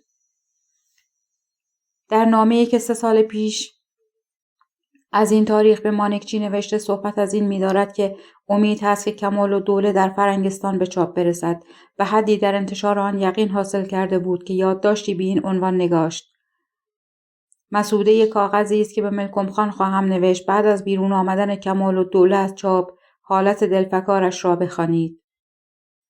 ای مثل من غم زده و به آرزوها نرسیده و در مرجا تیر مرادش به هدف نخورده و از ناقابلی و کشفهمی معاصرین به سطوح آمده. عاقبت کمال‌الدوله با ترجمه روسی از چاپ بیرون شد. ترجمه های فرانسه و انگلیسیش نیز در دست است. اجالتاً یک نسخه از کمال‌الدوله برای شما می‌فرستادم. ملاحظه خواهید فرمود پاره چیزها در ملحقات از خود شما به یادگاری داخل شده است. نمیدانم در خاطر دارید یا نه. الف یا را نه پیش بردم و نه شما. سواد این کاغذ مرا در کتابچه‌ای ثبت می‌فرمایید که بلکه آیندگان از اخلاف ما آن را ببینند و بدانند که من و شما در این باب چه تلاش‌ها کردیم و به جایی نرسید. بلکه ایشان این خیال را از قوه به عمل آوردند. اما به ایشان نیز اعتماد ندارم. ایشان نیز از سلب این خواهند آمد. نامه‌های منتشر شده میرزا فتحعلی روشن نمی‌کند که این چه مانعی یک بار پیش آمد که چاپ رساله سر نگرفت و آن ترجمه به کجا انجامید. گویا موسیو نیکولا هم مانند دیگران وسط کار وارد به هر صورت رساله کمال‌الدوله منتشر نگشت و نویسنده آن 2 سال بعد مرد. میرزا فتحعلی همیشه می‌گفت مکتوبات کمال‌الدوله کریدکاست، مواعظ و نصایح نیست. کمال‌الدوله کریدکانویس است، نه واعظ و نه ناصح. اگر آن کتاب به همان وضع و ترکیب بدون کم و زیاد و بدون تغییر و تبدیل و بدون پرده‌کشی و سرپوشی چاپ کردن ممکن است به چاپ برسد و اگر ممکن نیست نسخه را به واسطه تغییر و تبدیل خشک و بی آتش و بی تأثیر و بی تراوت نمودن جایز نیست. بگذارید به همان طور که هست بماند. یحتمل بعد از چندی کسی از فرزندان و اخلاف ما صاحب معرفت و قدرت گردد و نسخه را به همان سبک که نوشته شده است به چاپ برساند. اما وقتی که این نسخه به چاپ برسد، نسخجات متعدده سخت‌تر از این از هر گوشه عالم پی در پی ظهور خواهد کرد. من می‌خواهم راه ارباب خیال را بگشایم و به خیال فیلسوفان و حکمای خودمان که 1287 سال است در قید و حبس است آزادی ببخشم. به این مرادش هم نرسید، اما میرزا آقاخان کرمانی به شیوه او 2 رساله عالی 3 مکتوب و 100 خطابه را نگاشت و به یادگار گذارد. فصل 6. نقد تاریخ و ادب. حرفه میرزا فتحعلی تاریخ نویسی نیست، اما نقاد تاریخ است. سنت شکن تاریخ نگاری و صاحب تفکر تاریخی است. ارزش کار او در همان جهات است و به همان جهات او را از پیشروان تاریخ نویسی جدید می‌شناسیم. زمینه دانش او را از تاریخ ایران کهن، ایران اسلامی و تاریخ مدنیت اروپا از زمان رستاخیز فکری جدید به بعد ضمن فصول گذشته به دست دادیم. با نگرش تاریخی او نیز که حال را آینه گذشته می‌داند و آینده را در حال می‌بیند آشنا شدیم. او فقط 2 رساله تاریخی به معنی اخص کلمه نوشته، یکی وضع اردوی عثمانی به سال 1618 به زبان ترکی. موضوع رساله این است که عثمانیان تنبل و بیکاره وضع آشفته ایران پیش از شاه عباس بزرگ را غنیمت شمرده لشکر آراستند و به خاک ایران تجاوز کردند. اما چشم زخمی از ایران خوردند که تا مدت‌ها یارای گستاخی نداشتند. وضع لشکرآرایی 2 حریف، نبرد آنان و تار و مار شدن عثمانیان، بیکفایتی فرمانده ترک و کاردانی سرداران ایران را شرح داده است. وضع لشکرآرایی 2 حریف، نبرد آنان و تار و مار شدن عثمانیان، بیکفایتی فرمانده ترک و کاردانی سرداران ایران را شرح داده است. به گفته رفیعلی نویسنده دانشمند قفقازی در آن رساله، میرزا فتحعلی با استهزایی تند و نفرت فراوان نسبت به حمق و افاده و خودپسندی فرماندهان عثمانی، افسانه تار و مار شدن عثمانیان، بیکفایتی فرمانده ترک و کاردانی سرداران ایران را شرح داده است. به گفته رفیعلی نویسنده دانشمند قفقازی در آن رساله، میرزا فتحعلی با استهزایی تند و نفرت فراوان نسبت به حمق و افاده و خودپسندی فرماندهان عثمانی، افسانه دلیری موهوم ترکان را باطل کرده است. در نگارشان به اسناد رسمی عثمانی و نوشته‌های مورخان ترک استناد جسته است. رساله دوم، تاریخ کریستوفر قلمب، فاتح ینگی دنیا، که از کتب طایفه فرنگ به فارسی درآورده است. موضوع کشف آمریکا در آن زمان داستان شیرینی بود. هر کس می‌خواست بخواند. نویسنده گزارش سر راست آن واقعه مهم تاریخی را بیان کرده، ولی وسط فصل 6 کتاب را ناتمام گذارده است. ارزش واقعی نوشته‌های تاریخی میرزا فتحعلی در این است که به فن تاریخ نویسی جدید توجه یافته است. در وقایع تاریخ رابطه علت و معلول را می‌شناسد، تاریخ را حاصل کار آدمی می‌شمارد و هیچ دست نامرئی را در سیر تاریخ مؤثر نمی‌داند و این نیست مگر تأثیر تفکر مادی در تعقل تاریخی او. ژرف‌نگری او را در تعلیل و تحلیل تاریخی از شرحی که به مانکچی نوشته می‌توان شناخت. من در گمان و نوشته شما که البات و اشرار عقلا و صلحا نخواهند شد و اهرمن فرشته نخواهد گشت شریک نیستم. به همین دلیل که فرشته اهرمن گردد، اهرمن نیز می شود فرشته درآید. باید سبب را منظور نماییم و ببینیم به چه سبب فرشته اهرمن شده است. وقتی که آن سبب رفع شد، اهرمن فرشته خواهد گشت. مادام که همان سبب باقی است، علل انقراض عالم مردان بزرگ ظهور نخواهند کرد، وگرنه خاک ایران خاصیت خود را گم نکرده است. نهایت سبب معلوم طبیعت سکانسش را خراب کرده است و می کند و همیشه خواهد کرد، مادام که آن سبب باقی است. بیشتر تاریخ‌های فارسی را بیمایه و معیوب می داند و دانسته است که مورخان احمق ما از معنی درست تاریخ نویسی بیخبرند. خاص آثار مورخان ادیب حوصله‌اش را سر بردند. از جمله تواریخ راجع به نادرشاه را مثل می‌آورد. می‌نویسد: مورخان ما نمی‌دانند که نادر پیش از خروج که بوده و پیش از چه بوده است. به علاوه از فنون جنگی او غافلند که در نبرد با اشرف افغان چه نقشه‌ای کشیده و چه هنر و فراستی ظاهر کرده است که در کل روی زمین از آدم تا خاتم سوای از ناپلئون بناپارت از هیچ سپهسالاری اینگونه هنر ظاهر نشده است. به علاوه مورخ بی‌انصاف از تعداد لشکر نادر، میزان توپ و زنبورک و محل توقف او و سردارانش و طرز صدور فرمان جنگی او هیچ نمیگوید. به یک کلمه مجهوله که سائق بار بر سر اشرف تاخت قناعت می‌کند. نمی‌داند که تنها ناپلئون چون نادر این سر را فهمیده بود که به دشمن بعد از شکستش در جنگ صحرا مجال نداده و او را تا تختگاه در کمال سرعت تعاقب می‌کرد. میرزا مهدی استرآبادی حکمت این سر و شرافت ذهن و عقل نادر را هرگز درک نکرده، فقط به الفاظی مکروه خود و خواننده را مشمول می‌سازد.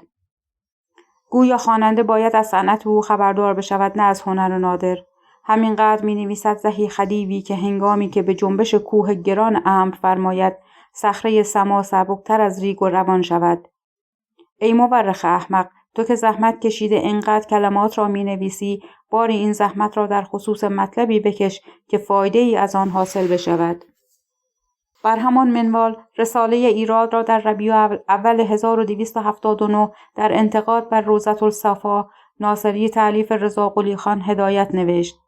رساله مزبور را به صورت گفتگوی میان منقد و مؤلف روضة الصفا پرداخته و جهت انتقادش بر اغراق‌گویی مورخان، عبارت پردازی آنان، لغات را به معنی خود به کار نبردن و شعر را داخل تاریخ کردن می باشد. در واقع به شیوه تاریخ نگاران ادیب یا ادیبان تاریخ نویس تاخته است. اما دو ایراد بر رساله ایراد او وارد است. یکی اینکه خیلی روده درازی کرده و حال آنکه می توانست مطلب را کوتاه‌تر و جاندارتر بنویسد. اتفاقاً آنجا یکی از موارد انگشت شماری است که میرزا فتحعلی پرحرفی نموده. دیگر اینکه با معرفتی که از فن تاریخ نویسی غربی داشت و مجموع آثارش زمینه دانش او را نمایان می سازد، می بایستی مسائل تاریخ نگاری جدید را مطرح کند و بنیاد تواریخ تاریخ پردازان ایران را هم در هم فرو ریزد. اما چنین قصدی نداشته و آنچه از رساله مزبور برمی آید، خواسته در ایامی که برای آرامش خاطر به ییلاق رفته بود، جهت سرگرمی خود مقاله تفنن‌آمیزی بنویسد. بعد هم از نگارش آن پشیمان شد که چرا رضا قلی خان را از خود آزرده است. به هر صورت مقاله انتقادی نویسنده در حد خود ارزنده است و جبهه نظر مترقی او را آشکار می نماید. مطالب عمده‌اش این است. در شرح محاصره هرات به زمان محمدشاه گوید: بگذار ببینم قلعه را چطور میگیرند. چه مقام شعر خواندن توست؟ آخر من که دیوان شعر نمیخوانم، من تاریخ میخوانم. مگر من نمیدانم که تو هم مورخی و هم شاعری؟ اما حالا بگذار بر سر مطلب برویم. شعر فنی است شریف و به جای خود بسیار مطلوب، اما که به تو گفت شعر بگویی و آن را داخل تاریخ بکنی. شعر در تاریخ هرگز لزوم ندارد. والله سهو کردی. اندیشه های میرزا فتحعلی آخوندزاده، نوشته فریدون آدمیت، گویش میم کاف، پخش از کتابخانه اینترنتی آوای بوف. avayaboof.com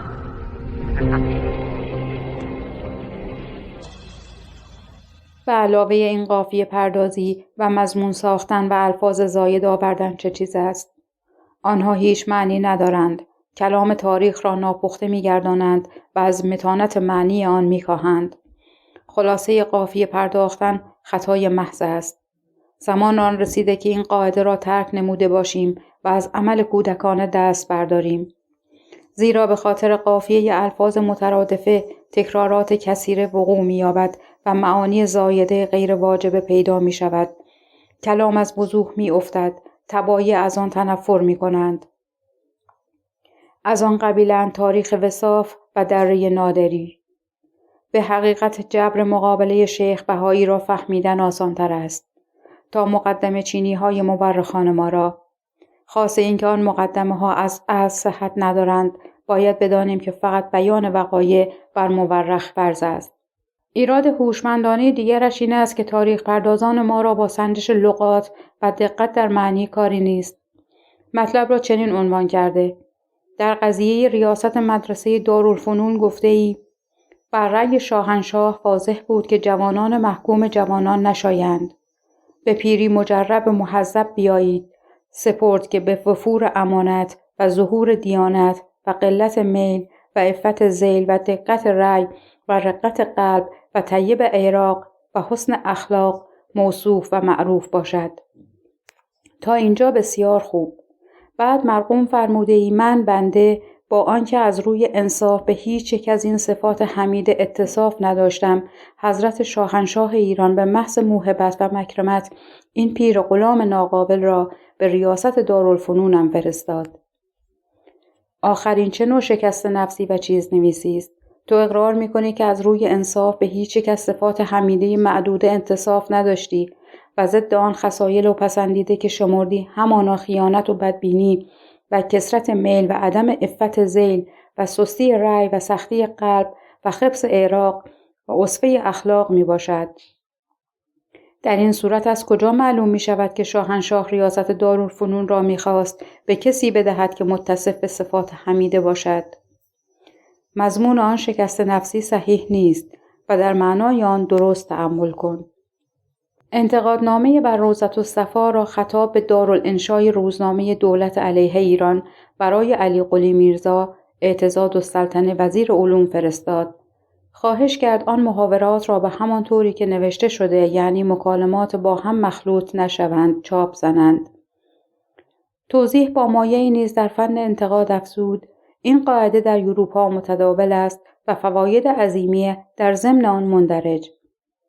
مثلا وقتی که شخصی کتابی تصنیف می کند، شخصی دیگر در مطالب تصنیفش ایرادات می نویسد، به شرطی که حرف دلازار و خلف ادب نسبت به متصف در میان نباشد و هرچه گفته آید به طریق ظرافت گفته شود. این عمل را قریتقا به اصطلاح فرانسه کریتیک می نامند. مصنف به او جواب می گوید، بعد از آن شخص ثالث پیدا می شود، یا جواب مصنف را تصدیق می کند یا قول ایراد کننده را مرجع می پندارد. نتیجه این عمل این است که رفته رفته نظم و نثر و انشا و تصنیف در زبان هر طایفه اروپا سلامت به هم می رساند و از جمیع قصورات به قدر امکان مبرا می گردد. مصنفان و شاعران از تکلیفان و لوازمات خود استحضار کلی می یابند.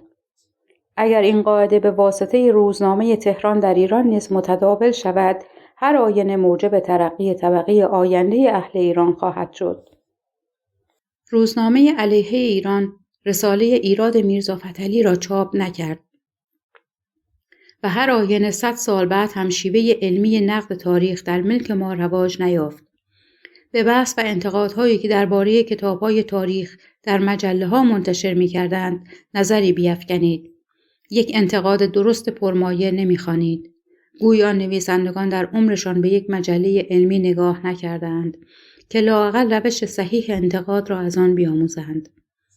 به هر صورت میرزا فتحعلی نسخه‌هایی از رساله مزبور را برای دوستانش به تهران فرستاد.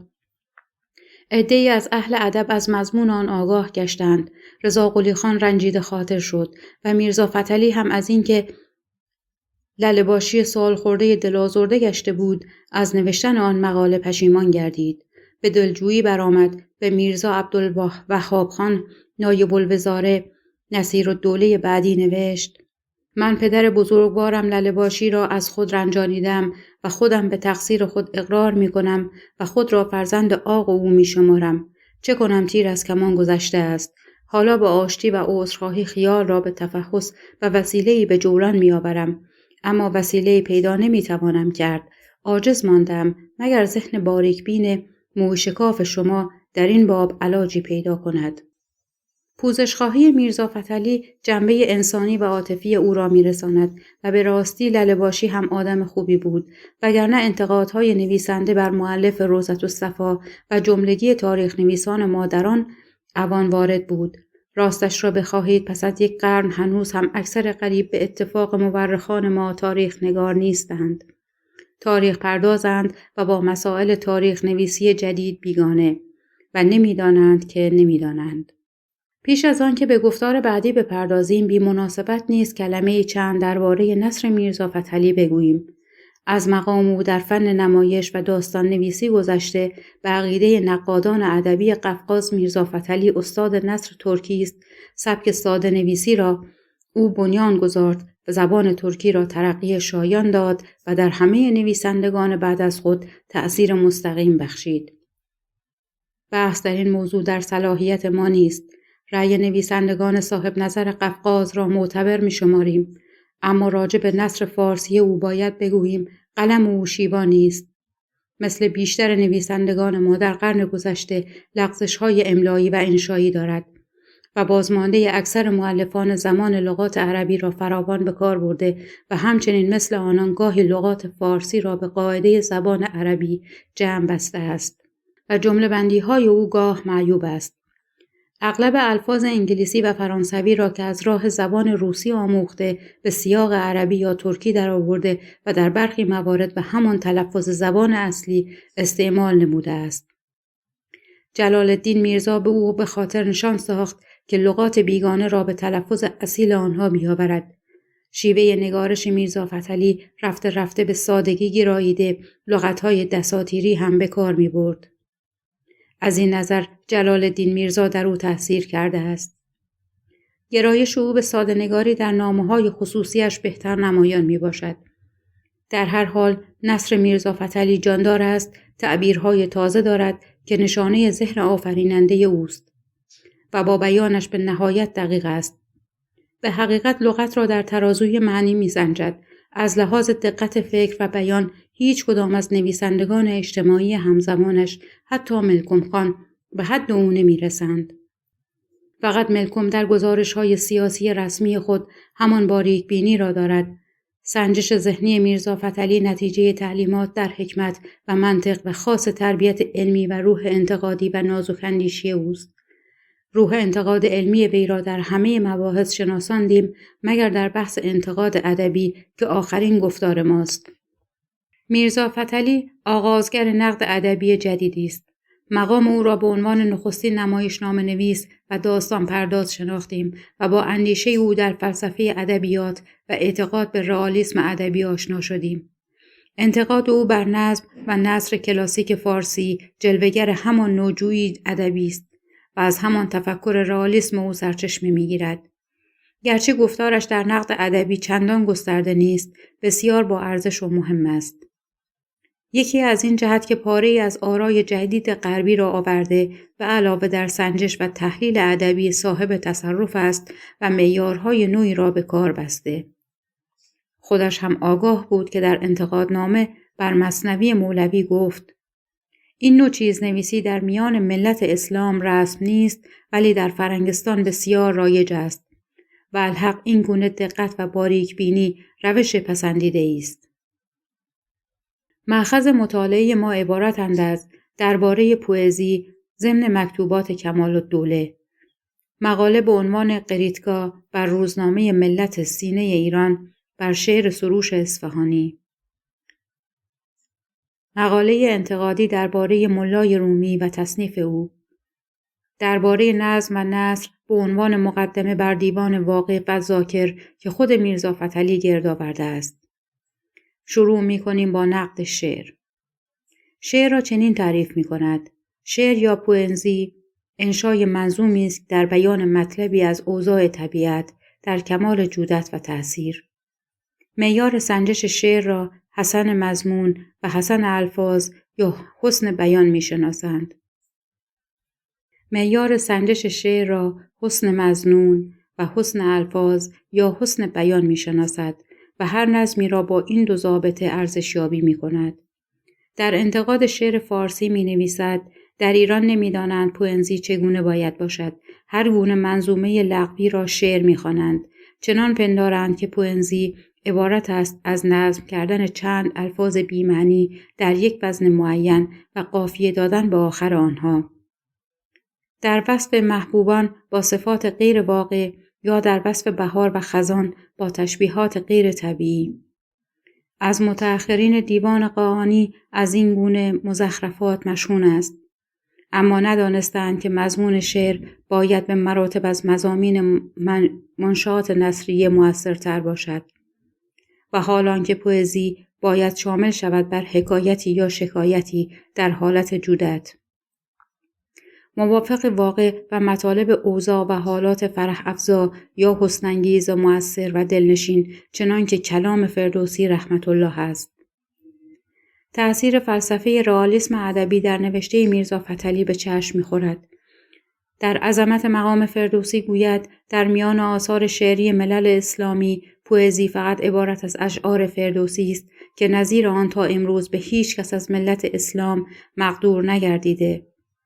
در عهد قدیم میان ملت یونان شاعری مشهور بود اسمش هومر که محاربات و بقای حادثه ملت یونان را در عصر قدیم و مبارزات و هنرهای پهلوانان ایشان را مثل فردوسی به نظم آورده، به طوری که تا به حال به گفتن نظیر اشعار او آفریده قادر نیست. و همچنین در میان ملت انگلیس چند صد سال قبل از این شاعری پیدا شد شکسپیر نام که مصایب سلاطین انگلیس را به رشته نظم کشیده به طرزی مؤثر که در حالت سماع شنونده هر قدر سخت دل باشد از گریه خودداری نمیتواند کرد. این قبیل شعرا در میان کل ملل موجود است.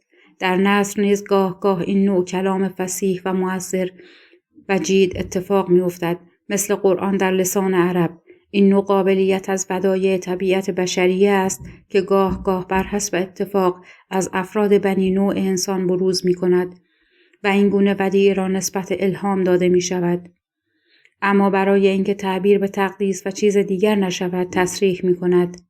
کلام فصیح و شعر مقبول از قبیل خوارق عادات و ممتنعات نیست، بلکه از قبیل ممکنات است. همچنین می دانیم که شاعری خود موهبتی است و ماده استعداد شاعر خدادادی و تحصیل و تربیت تنها موجب شکفتن آن ماده و آرایش سخن او می گردد. گفتیم که شعر را به حسن مضمون و حسن بیان می سنجند. حسن مضمون عبارت است از بیان حالتی، اما باید موافق یا واقع باشد و در مضمون امری بیان نگردد که وجود خارجی نداشته باشد، بلکه جمیع بیانات باید مطابق احوال و طبایع و اطوار و خیالات جنس بشر یا جنس حیوان و یا مطابق اوضاع نباتات یا جمادات یا اقالیم بوده باشد.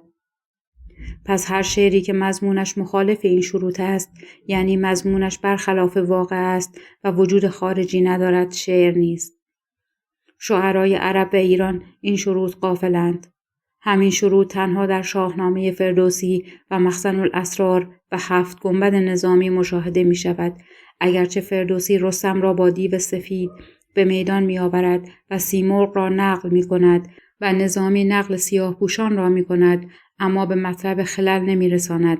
حالات ایشان را مثل حالات و اطوار جنس بشر ذکر می کند، چنانکه شکسپیر شاعر بی‌نظیر انگلیسان اطوار و اخلاق مردم را در موجودات خیالی مثل جن و شیاطین و دیو و امثال ذالک بیان می کند. درباره حسن لفظ همین اندازه گوید نظمی که حسن مضمون داشته حسن الفاظ نداشته باشد، مثل مثنوی مولوی. این نظم مقبول است، اما در شعریتش نقصان است. نظمی که حسن الفاظ داشته حسن مضمون نداشته باشد، مثل اشعار قاآنی تهرانی، این نظم رکیک و کسالت انگیز است، اما باز نوعی از شعر است و باز هنری است.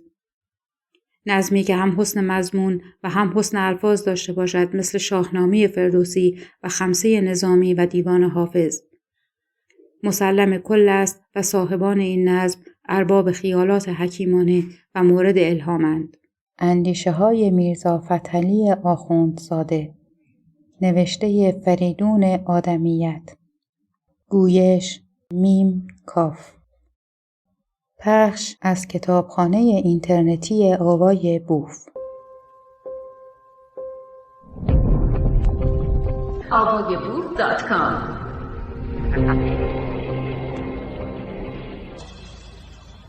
به عقیده میرزا فتحعلی از سخنوران ایران فقط فردوسی و نظامی و جامی و سعدی و ملای رومی و حافظ شاعرانند.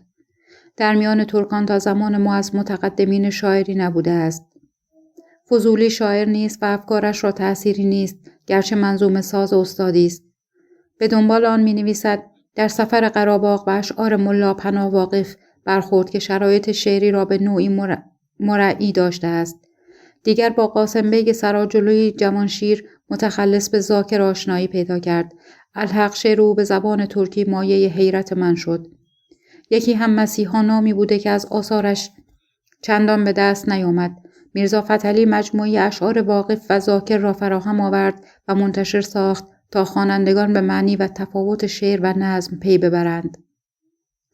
از آن گذشته نمونه و معیاری به دست کسانی که استعداد شاعری دارند بدهد و همچنین آنان که فقط نظم سرایند به شاعر نبودن خود آگاه گردند و خویشتن را به زحمت نیندازند و وقت شریفشان را در سرودن نظم تو خالی نگذرانند.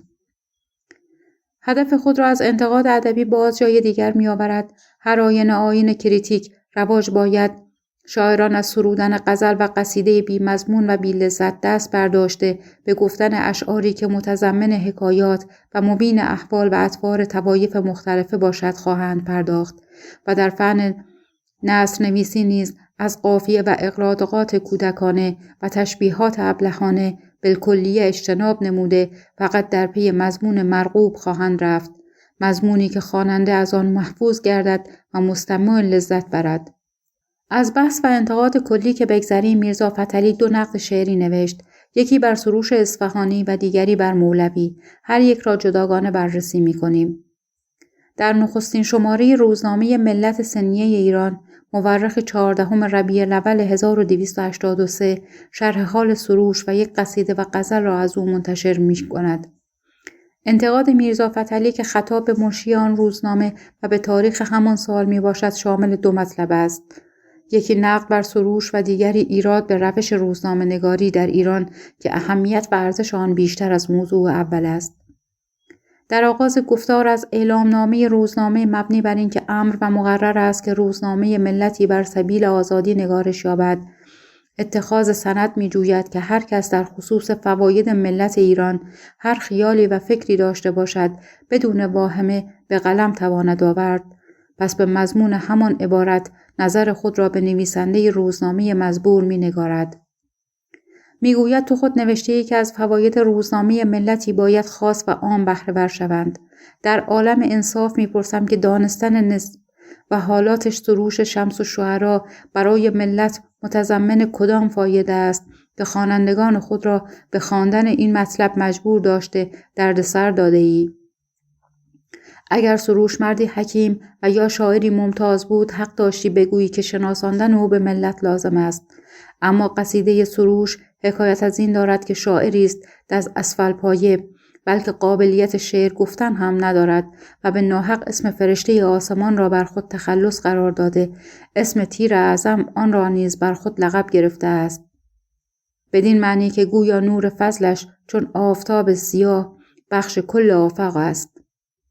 در ایراد به نسب نامه سروش به تفصیل صحبت می پردازد. خلاصش این که سروش نسب خود را به امیر یار احمد اصفهانی معروف به نجم ثانی همزمان شاه اسماعیل صفوی می رساند یا نقل نوشته های گوناگون حبیب السیر او را نه صاحب فضیلت علمی می شمارد و نه هنر ذاتی. برعکس نجم ثانی مردی ستم پیشه بوده، فقط سلطان به او عنایت داشته است و باید دانست عنایت شهریاری که بر پایه فضیلت قرار نگرفته باشد هرگز موجب شرافت نمیتواند شد، بلکه موجب رذالت و حقارت است. سپس از نظرگاه کریتکا می نویسد قصیده سروش نه حسن مضمون دارد نه حسن الفاظ. علاوه بر این 2 عیب وزن پاره افرادش هم خالی از خلل نیست، پس آن را شعر نمیتوان گفت و صاحب آن را شاعر نمیتوان نامید. از آن گذشته افکار شاعر طرفگی و تازگی نداشته و خیلی مکروه و مردود است، مثل رساله طهارت هر مجتهد. بر پایه ابیات سروش نقطه جویی هایی دارد تا می رسد به این بیت: سروش مدح رسول خدا و اطرت گوی که سیئت تو را بسترد چنین حسنات. مضمون آن خیلی نامناسب است. سروش می‌خواهد رسول خود را نیز فریب بدهد که در صله همین پرپوچات سیئت او را ببخشد. نه خیر مخدوم من، عقل رسول خدا مثل عقل منشی روزنامه نیست که او را فریب داده و یک نمره روزنامه اش را خراب کرده ای. اگر می‌خواهی که رسول خدا از تو خوشنود شود، به احکام او عمل کن و به همکیشان خود ضرر مرسان. یعنی شعر مگو. نازک اندیشی میرزا فتحعلی بر معنی بیت زیر در خور توجه است. مطاوعان وی و پیروان اطرت او به معنی آدمیانند و دیگران حشرات. یعنی پیروان حضرت ختمی ماب همه آدمند و دیگر خلق خدا حشرات الارض یا مثلا موش و چلپاسه. به عبارت دیگر مسلمانان جهان شرافت ذاتی دارند و بقیه جهانیان مردمی بی‌مغز و وحشی صفت و بربری سیرت و بی‌شعور و بی‌معرفت و کودن می‌نمایند. سهل از فیلسوفان و حکما و مصنفان و شاعران و مورخان و مخترعان اروپا مانند ولتر، روسو، مونتسکیو، وات، هومبولت، فنلون، بوغل، شکسپیر و بایرون و سایرین در زمره حشرات محسوب شوند. اما شمس الشعرا سروش وجود لاینفع و بی‌مصرف و امثال او در زمره آدمیان باشند. به نظر مسلمانان گویا دنیا خارستان است، شما تنها یک دسته گل سرخید که در میان این خارستان شکفته اید. فکری که در پس آن عبارت آورده این است که چون شاعران ما دقت ذهنی ندارند، کلامشان عاری از دقت بیان است. لفظی را به کار میبرد و معنی لغویش را مراد نمی کنند. چنان که عادت ماست لقب می دهیم اما معنیش را مراد نمی کنیم، مناسبتش را ملاحظه نمی نماییم. به همین مأخذ لقب شمس الشعرایی را به سروش دادند، حالان که فردوسی و نظامی و حافظ به آن لقب شایسته توانند.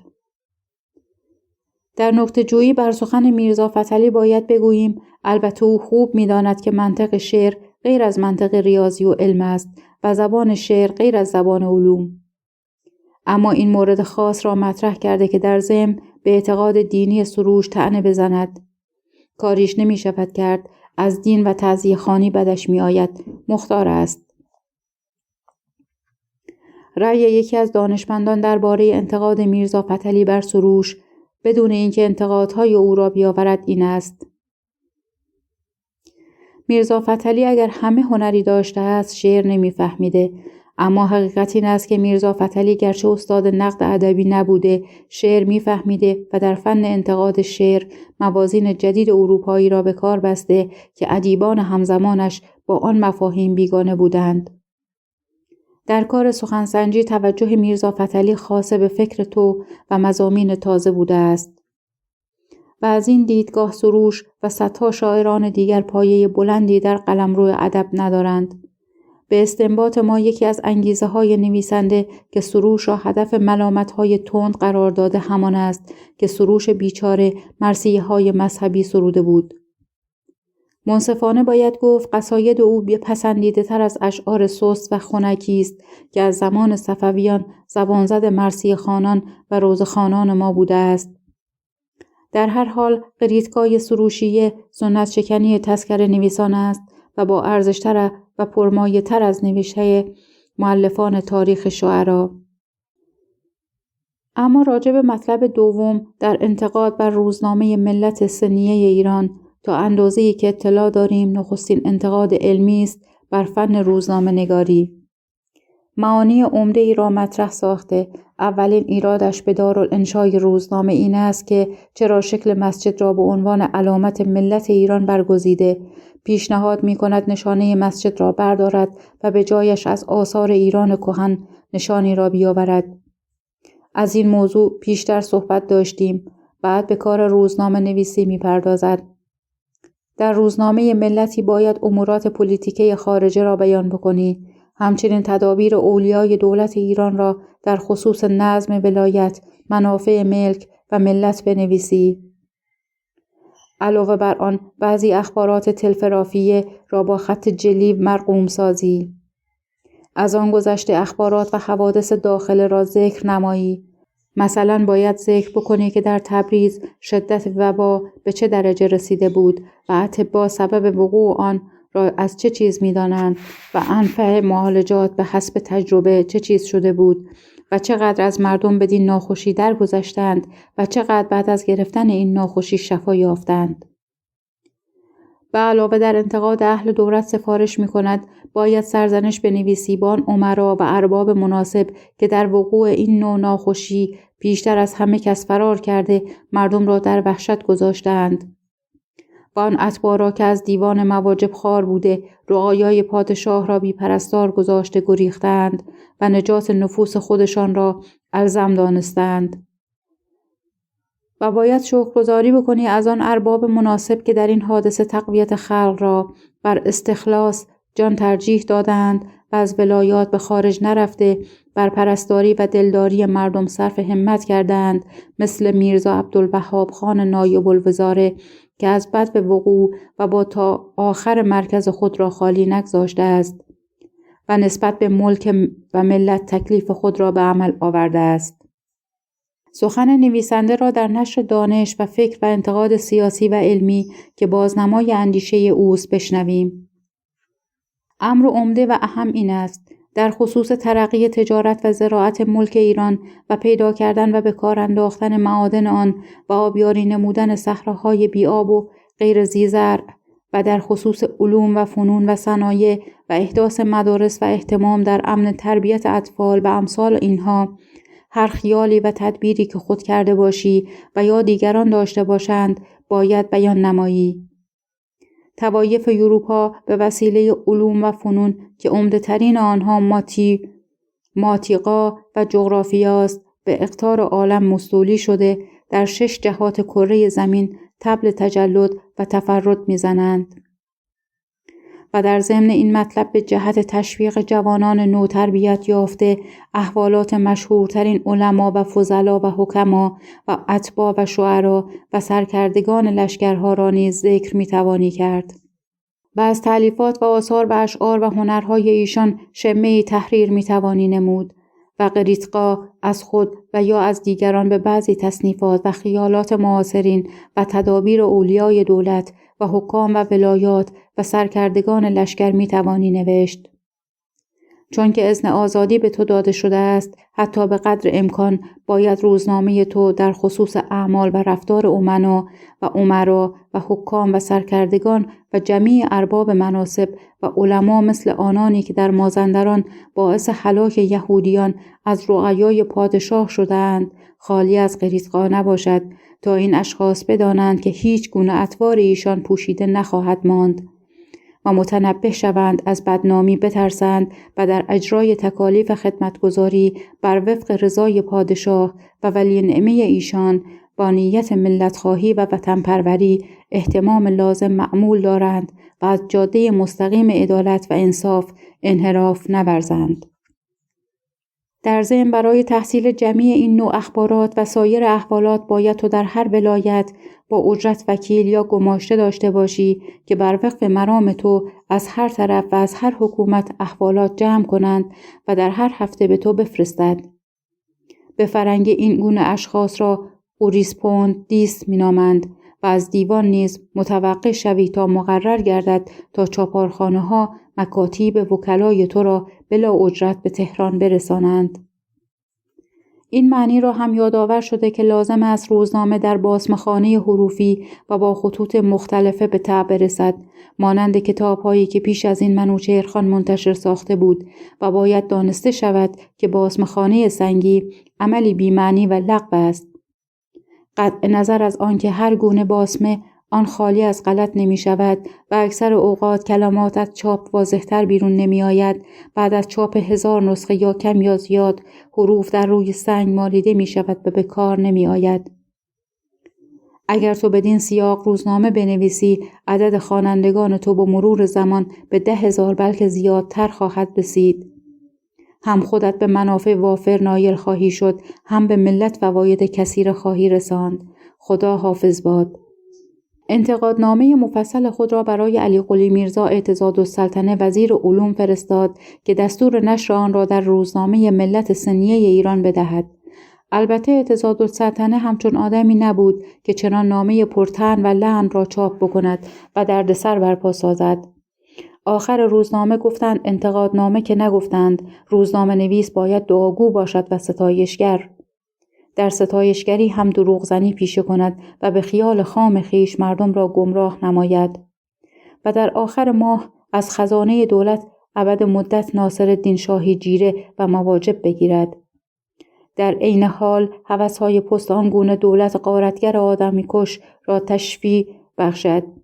گویا خود میرزا فتحعلی هم امیدی به انتشار مقاله‌اش نداشت، اما این اندازه شرف و غیرت داشت که در خیرخواهی وطنش حرفش را بزند. رونویس آن را نیز برای دوستانش به دارالخلافه فرستاد. جلال الدین میرزا به او گفت باز شما آزادی این گونه دل خود را خوش کرد و نامه ای را به این نیکویی بنگارید.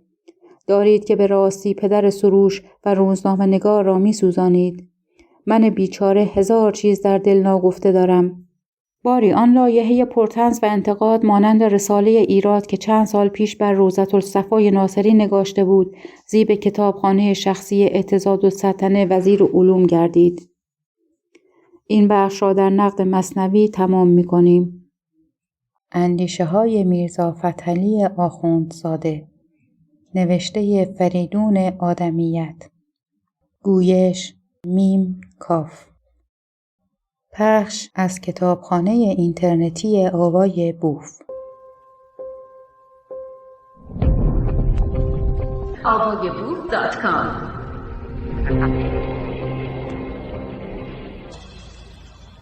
مقاله‌ای که درباره ملای رومی و تصنیف او نوشته به صورت نامه‌ای به دوست قدیم خود ملا احمد حسین زاده شیخ الاسلام آزاداندیش قفقاز پرداخته است. به گفته خودش مثنوی را از اول تا آخر مطالعه کردم. به شیوه ارباب قلم اروپا راجب ملای رومی و تصنیف عقیده‌ام را می نویسم.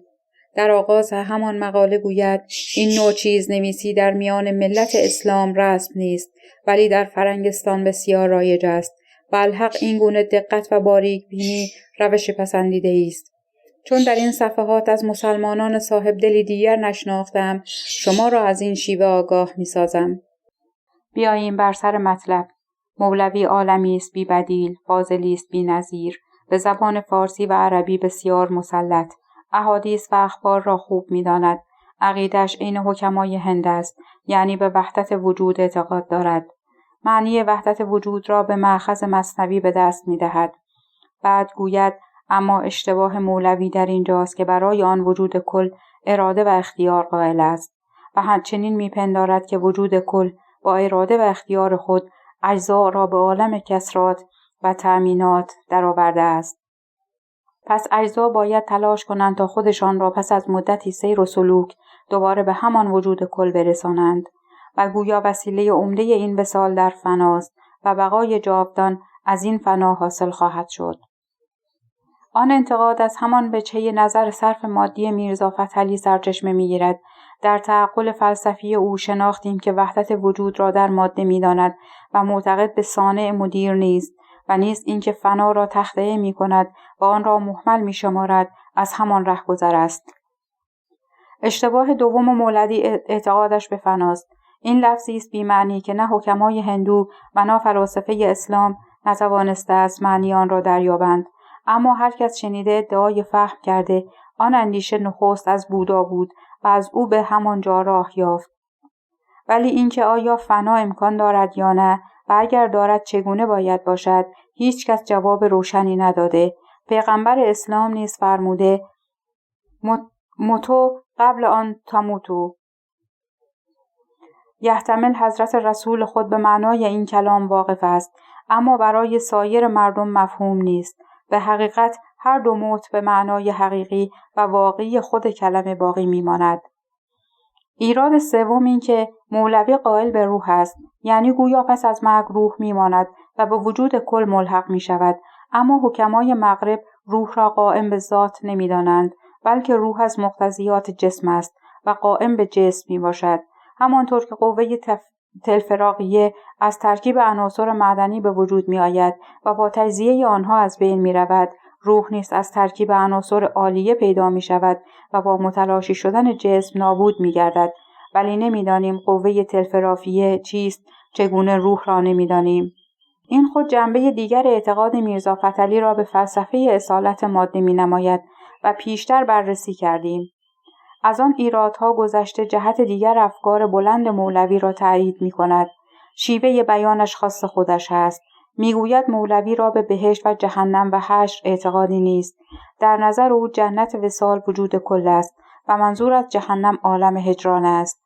اما در اثبات هر سه چنان سر و صدایی راه انداخته که انسان ماتش میبرد و شرمنده میگردد که بگوید مرد نکند تو کافری. و علاوه مولوی به نبوت و امامت نیز اعتقاد ندارد. این معنی از جواب اهل سبابه پیامبران معلوم است. بیان مولوی را میآورد از جمله حب جاه و سروری دارد بدان که شمارد خویش از پیغمبران. ما نخواهیم این چنین لاف و دروغ، گردن اندر کشک افتادن به دوغ. باز گفتند این همه زرق است و مکر، که خدا نایب کند از زید و بکر. مغز خر خوردیم تا ما چون شما، پشه را داریم همراز هما. غالبا ما عقل داریم اینقدر، گندنا را می شناسیم از گذر. این بدان ماند که خرگوشی بگفت من رسول و ما هم با ماه جفت. در حاشیه سخن اهل سبا را خطاب به دیناوران رندانه تاکید کرده، یعنی مگر ما هم مثل شما مغز خر خوردیم پشه را همراز هما بشماریم. در تفسیر بیان مولوی چنین استدلال می کند: همه می دانند که سبا شهری است در یمن که مردمش تا امروز از عالم وحشیت و نادانی بیرون نشدند. ایشان از کجا این اقوال حکیمانه را پیدا کرده بر پیغمبران القا نمودند؟ اگر از ملای رومی بپرسی که مگر تو نیز در حق پیغمبران این عقیده را داری، حاشا کرده خواهد گفت معاذالله، اعتقاد اهل سبا چنین بود. اما عاقل می‌فهمد که اعتقاد خود را به زبان اهل سبا بیان می‌کند. آشکار است که اکثر مردم بلکه شراح او نیز این حیله او را فهم نکردند. خصوصاً که ملای رومی بعد از اظهار مکنون ضمیر خود با 1000 قسم توپ و تفنگ اهل سبا را مقابله کرده با ایشان می جنگد و بر تصدیق پیغمبران 1000 گونه جفنگ می سراید و اهل سبا را از منکران می شمارد. اگرچه دلایلش نسبت به اقوال اهل سبا در غایت سستی است، اما در نظر عوام و غافلان طرق طرف زیاد دارد. برای خود ملای رومی علی السویه است. مطلبش آن بود که فسق پیغمبران را بروز دهد، مع هذا از مضرت و اذیت جهال عصر خطرناک خود سالم بماند. سبک مولوی را در بیان فکرش به درستی می‌سنجد. خلاصه همه عقاید مولوی مخالف شرع شریف است، ولی آرای خود را در میان افسانه‌های روباه و شغال به شیوهی پنهان داشته که درک آن دشوار است. به مثل داستانی را آغاز می‌کند، وسط مطلب حرفی را به طور گذران می‌پراند، داستان را قطع می‌کند، به تصورات و تعقلات دور و دراز می‌پردازد، رشته سخن را در خاطر خواننده عامی گم می‌کند و ذهن او را پرت می‌سازد. یکباره دنباله قصه را می‌گیرد. خواننده معمولی خرسند می‌گردد که به اصل داستان بازگشته و از دست تخیلات و تعقلات نامفهوم خلاص شده است. ولی خبر ندارد که مقصود مولوی همان سخنی بوده که به طور گذران گفت و رفت و به خواننده عارف نیز مفهوم داد. باز برای اینکه پرده ابهام بر روی عقایدش بکشد، از عبادت و ریاضت دم میزند. در اثبات کشف و کرامت به معجزه دلایل پوچ و اخبار مهمل مانند قصه اصحاب کهف، داستان خضر و مانند آن را ذکر می‌کند و در تصدیق انبیا و اولیا آیات و احادیث می‌آورد. سگ و گربه را یک جا جمع می‌نماید، انواع مطالب بیهوده و هزلیات را به هم می‌آمیزد و به ظاهر موعظه و اندرز می‌دهد. خواننده عادی را خسته می‌سازد و او را هاج و واج می‌گرداند. بیچاره گمان می‌برد که مولوی به حقیقت یک وجود سراپا اعتقاد است. با روشی که پیش گرفته عقیده مولوی در نظر خواننده عامی پنهان می‌ماند. کافر شمردن او شرعاً امکان ندارد. معلوم است که زمان او عصر خوفناکی بوده. از شدت جذبه و ذوق خواسته حرفش را بزند، اما بر جانش ترسیده. ناگزیر آن نوع تکلفات را به کار برده است. اگرچه این نوع تکلفات خوشایند مذاق مصنفان فرنگ نیست، یک نوع استادی است که از عهده سایر مردم بر نمی آید. در پایان مقاله انتقادی خود چند نکته دیگری را به اجمال آورده. در عقل و ادراک ذوق مولوی تردید نباشد، اما گاه جلف و سبک است. در جلفی و سبکی به مرحوم آخوند ملا عبدالله شباهت بسیار دارد. به علاوه بیمار و دراز نفس است که حوصله خواننده را سر میبرد. از مطالب حکیمانه و نکته‌های با معنی و داستان‌های بامزه آن که بگذریم، اقوال کهنه و پوسیده و بی‌لذت و تکرارهای خسته کننده زیاد دارد. ترجمه مثنوی به زبان‌های دیگر عدیم الامکان است، زیرا سخن مثنوی نظم و توالی ندارد. و حالان که کلام فردوسی را حتی به زبان خطایی هم میتوان ترجمه کرد و مضمونش روشن در میآید. به منظور شناسایی درست سبک مولوی 3 حکایت به زبان ترکی به نظم سرودم و فرستادم، اما نتوانستم مانند او مغز مطلب را پنهان بدارم. واقعا در مصدور ساختن مغز کلام و جان سخن استاد کامل و حریف بی بدل است. گفتار میرزا فتحعلی در حد یک مقاله انتقادی درخشان است. اندیشه تحلیلی و نازک اندیشی نویسنده از آن خوب برمیآید.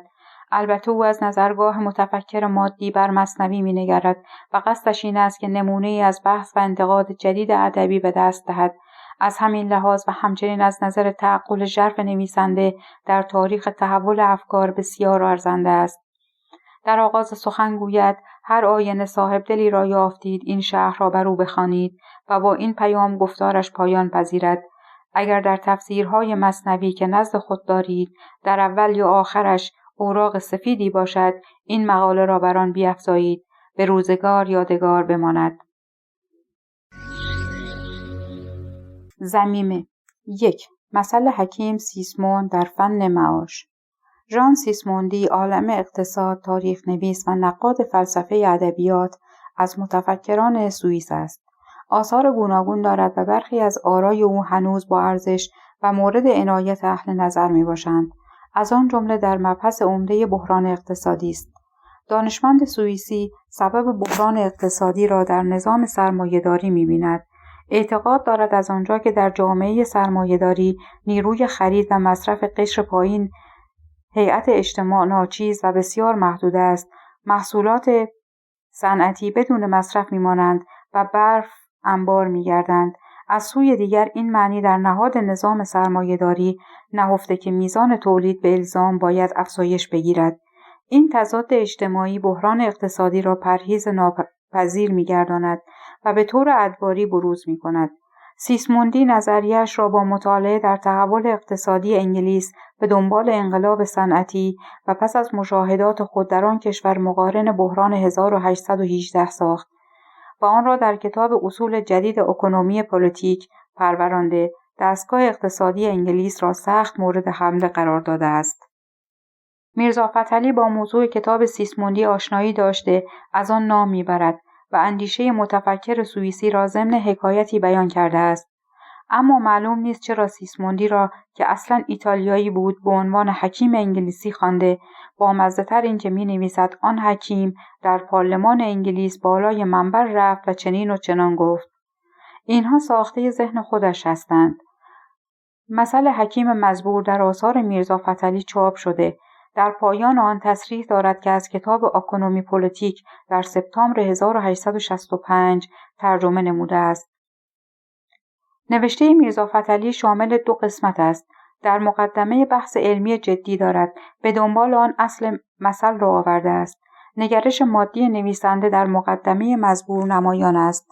تأمین احتیاج جسمانی را واجب‌ترین ضروریات حیات می‌داند و تمیز داده که امنیت از شرایط اصلی آن میباشد. نکته‌های عمده دیگری که در نیازمندی آدمی به پرورش عقلی و حب ملی آورده، ضمن گفتارهای پیشین خواندیم. مطلب با ارزش دیگر اشاره نویسنده به تحول اقتصادی اروپا به دنبال انقلاب صنعتی است که در سده 18 آغاز گشت و سرانجام احوال جهان را دگرگون ساخت. اصطلاح انقلاب صنعتی را به کار نبرده، اما همان معنی از بیانش برمی‌آید. میرزا محمد جعفر قراچداغی مترجم زبردست نمایشنامه‌های میرزا فتحعلی مثل حکیم سیسموند را در 1287 از زبان ترکی به فارسی برگرداند و در همان سال منتشر ساخت. در واقع این اثر نویسنده را پس از نمایش ملا ابراهیم خلیل کیمیاگر ترجمه کرده، اما 1 سال پیش از آن به چاپ رسانیده است. این معنی از دیباچه قراچه داغی بر حکایت مزبور آشکار می شود. در ضمن گفته شود توضیح چند کلمه‌ای که در آغاز حکایت نوشته شده نسبت به موضوع و معنی آن و ما نیست. مثل حکیم سیسموند شیرین و خواندنی است. متن ترجمه قراچه داغی را می آوریم. مثل حکیم سیسموند: منفعت جد و جهد و تحصیل معاش و ضرر آن در صورت افراط و تحصیل زیاد از قدر احتیاج. فیلسوفی کتابی به زبان ترکی در تهذیب اخلاق محتوی بر فنون محاورات شیرین و مشتمل بر نصایح و مواعظ دلنشین تصنیف فرسوده بود. محض خدمت ملت و حصول اطلاع همکیشان از فواید تئاتر، تماشاخانه و منافع کمدی، مکالمه مضحکه چندی رنج را راحت دانسته از زبان ترکی ساده و بی کم و زیاد به زبان فارسی در آورده و به خاطرم می‌گذشت چه می‌شد این کتاب مستطاب به چاپ برسد، از لذات سریع الافاده کمدی و منافع تئاتر عامه خلق بهره‌ور و همه ذوق‌ها محفوظ و ملتفظ گردند. عدم استطاعت چاپ مانع از نیل مراد بود. روزی این کتاب را در لغت ترکی از ترجمه‌های آن جناب که از کتاب اکونومی پلیتیک فن معاش نگاشته بودند برخوردم. پس از ملاحظه و محفوظ شدن دیدم ترجمه این مثل کمتر، مدت اتمامش نزدیکتر، خواندن و شنیدنش با فایده و اشتهار و تکرارش مفید بود و خرج چاپش هم چندان نیست. لذا اراده شیخواهان اسباب ترجمه و چاپ این مثل را وسیله اتمام و چاپ رساندن آن کتاب پنداشته چند روزی خود را مشغول انجام این مختصر و مفید نمود. اگر خداوندان نعمت و ارباب مکنت نیز به ملاحظه تربیت اطفال اندک توجه و همتی در چاپ کردن آن کتاب بذل نمایند که اطفال مملکت و کودکان وطن از خواندن آن بهره‌مند شوند، نوعی از ملایم تربیت وطن معدود خواهد بود. امید چنان امت اطفال دبستان با آموختن این مثل و خواندن آن کتاب بی تأدیب استاد و کوشش پدر به تحصیل زبان فارسی شایق و مایل شده و از درس خواندن و تحصیل نمودن متنفر و منزجر نگردند. اندیشه‌های میرزا فتحعلی آخوندزاده، نوشته فریدون آدمیت، گویش میم کاف، پخش از کتابخانه اینترنتی آوای بوف. avayaboof.com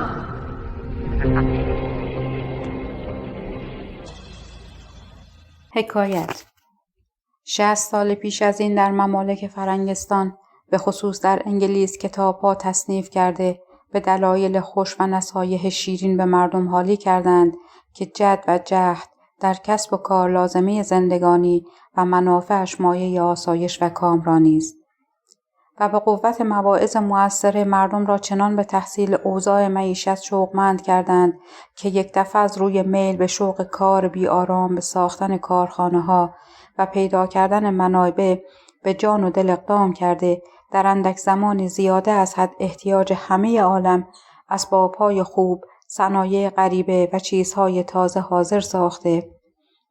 در فرنگستان و در سایر ممالک بازار و کاروانسرای هر شهر را از امتعه و اقمشه پر نمودند.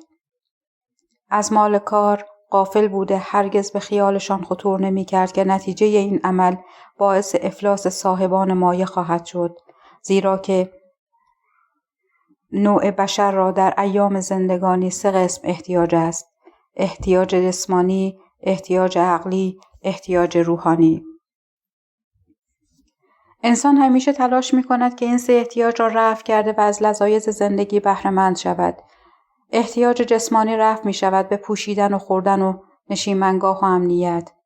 احتیاج عقلی رفع می شود به تحصیل علوم و تحقیق قوانین طبیعت و انکشاف اسرار خلقت. و احتیاج روحانی رفع می شود به محبت عیال و آمیزش با خویشاوند و آشنایان و حب وطن. حتی محبت وطن و عیال بر روح چنان اثر دارد که در مزاج‌های بعضی از مردم دوری عیال، جدایی وطن باعث هلاکت می شود. اسباب لازمه‌ای که برای رفع احتیاج اولی یعنی جسمانی شمرده شد، واجب ترین ضروریات حیات است.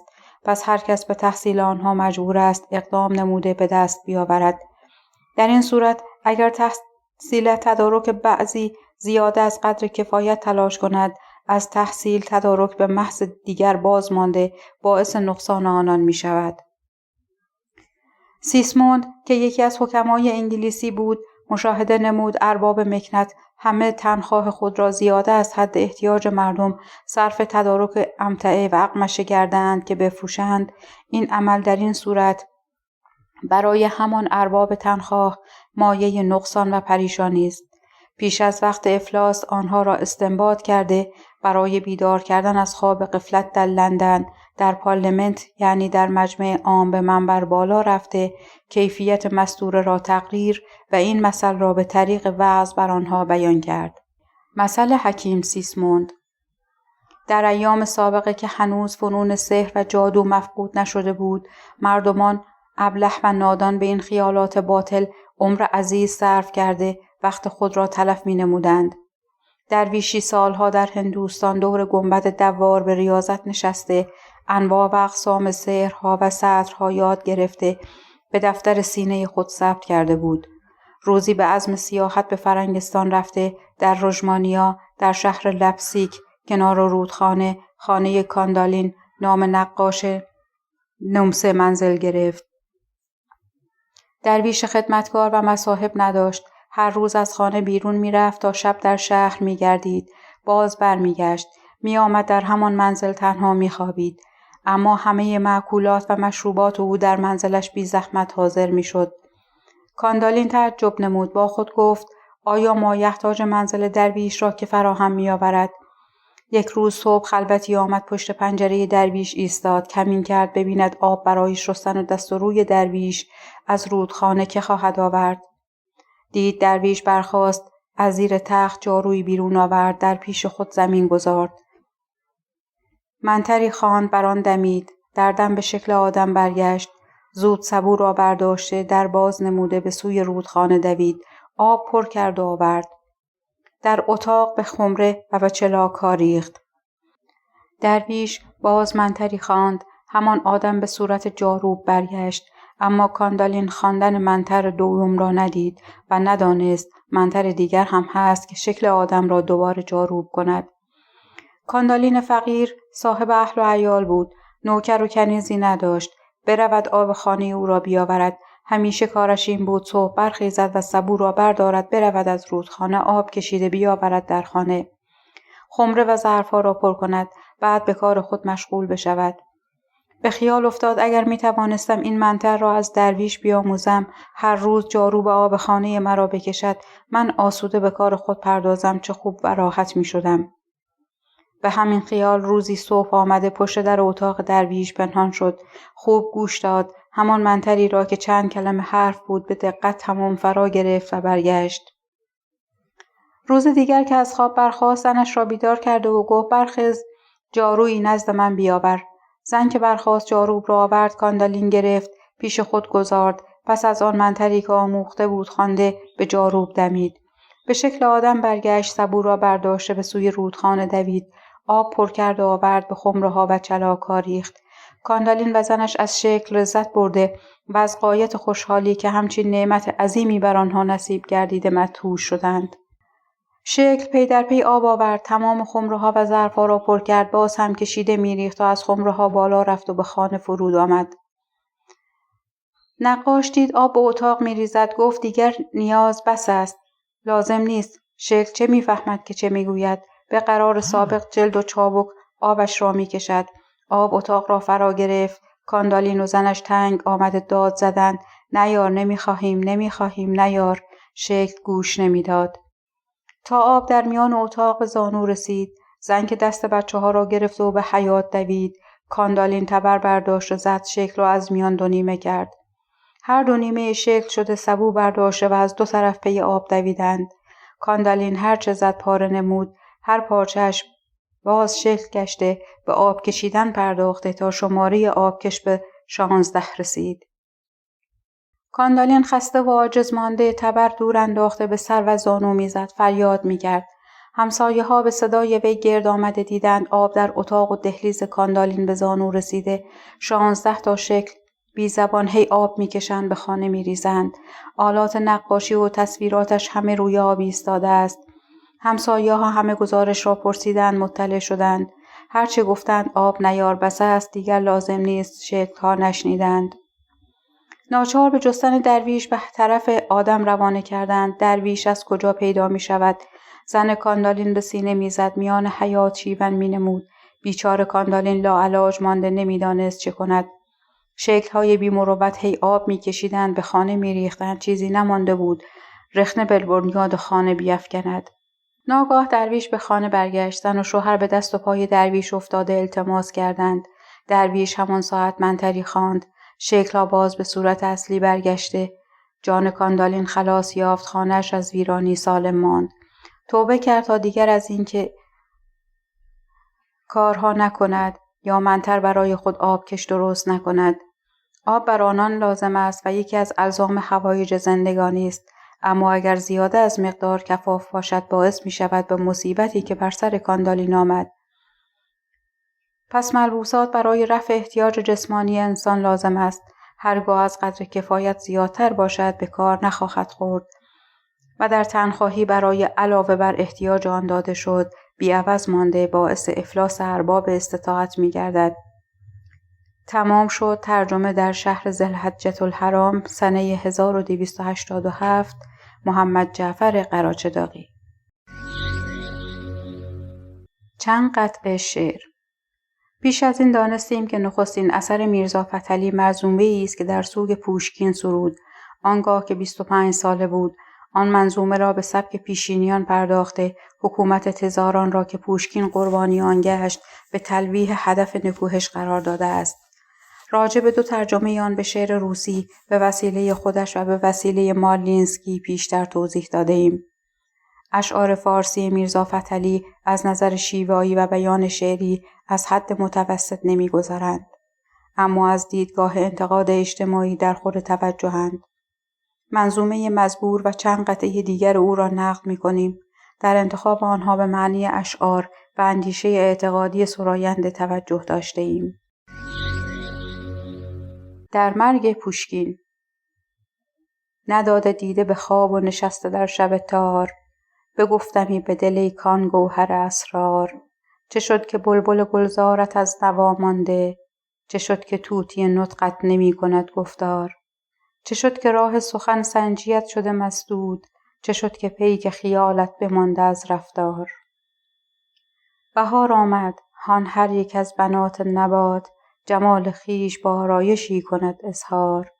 بنفشه زار شد اطراف جویبار چمن، شکفت غنچه ناری به گلبن گلزار. عروس دشت مزین براز بحر نثار، پر از جواهر از هار دامن کهسار. نهاده تاج شکوفه به تارک اندر باغ، نشست خسرو اشجار با کمال وقار.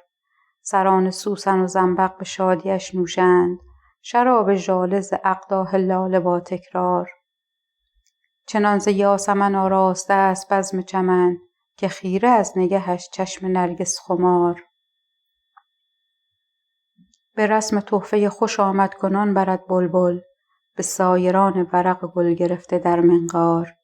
با پاشی گلشن سحاب بسته کمر، نصیب صبح به تعطیر او شده عطار.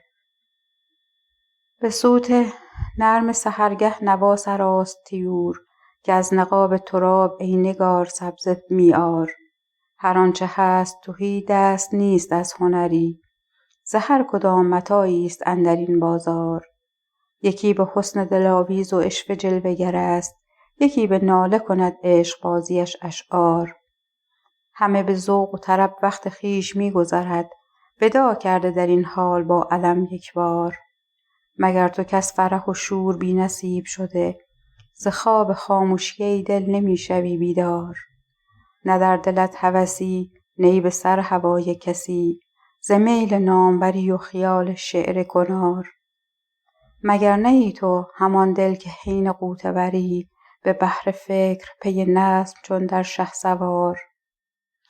هزار دختر معنی طرفه را داری، از آن لالی منظومه زیور رخسار.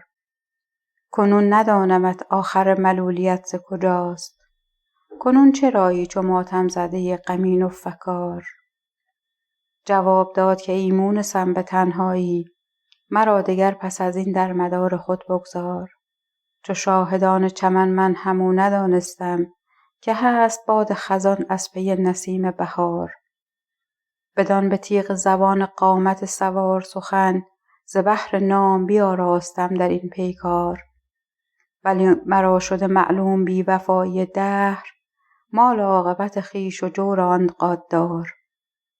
نه بخردیست و ز مرغی که دیده دام به چشم، برای دانه او باز می‌خورد تیمار. صدای شهرت و آوازه هنر تو بدان، مثال طوف در این جوف گنبد دوار.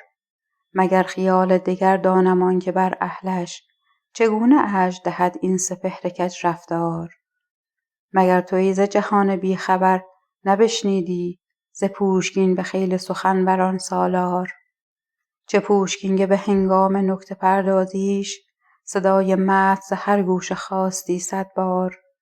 چه پوشکین که کاغذ شدی سیه روزان، که کاش خامه وی را فتد بروش گذار.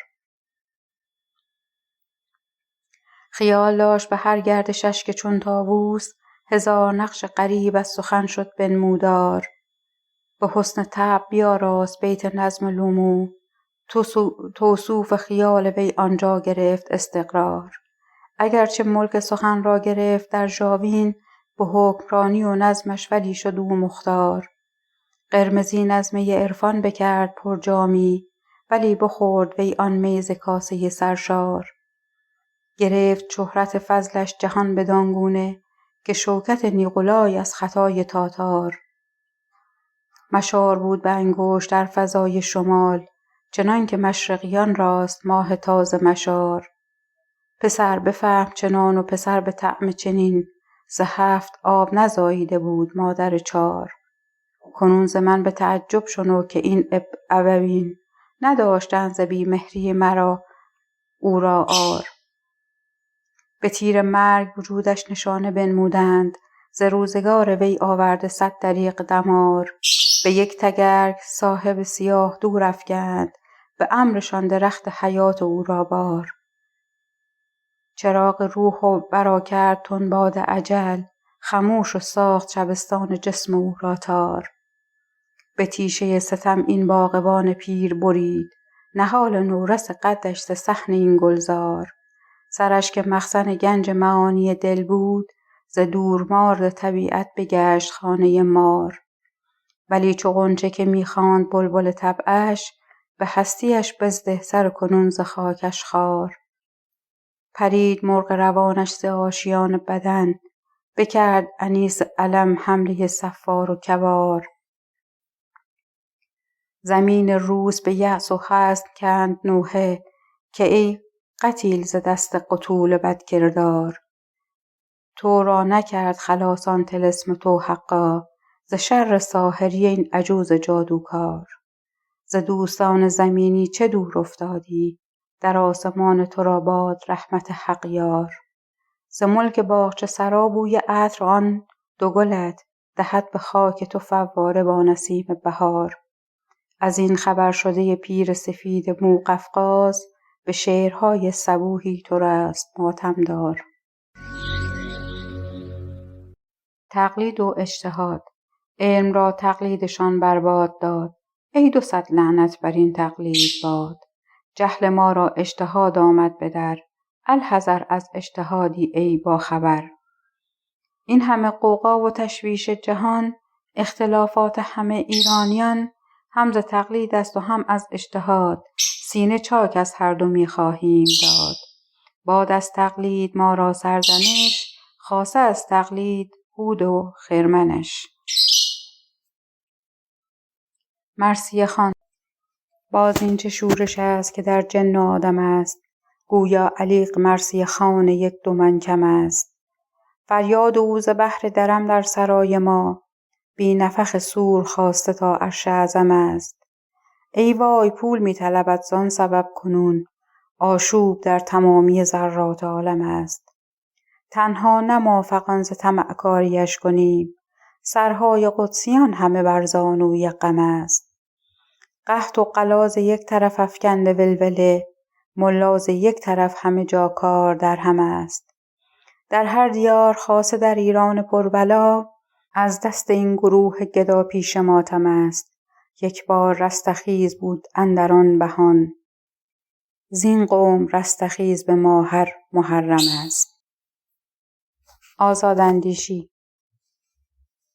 من طالب اسم و رسم گشتم، از حور و بهشت درگذشتم. هر روز بزوجنی چه خوانی، هیهات ز حور کامرانی.